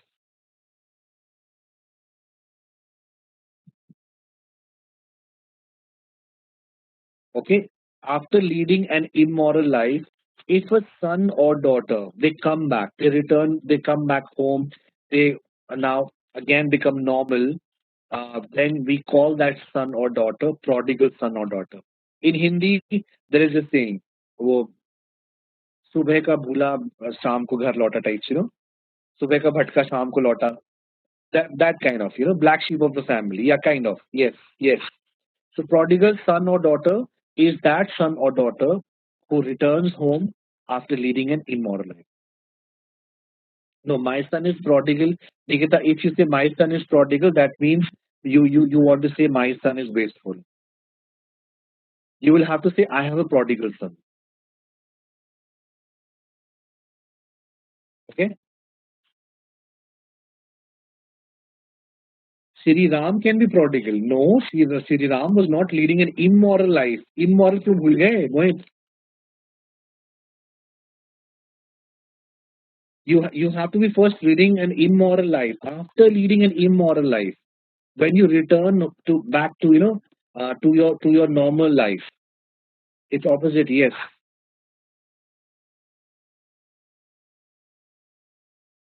Okay. Uh, what are you trying to say, Nikita? Then how to use it in this sentence means, if you say my son is prodigal, if you say my son is prodigal, okay, my son is prodigal, that means he's wasteful, right? And normally prodigal son is, normally it is used in the noun sense. Prodigal son or daughter. The prodigal son and daughter has returned home. That is how you generally use it. When you want to use it in the noun sense. Okay? Were you not aware of this prodigal son or daughter? I think there's a very famous book by Jeffrey Archer also. Prodigal son or prodigal daughter. I don't remember whether it's son or daughter. There's a TV series. I don't know about the TV series, but there's a very famous book by Jeffrey Archer. Okay. So what were we discussing? We were discussing question number 12, and I told you question number 12 answer is number C.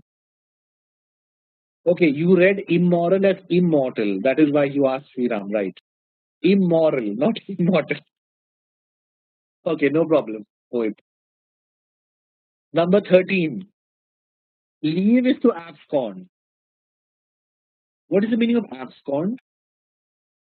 Abscond means farar ho jana in Hindi. Abscond means to leave secretly. Okay. Abscond means to leave secretly. This is important. Farar ho jana. Okay. To leave secretly. Abscond means to leave secretly. I'm moving from back to forward. Steal means to take secretly. Yes. Flee means to evacuate secretly. No. Astound means to impress secretly. No. Renovate means to build secretly. No. Downgrade means to evaluate secretly. No. Answer is number 8. Okay. Do you know that cash means cash and secrete? Both these words, they mean to store secretly. Are you aware? Cash and secrete. The words cash. Okay, one is cash files. Yes, cash files. But when I use the word cash, okay, wait just a minute. When I use the word cash as a verb, cash or secrete, both, when I use them as a verb, right, then one meaning is to hide something,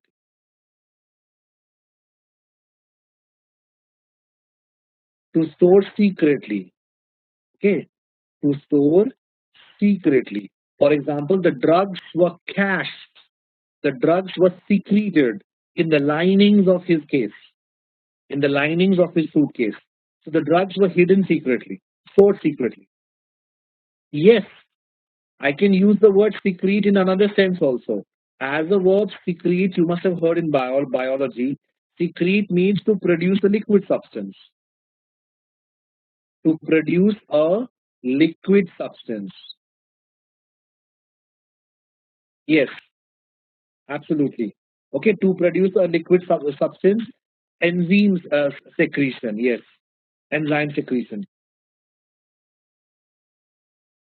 The rubber tree, the rubber tree secretes latex, and this latex is it is processed and converted into leather, into rubber. Similarly, our sweat is secreted by the sweat glands. Yes or no? Your tears are secreted by the lacrimal glands. Lacrimal glands we have under our eyes. So tears are secreted by the lacrimal glands. So secrete also means to produce a liquid substance. This meaning we all know, but you should also now know that secrete means to store secretly. Cash also means to store secretly. Okay. Trespass means to enter secretly. Yes or no? If you trespass somebody's property, that means you enter secretly.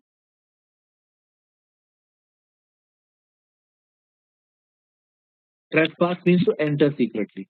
So over here we were talking about absconding. Absconding means to leave secretly.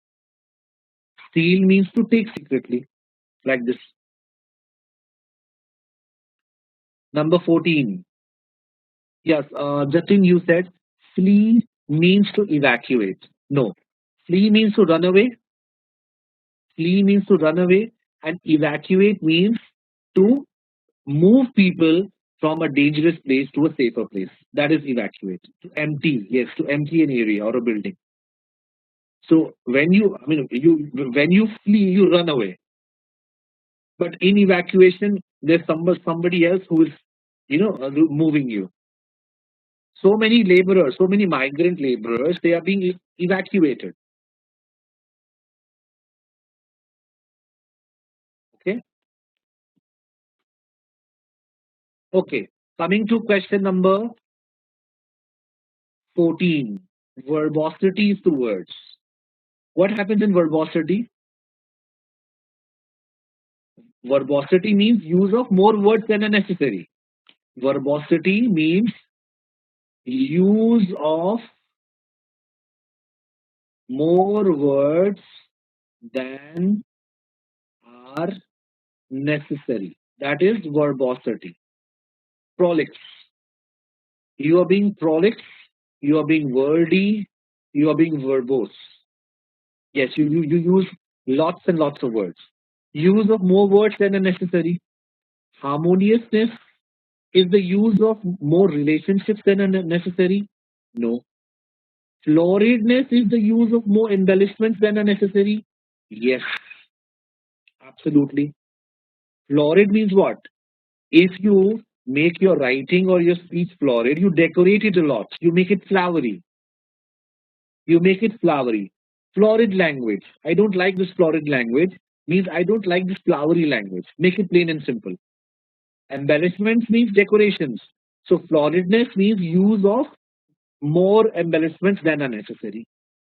Interrogation is use of more answers than are necessary. Quite the opposite. Supposition is use of more proposals than are necessary. Not really. Supposition is what you guess. What you guess. Okay. Does it mean that you are using more proposals than are necessary? No.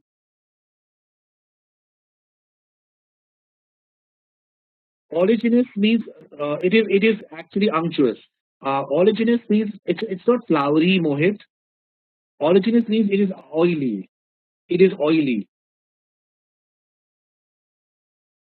Yeah, flattery. चिकनी चुपड़ी बातें करते हो ना. In a figurative sense, it is flattery. Unctuous, also called unctuous. It's oily. So no. Unctuous.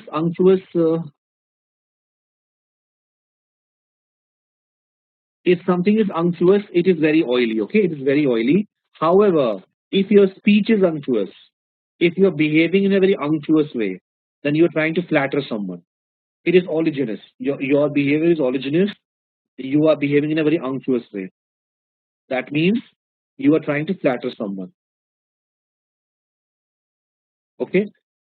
Condemnation is the use of more acts than are necessary. No. So what is going to be the answer? Answer is going to be B. Floridness is the use of more embellishments than are necessary.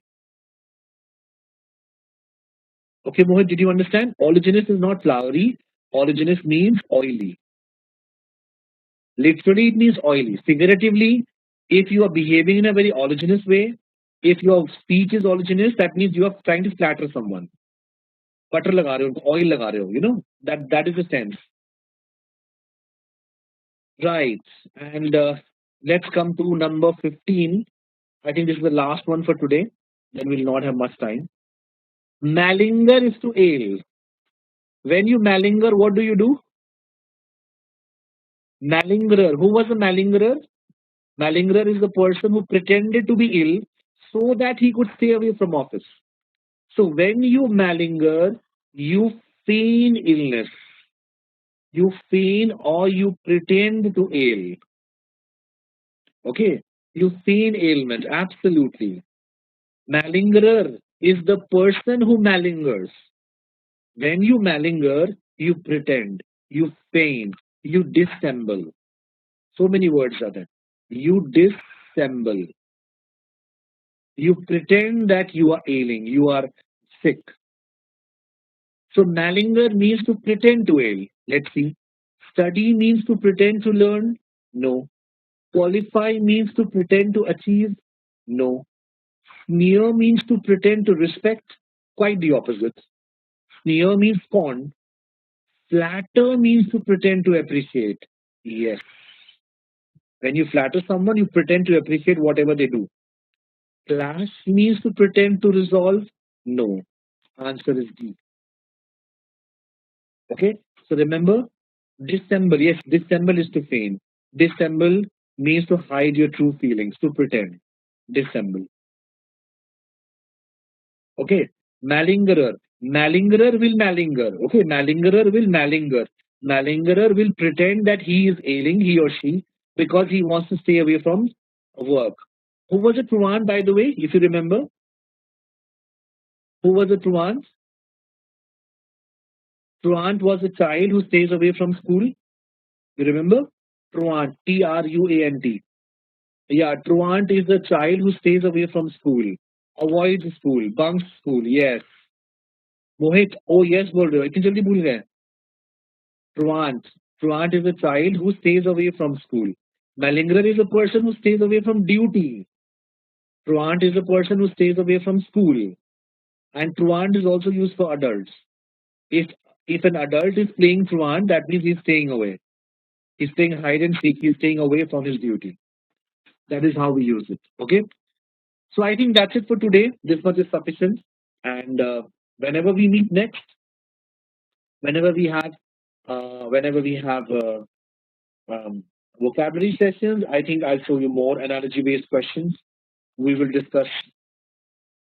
We will discuss what? We will discuss more number of words. How to remember words. I think you should link. Yes, there are lots. There are lots of words. I think you have to use the link technique. Try to link it. Try to use mnemonics for phonetics. Make funny links. Yes, you can do something or the other. Dissemble.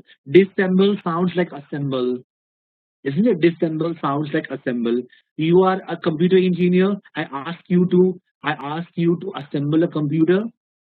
Okay. You are not able to assemble it. You dissemble. You pretend that you are ill. That is how you can remember the word dissemble. Yeah, you can use mnemonics. You can use uh, mnemonics, phonetics, whatever. Malingerer. Malingerer is a person who stays away from duty. He pretends to ail. Okay, and what does he do? He lingers all the work. Linger मतलब delay करना.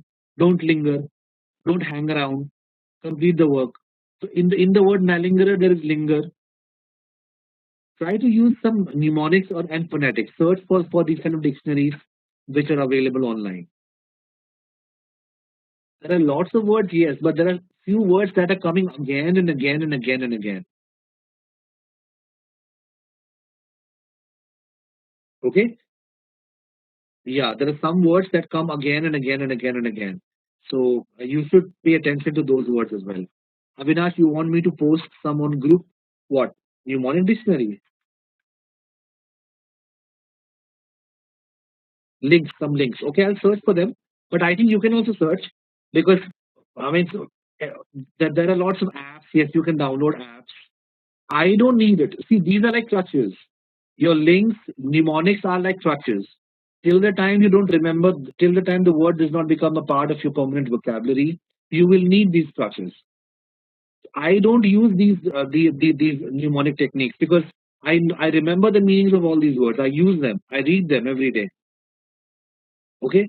So till the time it becomes part of your permanent memory, you will need some kind of a link, some kind of a help. And these can be mnemonics. So if you search for mnemonics dictionary, you will get the apps. You can download them. But even I'll search. If I find something suitable, I'll let you know. Okay. How you remember words? How you remember words means I read and these words are used. Okay.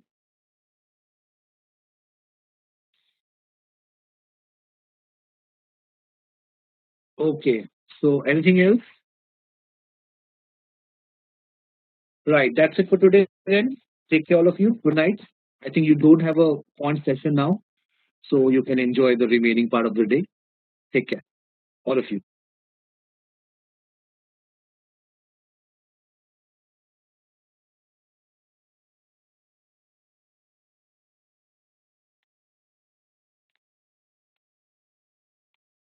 Good evening. Am I audible to all of you?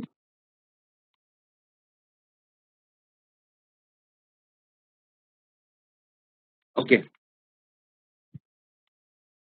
So we'll practice on some questions of analogies.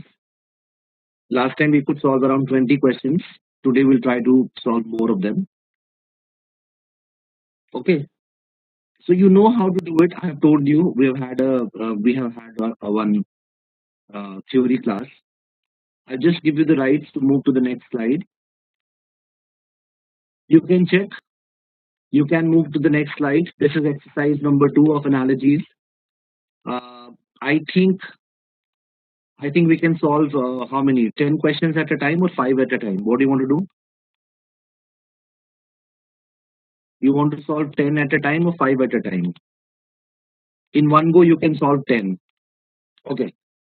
So please start question number 1 to question number 10. Okay. Question 1 to 10. I think 10 minutes will be sufficient. If you need more, you can take more time. And when you are done, please let me know. Start, please.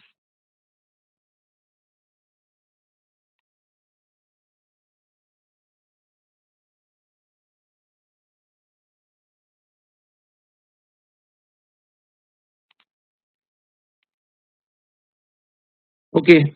I think that is sufficient time. Let's take a look.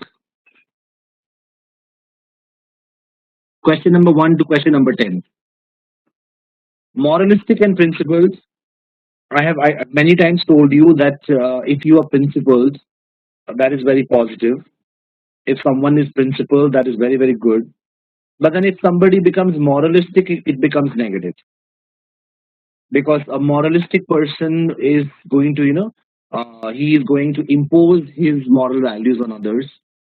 A moralistic person will judge other people according to his or her morals. So, what exactly is the sentence that we can make? The sentence that we can make is moralistic is an undesirable form of being principled. Right? Moralistic is an undesirable form of being principled. Or you can probably say that we should not be moralistic. We should be principled. We should not be moralistic. We should be principled. On that basis, what should be the answer? I think B. No, number B should be the answer. A is not right. We should not be pedantic. We should be learned. Pedantic is always used in a negative way. Pedantic means you only focus on bookish knowledge, right? So pedantic is negative and learned is positive. Left right hand side, the word has to be positive. Number D cannot be right. You should not be dogmatic. It is good to be prejudiced. Of course not. Prejudiced also is negative word. So number D will not work. On the left hand side, the word has to be negative. On the right hand side, the word has to be positive. So number A also will not work, Avinash, because simplistic is positive, unsophisticated also is positive. Dogmatic is never used in a positive way. Meher, dogmatic is never used in a positive way. Dogmatic is always negative, always. And plus, please understand, Meher, that over here dogmatic is negative, and this also prejudice is negative. You want a relationship on the left hand side should be negative, right hand side should be positive. This you will see only in number B. Only in number B. Pedantic is negative and learned is positive. Okay. Pedantic, Jatin, I think I have explained this word so many times. A pedant is a scholar who emphasizes bookish learning. So if you are pedantic, you emphasize a lot on theoretical information, on bookish knowledge. You don't believe in practical information. So no, pedantic, yes, in a sense, pedantic is concerned with small details, but these small details are related to books. Answer for this question is going to be B. Positivistic. Is it bad to be positivistic? No. It is good to be positivistic. All of us should be positivistic. So number C also will not work. The sentence that we made is we should not be moralistic. It is undesirable to be moralistic. It is desirable to be principled. Is this clear? Question number 1, answer is B. Anyone has any doubt here? And remember, this word moralistic always, I think we have discussed this word many times. If you have morals, that is positive, okay? But when you become moralistic, it becomes negative. Why? Having morals means you have some principles, you have some beliefs. That is all right. But if you become moralistic, you start judging people according to your standards, according to your beliefs. And that is not right. So that is why moralistic, yes, you start correcting others, you start censoring others, you start judging others according to your values. You are most welcome to believe in something, but then you can't impose your beliefs on others. So question number 1, answer is B. Question number 2, soliloquy is to play. What is soliloquy? Soul and lok.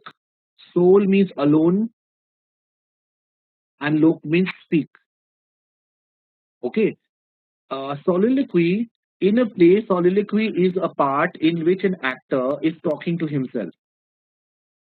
Soliloquy, soliloquy is it's a monologue. Yes, it's a monologue.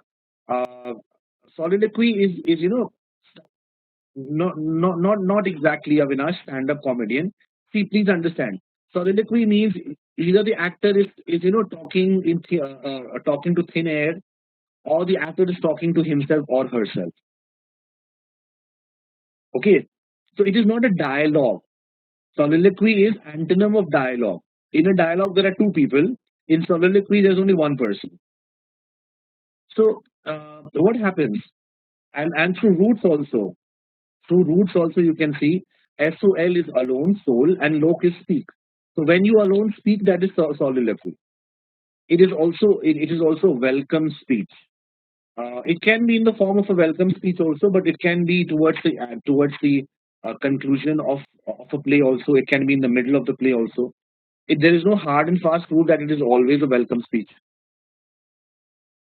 When a single person is addressing himself, or when he is addressing the thin air, that is called soliloquy. So soliloquy is performed by a single person in a play. Okay, performed by a single person. What is soliloquy? Soliloquy is performed by a single person in a play. That is soliloquy. Now we'll use the same sentence. Soliloquy is performed by a single person in a play. Violin is performed by a single person in concerto. Not necessary. There can be other people also.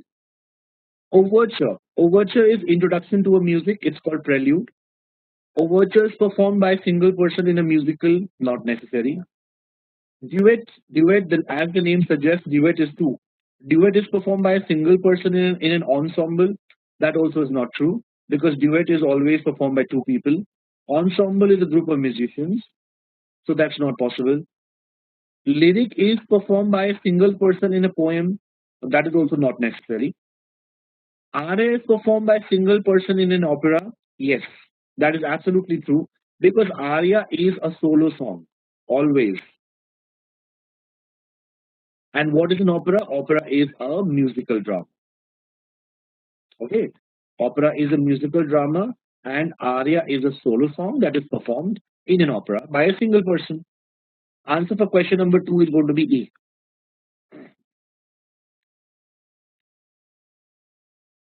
Overture is the prelude. Prelude. Prelude. The introduction, the introductory part of the music is called overture. Okay. It is not just music, even though it's a musical term. Your introduction, for example, let us say you are participating in a debate, so your introductory remarks is going to be called an overture.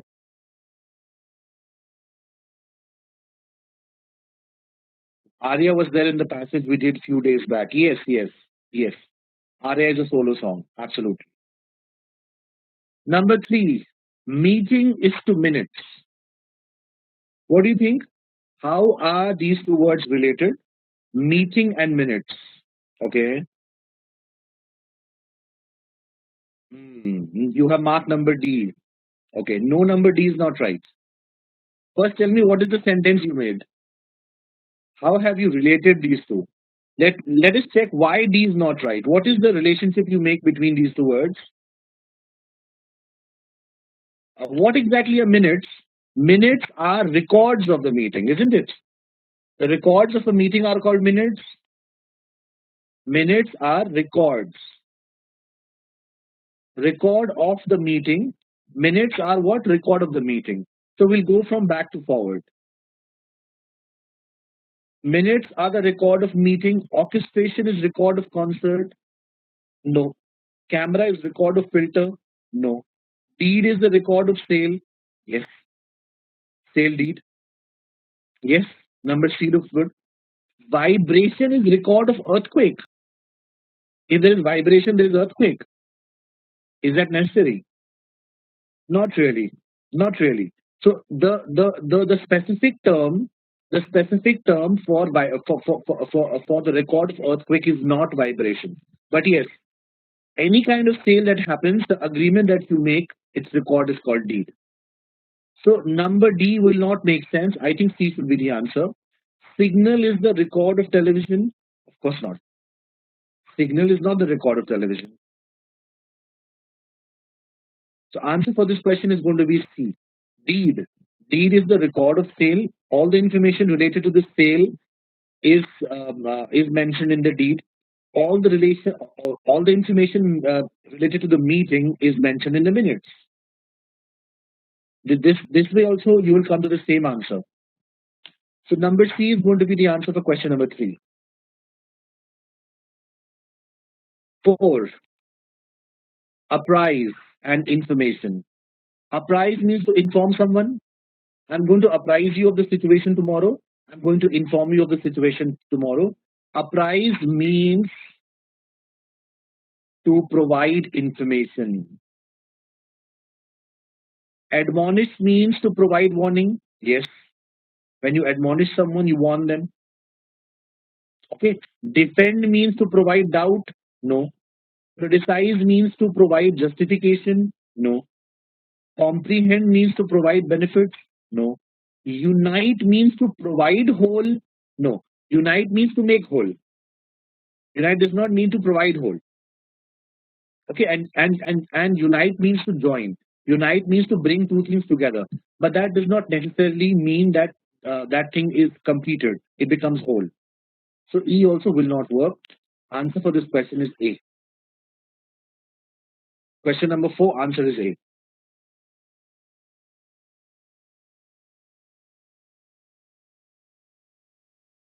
Okay. Next one. Minutia. Minutia. This word is pronounced as minutia. Minutia. What are minutia? Minutia are the small details. Yes, minutia are small details. Minute details. The small details are called minutia. The police will go through the minutia of the case. That means the small details of the case. Minutia are the small details. Data are the small hypotheses.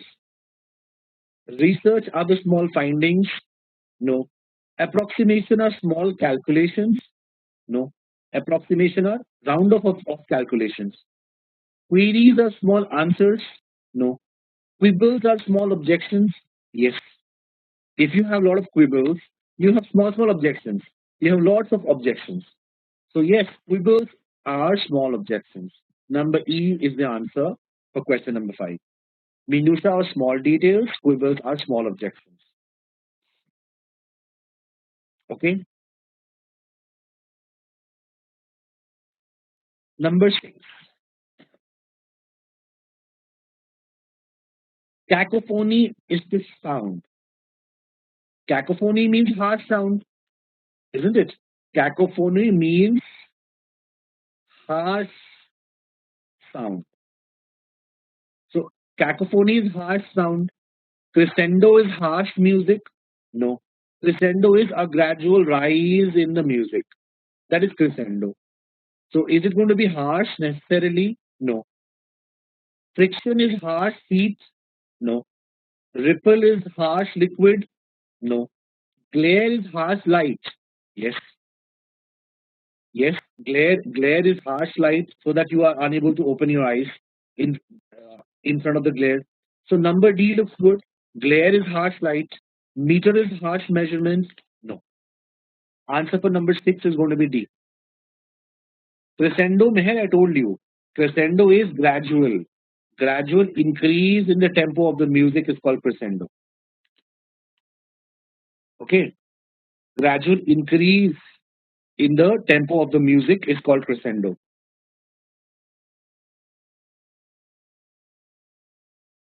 So question number 6, answer is D.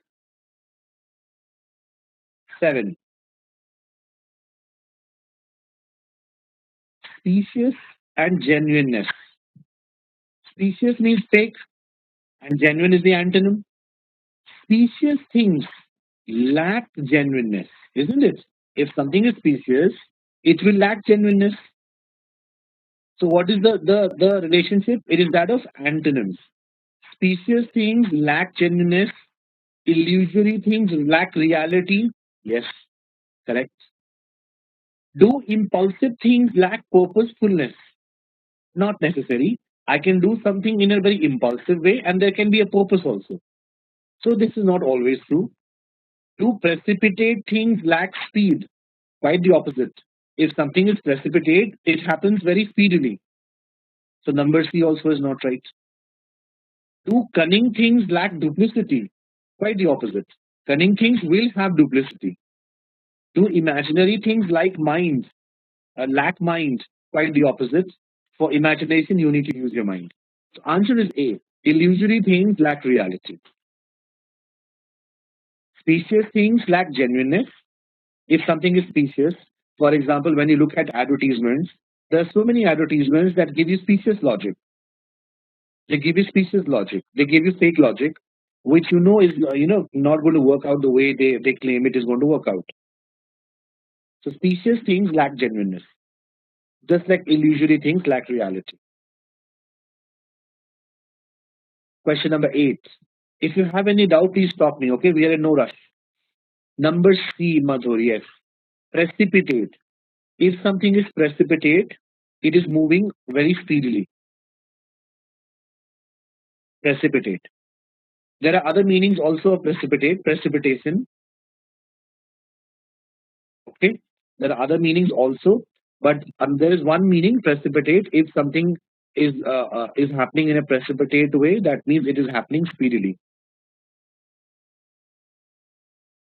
So precipitate things do not lack speed. In fact, if something is precipitate, it is happening speedily. Sweating. Yes, sweating also. That is precipitation. Yes, precipitate. Yes. But then you are, in that sense, Jatin, you are using it as a verb. When you precipitate, you sweat. Over here, it is used in the sense, in the form of adjective.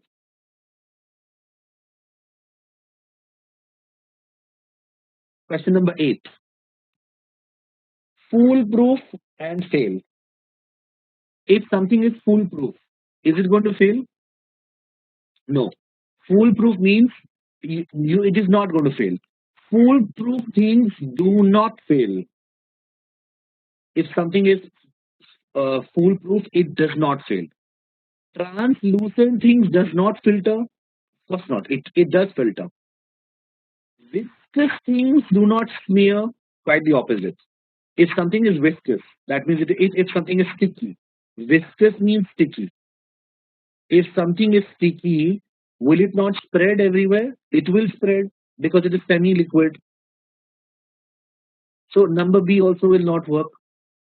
Volatile things do not explode. Quite the opposite. Volatile things explode. Airtight things do not leak. Yes, that is why they are called airtight. Taut things do not break. Taut means very tight. Taut means very tight. If something is very tight, will it not break? It can break, isn't it? So answer for question number 8 is going to be D.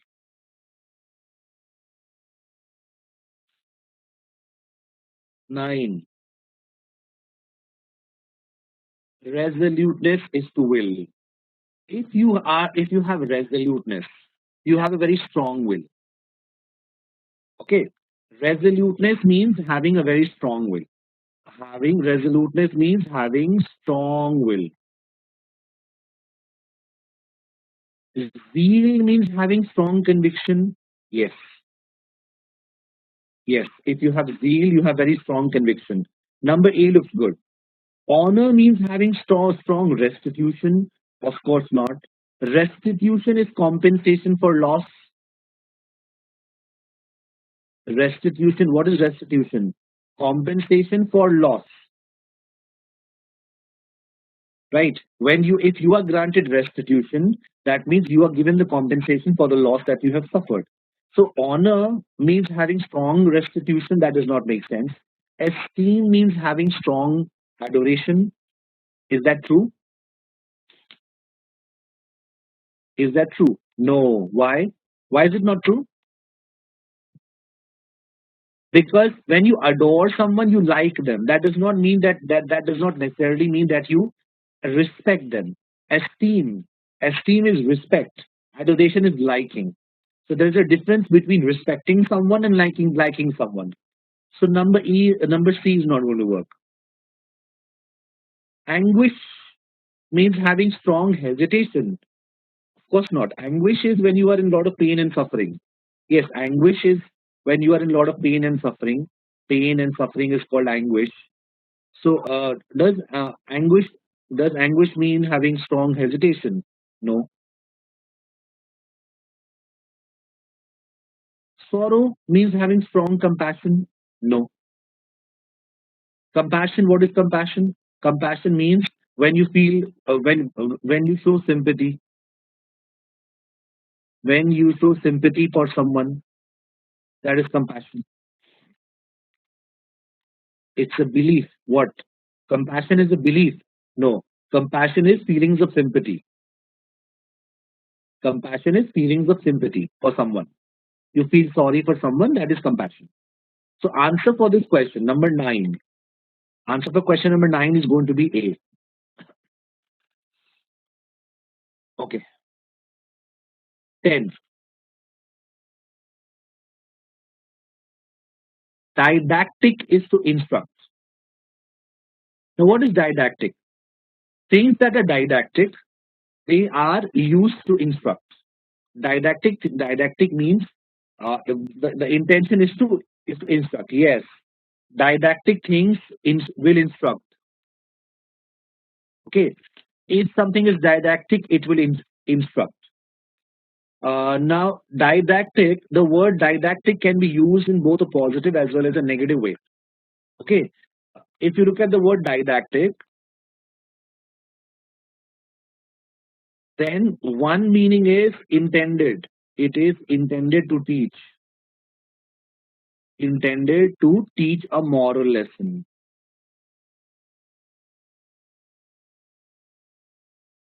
So, kids, the kindergarten kids, they so many stories are narrated to them.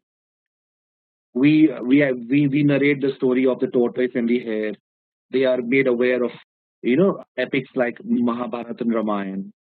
All these stories, they have been written. The purpose is didactic. It intends to teach them a moral lesson. It intends to teach them what is right, what is wrong. That is the intention of all these stories.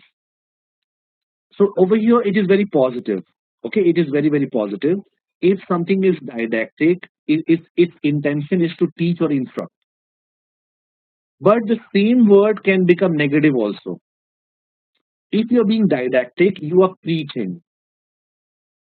Okay, you are preaching. Now, many people may not like your preaching. Okay, many people may not like your preaching, especially when you overdo it. So this word can become negative also. For example, if there is someone who's always, correcting you, who's always telling you this is right, this is not right, this is right, this is not right, then what will you say? You'll say, don't be so didactic. Don't be so didactic. I mean, we cannot look at everything from the morality angle. Okay, so this word can be negative also when you want to use it in the sense of somebody is always preaching and you get annoyed. But it can be good also. Means, yes, I told you it can be good also. The first, when your intention is to teach a moral lesson, then it is positive. Okay, but if it annoys someone, if it annoys someone, then it becomes negative, isn't it? I'm using the word preaching. I am not using the word teaching. As long as you are teaching, it is positive. The moment you start preaching, it becomes negative. Okay, did you understand? There's a difference between the words teaching and preaching. So in the first sense, you are teaching them. You are teaching them what is right, what is wrong, right? It is positive. But in the second sense, you are preaching them. When you start preaching, it becomes negative. Okay. So didactic. If anything is didactic, its intention is to teach you a moral lesson. So let's come back to the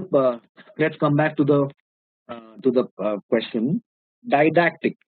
If something is didactic, it is used to instruct, isn't it? If something is didactic, it will instruct. If something is pedantic, it will contend. Contend means compete. If something is pedantic, will it contend? Not necessarily. If something is comic, will it amuse? Yes. Yes, comic things will amuse you. That is why it is called comic. Will theatrical things theatrical things will applaud? Quite the opposite. We applaud things that are theatrical.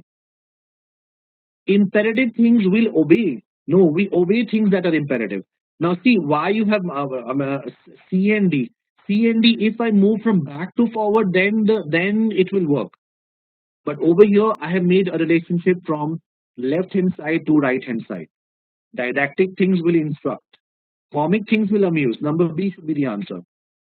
Rhetorical things will recite. No. Rhetorical things will recite. How? Rhetorical things will persuade. If something is rhetorical, it will persuade you because rhetorical. If something is rhetorical, it is very persuasive. So there is no relationship with the word recite. So E cannot be the answer. Yes, Jatin, but that is it is not necessary that I have to recite.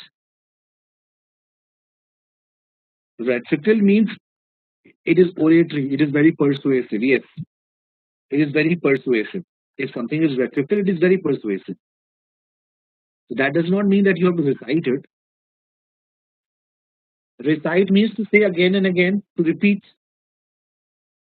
What is the meaning of recite? Recite means to repeat. I can convince you. I can convince you in my very first speech. I do. If I'm a master of rhetoric, if I'm a master of rhetoric, then I need not recite anything. I can convince you in my very first speech.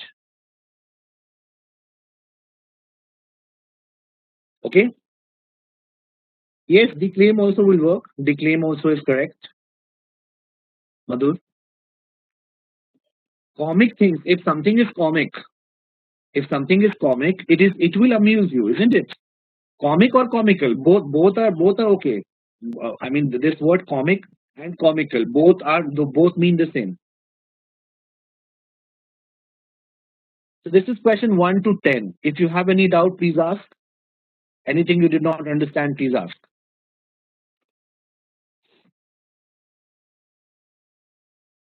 Okay, then let's start with number 11 to 20. Please take a look. Question number 11 to question number 20. When you are done, you let me know.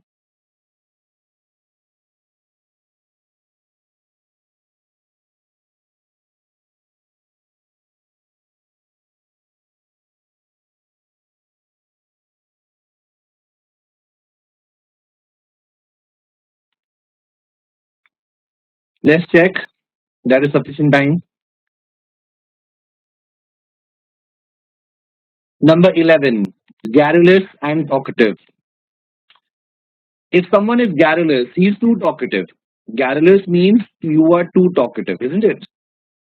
Extremely talkative. Yes, garrulous means extremely talkative. Suspicious means extremely unreliable.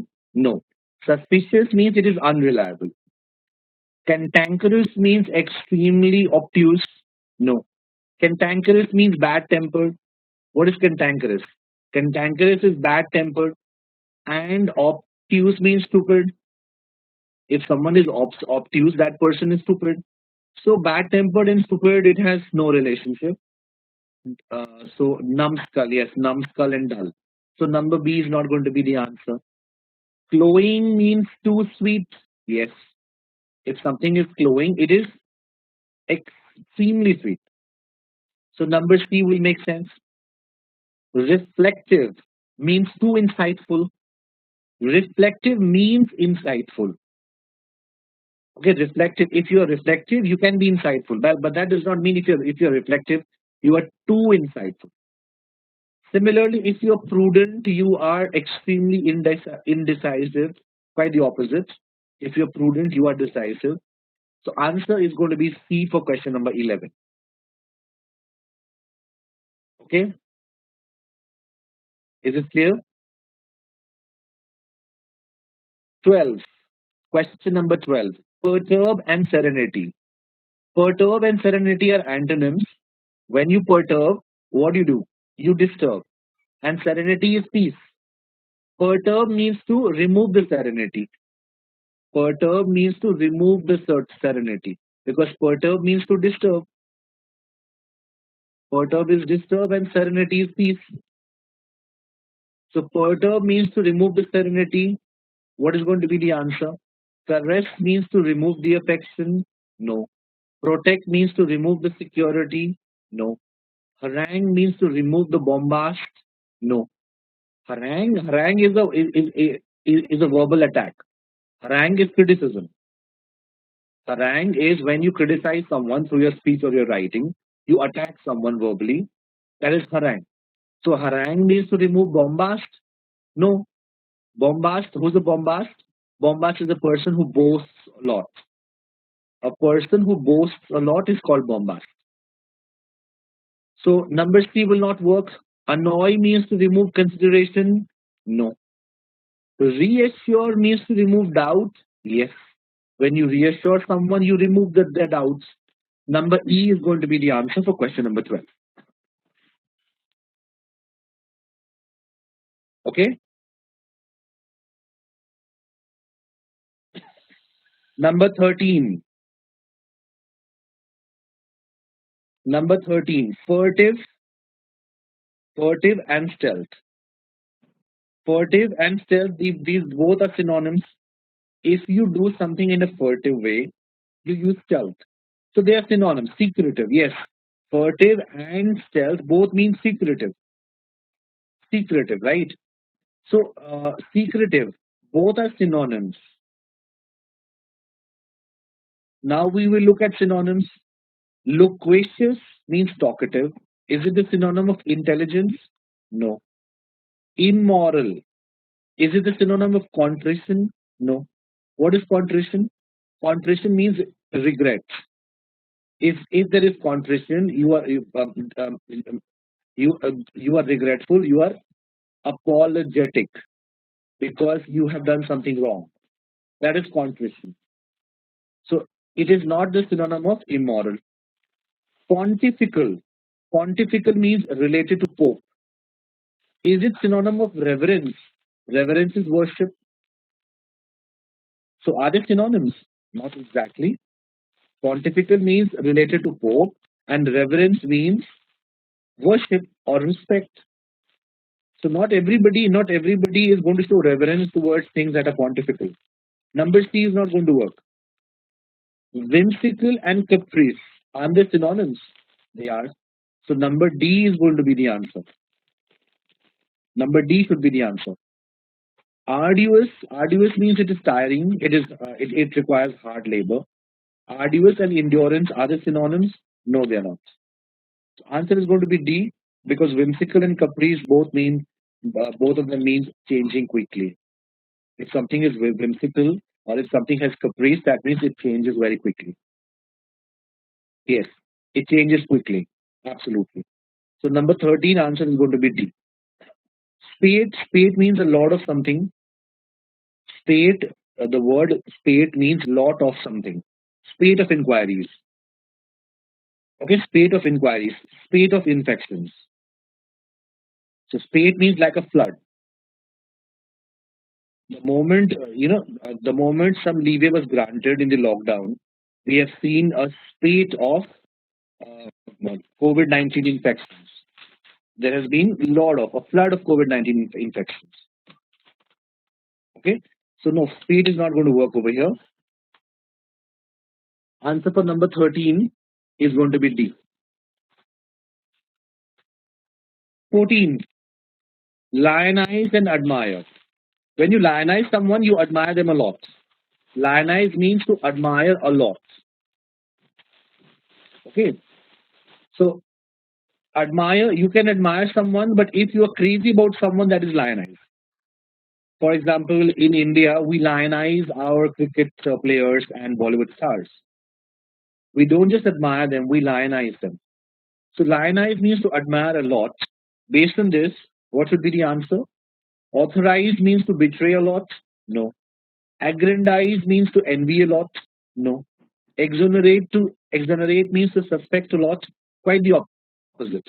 Exonerate means to acquit someone. So if you acquit someone, are you going to suspect them? No. Aggrandize means to increase something. Aggrandize means to envy a lot. No. Aggrandize means to increase. You are trying to aggrandize your power. You're trying to aggrandize your wealth. Vituperate means to despise a lot. Yes. When you vituperate, you show a lot of dislike for something. Emulate means to belittle a lot. Quite the opposite. Emulate means to be inspired. To be inspired to copy. To copy someone, to be inspired by someone. So when you emulate someone, you don't belittle them. In fact, you are showing a lot of respect to them. Answer for this question is going to be D. Vituperate. When you vituperate, you show excessive hatred or dislike for someone. So answer for question number 14 is going to be D. Okay. 15. Number 15. Clientele and customers. What is the relationship? All your customers are called clientele. Clientele is the collective noun for customers. All your customers. Clientele is collective noun of all your customers. All your customers. It is a collective noun. It is a collective name for all your customers. So what should be the answer? Contest is a collective name for all the empires. No. Boycott is a collective name for merchants. No. Army is collective name for civilians. No. Testimony is collective name for lawyers. No. Faculty is collective name for teachers. Yes. Number E is going to be the answer.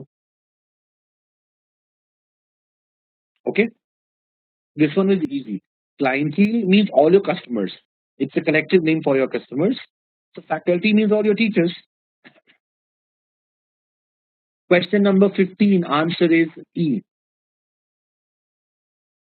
If there is any word you don't know, please ask. Okay. Number 16, retract and statement. Retract means to take back a statement, withdraw a statement. Retract means to withdraw a statement. You have said something, you take it back. Recant. Retract and recant mean the same. Retract means to withdraw a statement. Let's check. Substantiate means to withdraw a pledge. Quite the opposite. If you substantiate something, you support it. So do you withdraw the pledge? No. Reiterate means to withdraw the belief. No, reiterate means to strengthen the belief. Reveal means to withdraw the promise. No. Precipitate means to withdraw the procedure. Can't say. Repeal means to withdraw the legislation. Yes. Answer is E. Okay. Number 16. Answer is E. 17. Juggernaut and crush. What is juggernaut? Juggernaut comes from the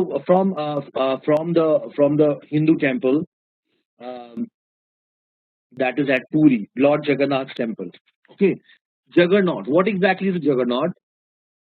Juggernaut is a crushing force. Juggernaut is a crushing force. Okay, any crushing force is called a juggernaut. It can be anything. If you look at the origin of this word comes from Lord Jagannath. Lord Jagannath of Puri. Okay, if you check in the dictionary, you will find the origin of this word is Lord Jagannath of Puri. The chariot, the Rath Yatra, yes, the chariot that carries this god. Whenever there is a Rath Yatra, the chariot is so heavy. It is so heavy. It is pulled by so many people, and God forbid if you come, if you land up under the wheels of this chariot, it's going to crush you. Okay, it's going to crush you because it's very heavy. So from there, this word has come juggernaut. Juggernaut is any crushing force, anything uh, in front of which you cannot stand. For example, nature. Okay, nature is a juggernaut. If there is a massive tsunami, can we do anything? No. It is a massive earthquake. Can we do anything? No. So nature is the juggernaut. It's a crushing force. It will come in one day, in 1 second, it can destroy everything. Will not be able to do anything. So nature is a juggernaut. Similarly, these days it is used for in sports. Let us say Indian cricket team has been performing consistently. Nobody has been able to beat the Indian cricket team, for example. So in the sports page, what are they going to say? The Indian juggernaut rolls on.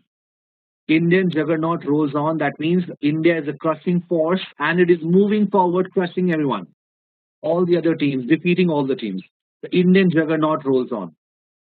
In fact, these days people say that India is the juggernaut. It is the fifth largest economy. Yes or no? It is the fifth largest economy now. So India is a juggernaut. It is a crushing force. You will not be able to stand in front of Indian economy. It is so huge. I mean, our prime minister is giving out aid of 20 lakh crore rupees. This is more than the GDP of so many nations. And this is just the aid, isn't it? So India is a juggernaut. India is a crushing force. It's a huge crushing force. This is how it is used. So juggernaut is something that will crush anything. Avalanches, avalanche is a juggernaut. Yes, all natural disasters, they are juggernauts. They are crushing forces in front of which we cannot do anything. So over here, what will a juggernaut do? A juggernaut will crush you. A juggernaut will crush. Okay. Now the problem is we don't know the meanings of the words in the options. Let's see. Do you know who's a Quisling?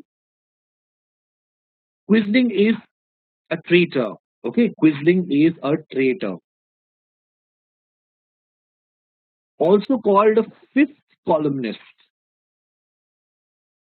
Quisling is a traitor, also called fifth columnist. Fifth columnist, Quisling, traitor, all these are people who betray, isn't it? So will a Quisling betray? Yes. Number A is going to be the answer. Just like a juggernaut will crush, a Quisling will betray because Quisling is a traitor. The word Quisling is actually it comes from the name of a person. It comes from a name of a person called V. Quisling. I think he was some politician of Poland or some nation, and he actually he supported Hitler. He was disloyal to his own country. He supported Hitler, and he let Hitler conquer his country. So because of his name, V. Quisling, because his name was V. Quisling, so now we have the word Quisling. So Quisling will betray. Fifth columnist also are traitors, Meher. Fifth columnists are traitors. Okay, I mean there is the origin of the word is that there were some traitors long time back. So columns are pillars. Columns are pillars that support a building, right? So these traitors, what they did is that they broke five columns. They broke five of the columns in order to in order to be to do treason in order to betray their king. That is why from there this word has come, fifth columnist. So traitor, fifth columnist, quisling, all these are same. Just like a juggernaut will crush, a quisling will betray. Okay. Now comes the word incubus. Incubus will hatch. What is incubus? Do we know what is incubus? Interesting word. This is an interesting word. Two words, incubus and succubus. Okay. Incubus.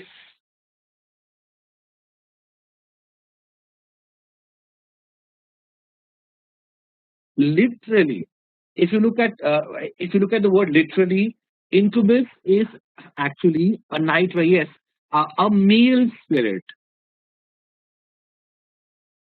Who is an incubus? A male spirit who has sexual relations, with a sleeping woman.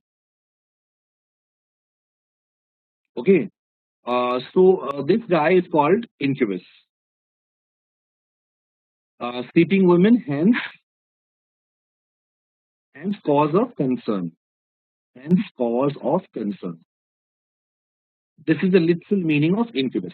So incubus is a male spirit who has sexual relationships with a sleeping woman, and that is why incubus is he was a cause of concern. Figuratively, figuratively is incubus is any problem, any cause of concern, any cause of concern. These days, incubus is any cause of concern, a nightmare, a plight, a predicament, any problem you are facing, For example, terrorism, poverty, all these are incubuses. These are the incubus that India is facing. Okay, literally, it is a male spirit who has sexual relations with a sleeping woman. And literally, if you look at succubus was a female spirit. So opposite of incubus is succubus. Who is succubus? Succubus is a female spirit. Female spirit who has sexual relations with a sleeping man. Sexual relations with a sleeping man. Okay, hence not a cause of concern, right? That is why succubus does not have the second meaning. Incubus has the second meaning. Succubus does not have the second meaning. Succubus is just a female spirit who has sexual relations with a sleeping man. That's it. So remember these two words, incubus and succubus. So if I use this word figuratively, incubus, in our question, how was this word used? Incubus incubus will hatch? Will an incubus hatch? No. Incubus will trouble you. Incubus will create problems for you. So number B should not be the answer. Did you understand? Anyone has any doubt here?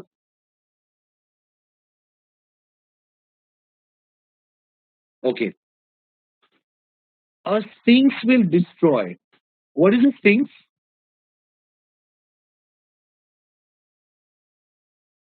What is a sphinx? A mythological creature. Yes, mythological creature. Sphinx is what?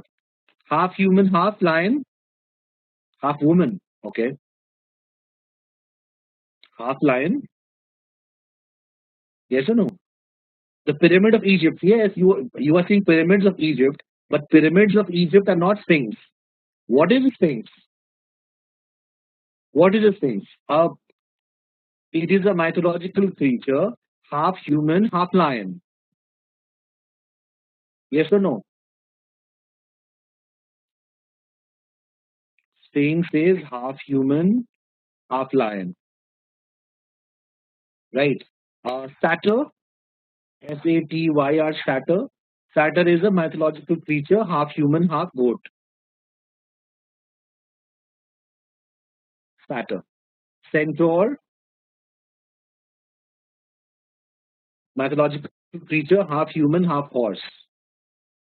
Yes, half human, half horse. Mermaid and merman, to pata hai na? Mermaid and merman. Everybody knows mermaid, and the male version is merman.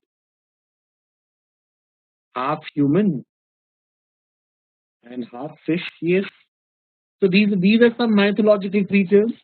Some mythological creatures. Sphinx is half human, half lion, right? It is not necessary that this human has to be woman. It's not necessary that this human has to necessarily be woman. That's not true. It is the body of a human and the head of a lion. Satyr, in Satyr, what happens? The body is that of a human, and um, um, uh, the feet is that of a goat. Centaur also, body is that of human, and the feet is that of horse. In mermaid and merman, the body is that of human, the feet is that of fish. So in that sense, Sphinx is slightly different. Why?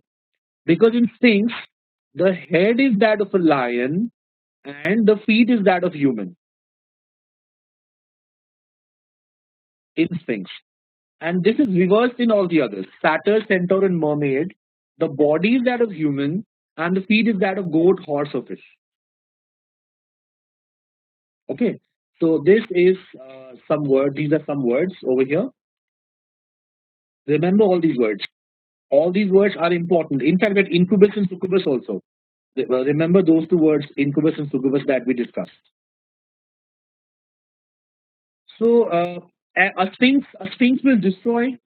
A sphinx will destroy. That is also not true. That is not always necessarily true. A sibyl will mislead. Who's a sibyl? Sibyl is a soothsayer. Sibyl is a soothsayer. Soothsayer means fortune teller. Okay, fortune teller. Sooth. Sooth means truth. A person who tells you the truth about the future. A person who predicts the future is called soothsayer. Fortune teller is called a sibyl. A sibyl will mislead you. Is that necessary? Not really. Not really. So that is why number D also cannot be the answer. Number E, paragon will purify. Paragon is a perfect example of something. It's a model of excellence. Yes, paragon is a perfect example of something. So what are other words? Paragon. What is a paragon? Paragon is a perfect example of something.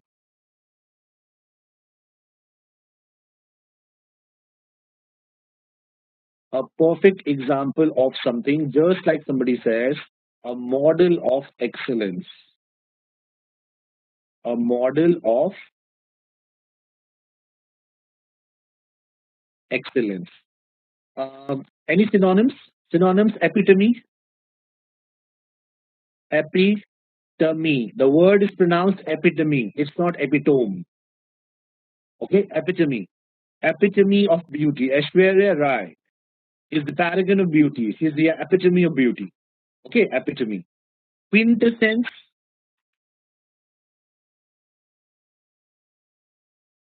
quintessence.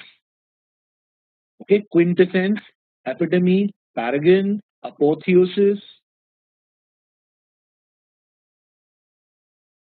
All these are synonyms. These all of them means perfect example of something. Paragon, epitome, quintessence, apotheosis. All of them mean perfect example of something. Okay, gem. Avinash, yes, gem. Gem also. Gem is also a synonym. You must have seen. You must have heard the quintessential Indian male. The quintessential Indian male. That means the perfect example of an Indian male. What exactly are the features of a quintessential Indian student? Quintessential Indian student, we will always run after grades and marks. More than learning, what is important is how many marks am I getting. Even if I learn zero, no problem. You give me 99%. So that is quintessential Indian student mentality. I mean, not just Indian student mentality, Indian mentality, right? So quintessence, apotheosis, apotheosis. For example, if Amitabh Bachchan, Amitabh Bachchan is the apotheosis of perfection. He is the perfect example of perfection. He is the apotheosis of of of, of drama. He is the perfect example of drama. So all these words, paragon, epitome. This word is epitome, not epitome. Okay, many people they pronounce this word in an incorrect way. It's epitome, not epitome. Epitome, quintessence, apotheosis, gem, paragon. All these are synonyms. Perfect examples of something, models of excellence. And based on this, we'll come back to the question. A paragon, a paragon will purify. A perfect example of something. Will it purify? Not necessary. So again, this is not true. Answer has to be A. Answer has to be A. Quizzling is to betray. Okay, Quisling is a fifth columnist, a traitor. Is it clear? So many words. We discussed so many words in one question. This was a very difficult question. If you do not know the meanings of the words, then this is a very, very difficult one. Question number 18. Frugal is to penurious. Okay. Uh, See, if you are frugal, it's good to be frugal, isn't it? All of us, we should be frugal. Should we be penurious?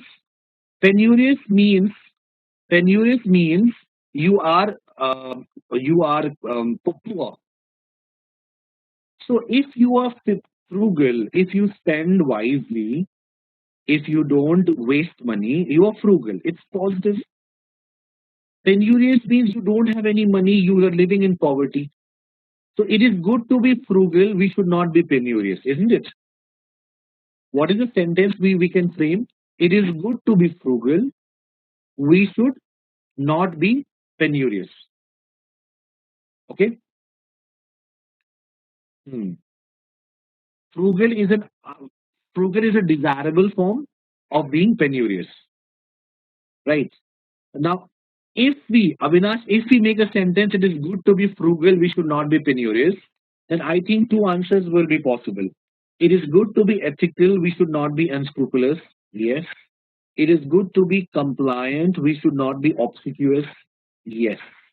Both these statements will be correct. Other statements are immediately removed. It is good to be temperate, we should not be sober. Opposite. It is good to be cynical. Should we be cynical? No. It is good to be cynical. We should not be sarcastic. Yes, but is it good to be cynical? No, not correct. It is good to be loathsome. Is it good to be loathsome? No. Loathsome means you hate something. Full of hatred. If you are loathsome, you are full of hatred. Is it good to be full of hatred? We should not be malevolent. Yes, we should not be malevolent. But should be full of hatred? No. So number E also is immediately removed. But we cannot have two answers. We have answers B and D. We cannot have two answers. So what exactly? We'll have to make some changes. We'll have to make some changes. Let's see. We'll have to change some. We'll have to form a sentence which is not balanced. Can I not say penurious? Penurious is an undesirable form of being frugal. Can I not say that? Because both of them are related to money. Okay, when you are being frugal, it's good. You spend less money. You don't waste money. That is good. But if you are in a situation where you're living in poverty, then what is going to happen? Okay, it is bad. So a penurious person will be frugal. A penurious is an undesirable form of being frugal. Right. Now let's check. Unscrupulous. Unscrupulous is an undesirable form of being ethical. No, no. Unscrupulous is not an undesirable form of being ethical. So this is not right. Obsequious is an undesirable form of being compliant. Yes, yes, this is absolutely right. I mean, if you're being compliant, if you're being compliant means if you obey someone, that's good. There's nothing wrong in being compliant, in obeying someone. But if you become obsequious, you become servile. You start obeying someone as if you are their servant. Is is that something you should do? No. So obsequious, obsequious is an undesirable form of being compliant. Obsequious and obsequious. There's no word obsequious. Obsequious. The word that you want is obsequious, Jatin. There is another word obsequy. There is another word obsequy, but obsequy is actually a funeral ceremony. Okay, I will just explain this to you. Wait.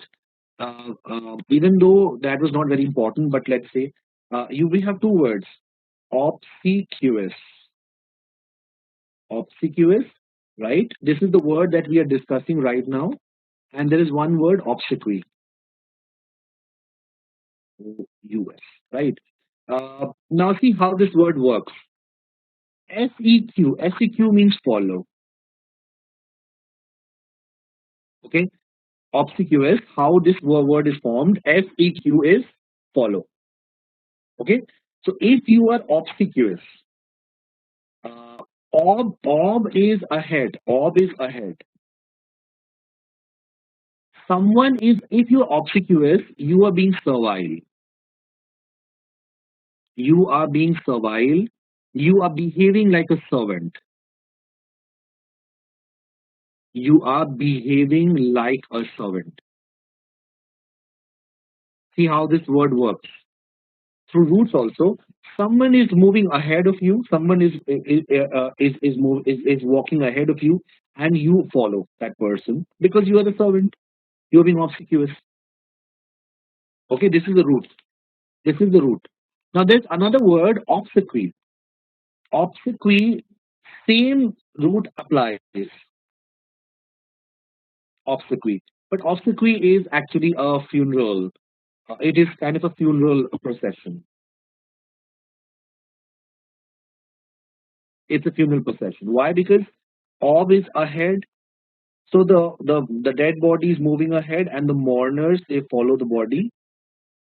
So same root is there, but then see there are so many changes in the meaning. Okay,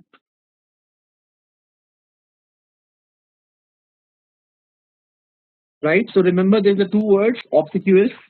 means you are servile, you're behaving like a servant, and there's another word called obsequy, that is a funeral procession. These two words are different, even though they come from the same root. So, over here, answer is going to be number D, obsequious. When you are obsequious, you will be too compliant. You will be too compliant. If you are penurious, you will be very frugal. Similarly, if you are obsequious, you will be very compliant. So number D is going to be the answer. If you are unscrupulous, you will not be very ethical, isn't it? If you're unscrupulous, you are not going to be ethical. So that is why D is going to be the answer for question number 18. 19. Anybody has any doubt till now?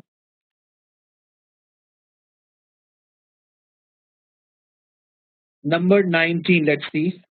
Depart and abscond. Abscond means to depart secretly. Abscond means to depart secretly. When you abscond, farar ho jana, you flee, you depart secretly, isn't it? So what is going to be the answer? Abscond means to depart secretly. Secrete means to store secretly. Secrete, and there was another word, cache.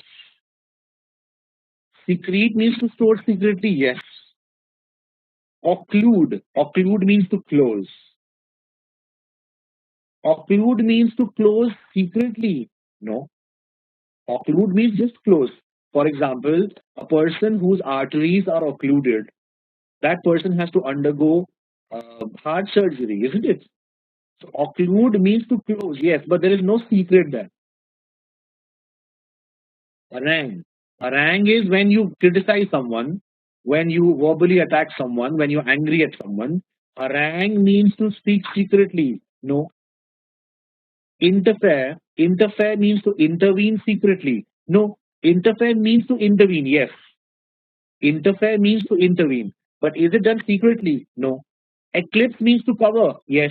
But is it done secretly? No. So there is actually the element of secret.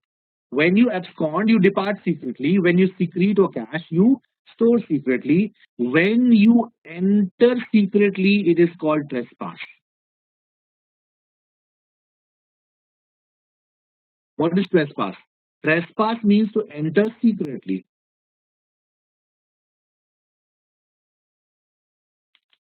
Okay, this is 19.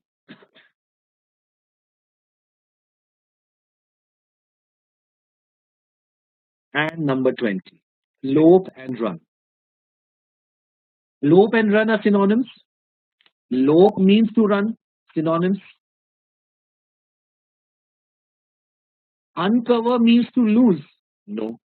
View means to see. Yes. Sigh means to moan. No. Chew means to drink. No. Drawl means to speak. Yes, but drawl means to speak how? They're not exactly synonyms. Drawl means to speak, but when you speak haltingly, okay, when you drawl, you speak haltingly. You drag your words. So drawl, yes, it means to speak, but it is specifically when you speak in a stammering way, when you speak in a very hesitant way, that is drawl.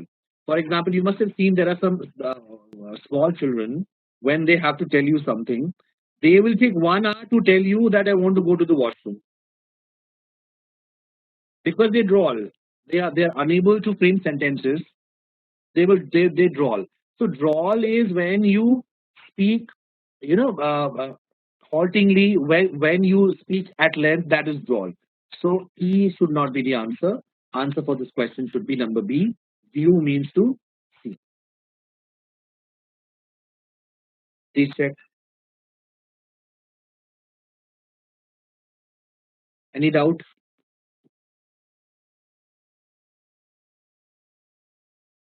Okay, I think we can take up 5 more questions. We can take up 5 more questions. We have 20 minutes. So number 21 to 25. Please take a look at question number 21 to 25, and then we'll discuss it. Please take a look, and when you're done, let me know.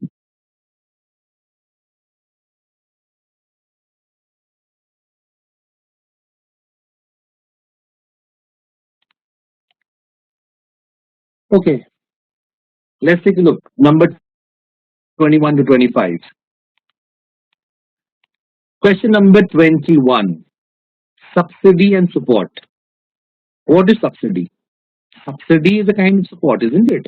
When you give some subsidy to someone, it is a kind of support. So subsidy is a form of support. It is a kind of support. Assistance is a kind of endowment. Of course not. Of course not. Assistance is it a kind of endowment? And what is endowment? What is endowment, by the way? Endowment is the money that somebody receives on the death. Okay, endowment is normally when some insurance company provides money to the family where somebody has deceased and that person had insurance, or when somebody is endowed means somebody is provided with an income, somebody is provided with some kind of an asset or property. So assistance, and it is opposite. Endowment means some assistance is provided. So what you're doing over here, we have made like this. Subsidy is a kind of support. We are moving from left hand side to right hand side. Number A will only make sense when you move from the other way around. When you move from right hand side to left hand side. Endowment is a kind of assistance, yes. But is assistance a form of endowment? No, it's not. Number A is not right. Funds. Funds are a form of fellowship. No. Credit is a form of payment. No. Credit is not a form of payment. Debt is a form of obligation. Is debt a kind of obligation? Yes, it is. Debt is kind of obligation. It's a form of obligation. You may have so many obligations, family obligations, sibling obligations, but debt is also an obligation. Loan is a form of note. No, it's not. So answer for this question is D. Answer for this question is D. Subsidy is a kind of support. Debt is a kind of obligation. Number 21, answer is D. Coming to question number 22. Boundless and limits. Very simple. Boundless things have no limits. Boundless things have no limits, isn't it? Truncated things have no length. If something is truncated, it has been cut short. Cut short. Because truncate means to cut short. If something is truncated, it has no length. No. Even if something is truncated, it can have some length. So this is not right. Voracious means having no appetite. Quite the opposite. If somebody is voracious, they have lot of appetite. They're always hungry. Impeccable means having no flaw. Yes.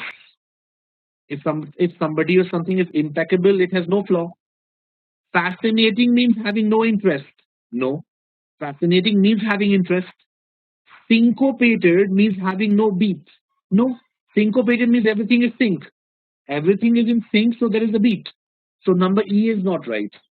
Answer is number C. Okay? Impeccable means there is no fault, flawless. Truncated, if something is truncated, it is cut short. The tree has been truncated, the branches have been truncated, means the branches have been cut short. But that does not mean it will have no length. Even if you cut it short, there's going to be some length. Voracious, if somebody is voracious, they're always hungry. They're either always hungry for food or we can use it figuratively. You must have heard somebody say, my friend is a voracious reader. A voracious reader is a person who's always hungry for books. He always wants to read, and read. So voracious means insatiable. If you are voracious, you are insatiable. Your desires are not satisfied. Desire for food or books, anything it can be voracious. Question number 22, answer is C. Coming to number 23. Inflate and burst. If you inflate something too much, it is going to burst. If you inflate something too much, it will burst, isn't it? If you inflate something too much, it will burst. If you pull something too much, I think it will tear. Answer should be number B. If you break something too much, How can you break something too much?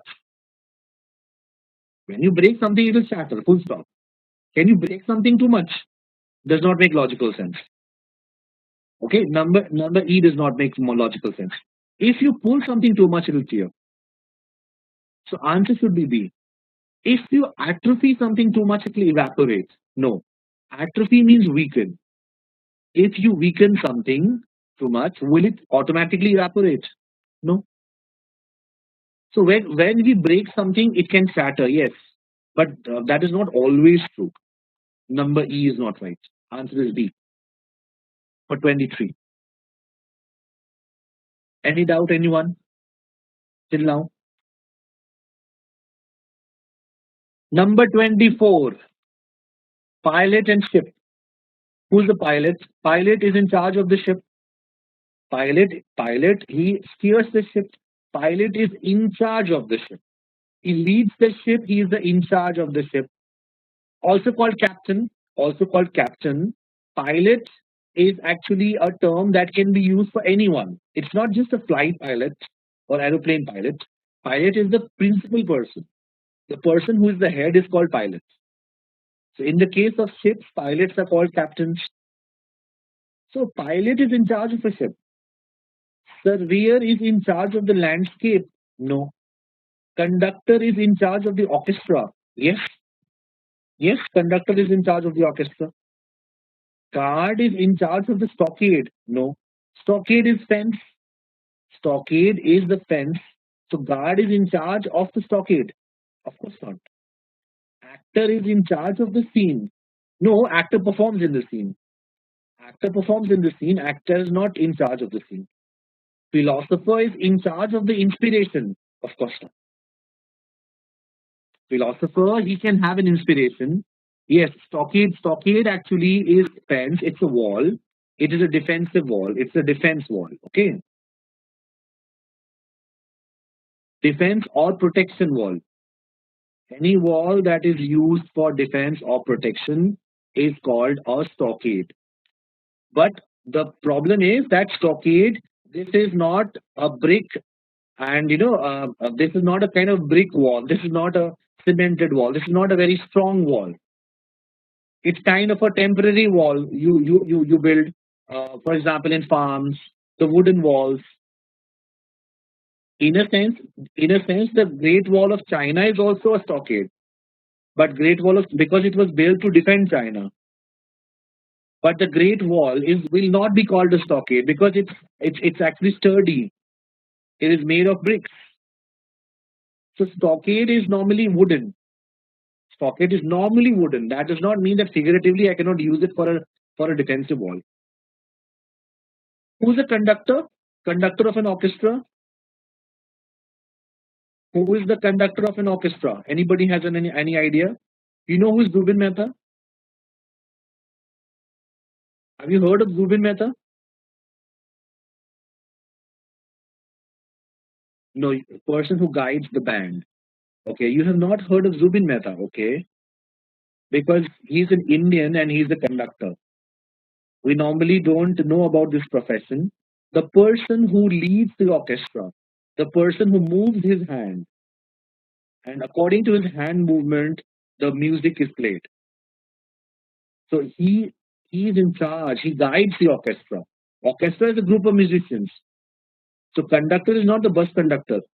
I mean that is also there. The bus conductor is also there, but conductor is yes. The conductor has the stick in his hand, and he moves his fingers. He moves his hands, and accordingly the music is played.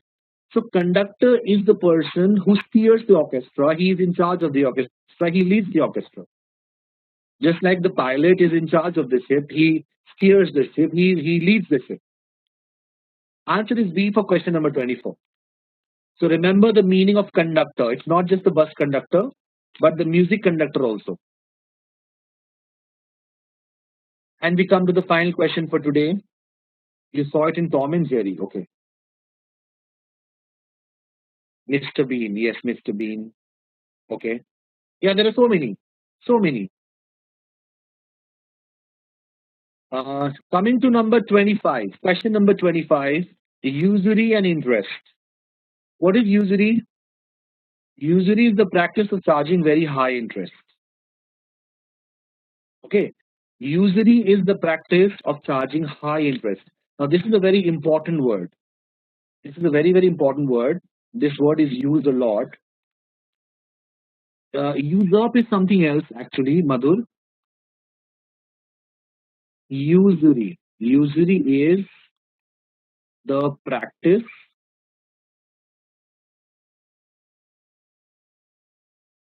of charging very high interest rates. Okay, it is because of usury that in earlier times, uh, um, the landowners, the zamindars, they actually, for generations, the labor, they used to be indebted to the landowners because they indulge in usury, the practice of charging very high interest rates. Usurious, usurious. If you say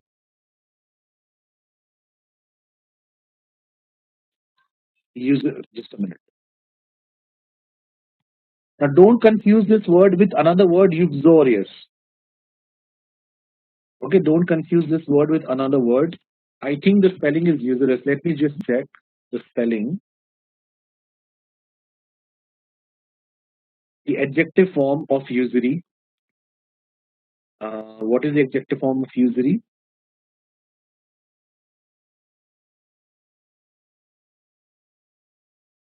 Usurious. Usurious. Use R-I-O-U-S. Yes. R-I-O-U-S. That is what I thought. Just a minute.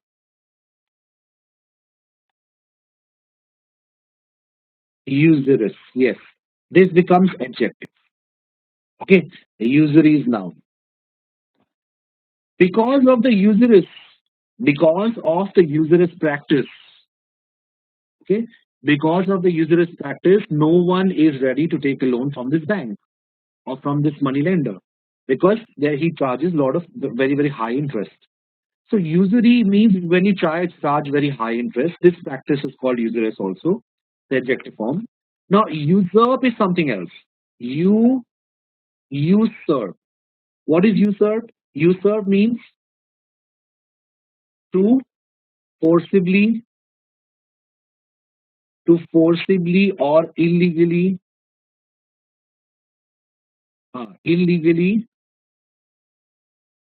take possession of someone's property. Take possession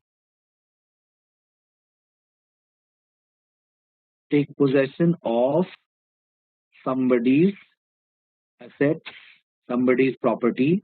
Usurp. It's not just movable assets, fixed assets. You can usurp somebody's money also.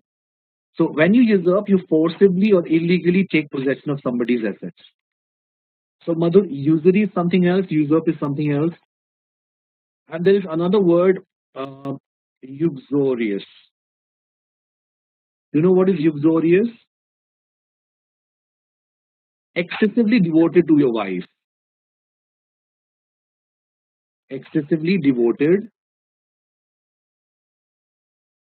to your wife. Okay, so this word will only be used for men. Uxorious is only used for men. It cannot be used for females.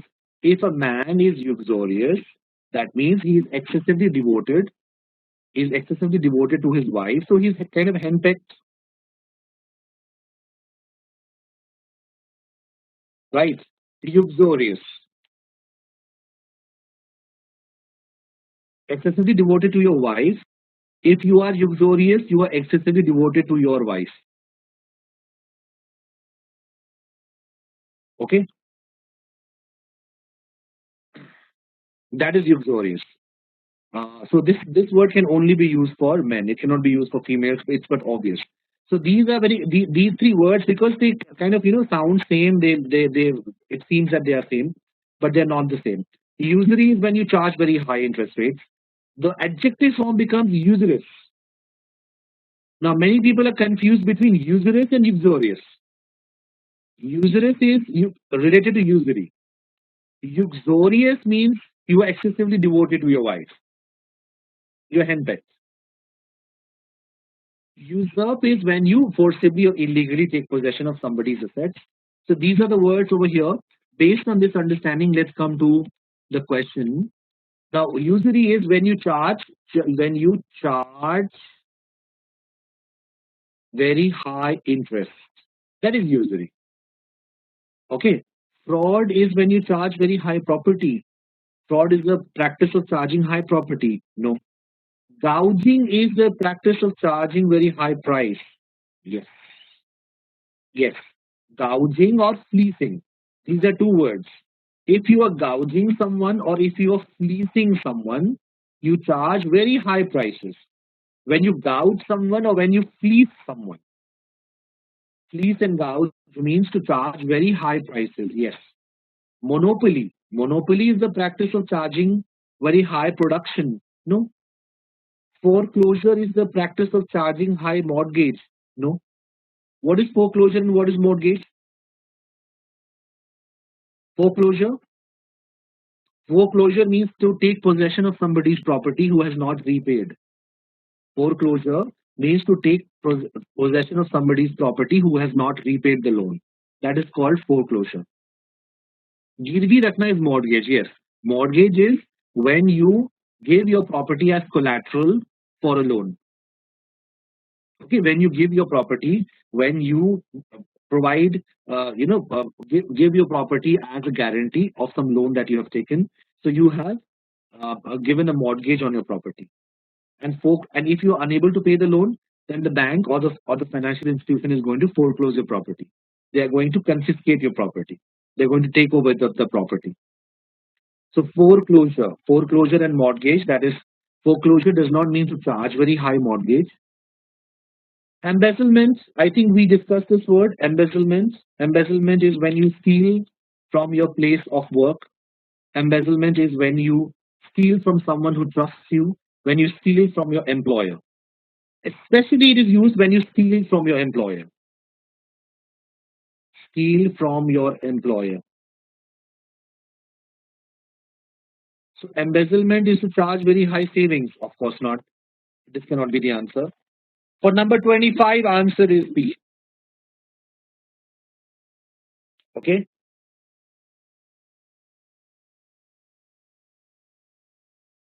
Please take a look. Anything you did not understand, ask.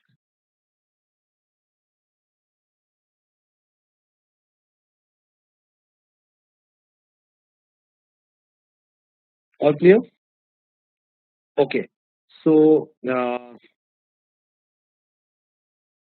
other practice material related to analogies will be uploaded and you can practice on them, right? You can go through the videos again because there are lots of words that we discussed. So if you missed out on something or if you want to revise the meanings of words, you can go through them again. Tomorrow we will meet for another vocabulary session on synonyms because the last class that we had on synonyms, we could not complete the exercise. So we'll complete that exercise tomorrow. Yes, Madhur, your question is please suggest book from Oxford publication. Oxford University Press, Sociology. Have you read Sociology? Literary Criticism. Short Introduction to Literary Criticism. Then read that. Why don't you read Psychology, Philosophy? Did you understand Sociology? A very short introduction. Did you understand that book properly, Madhur?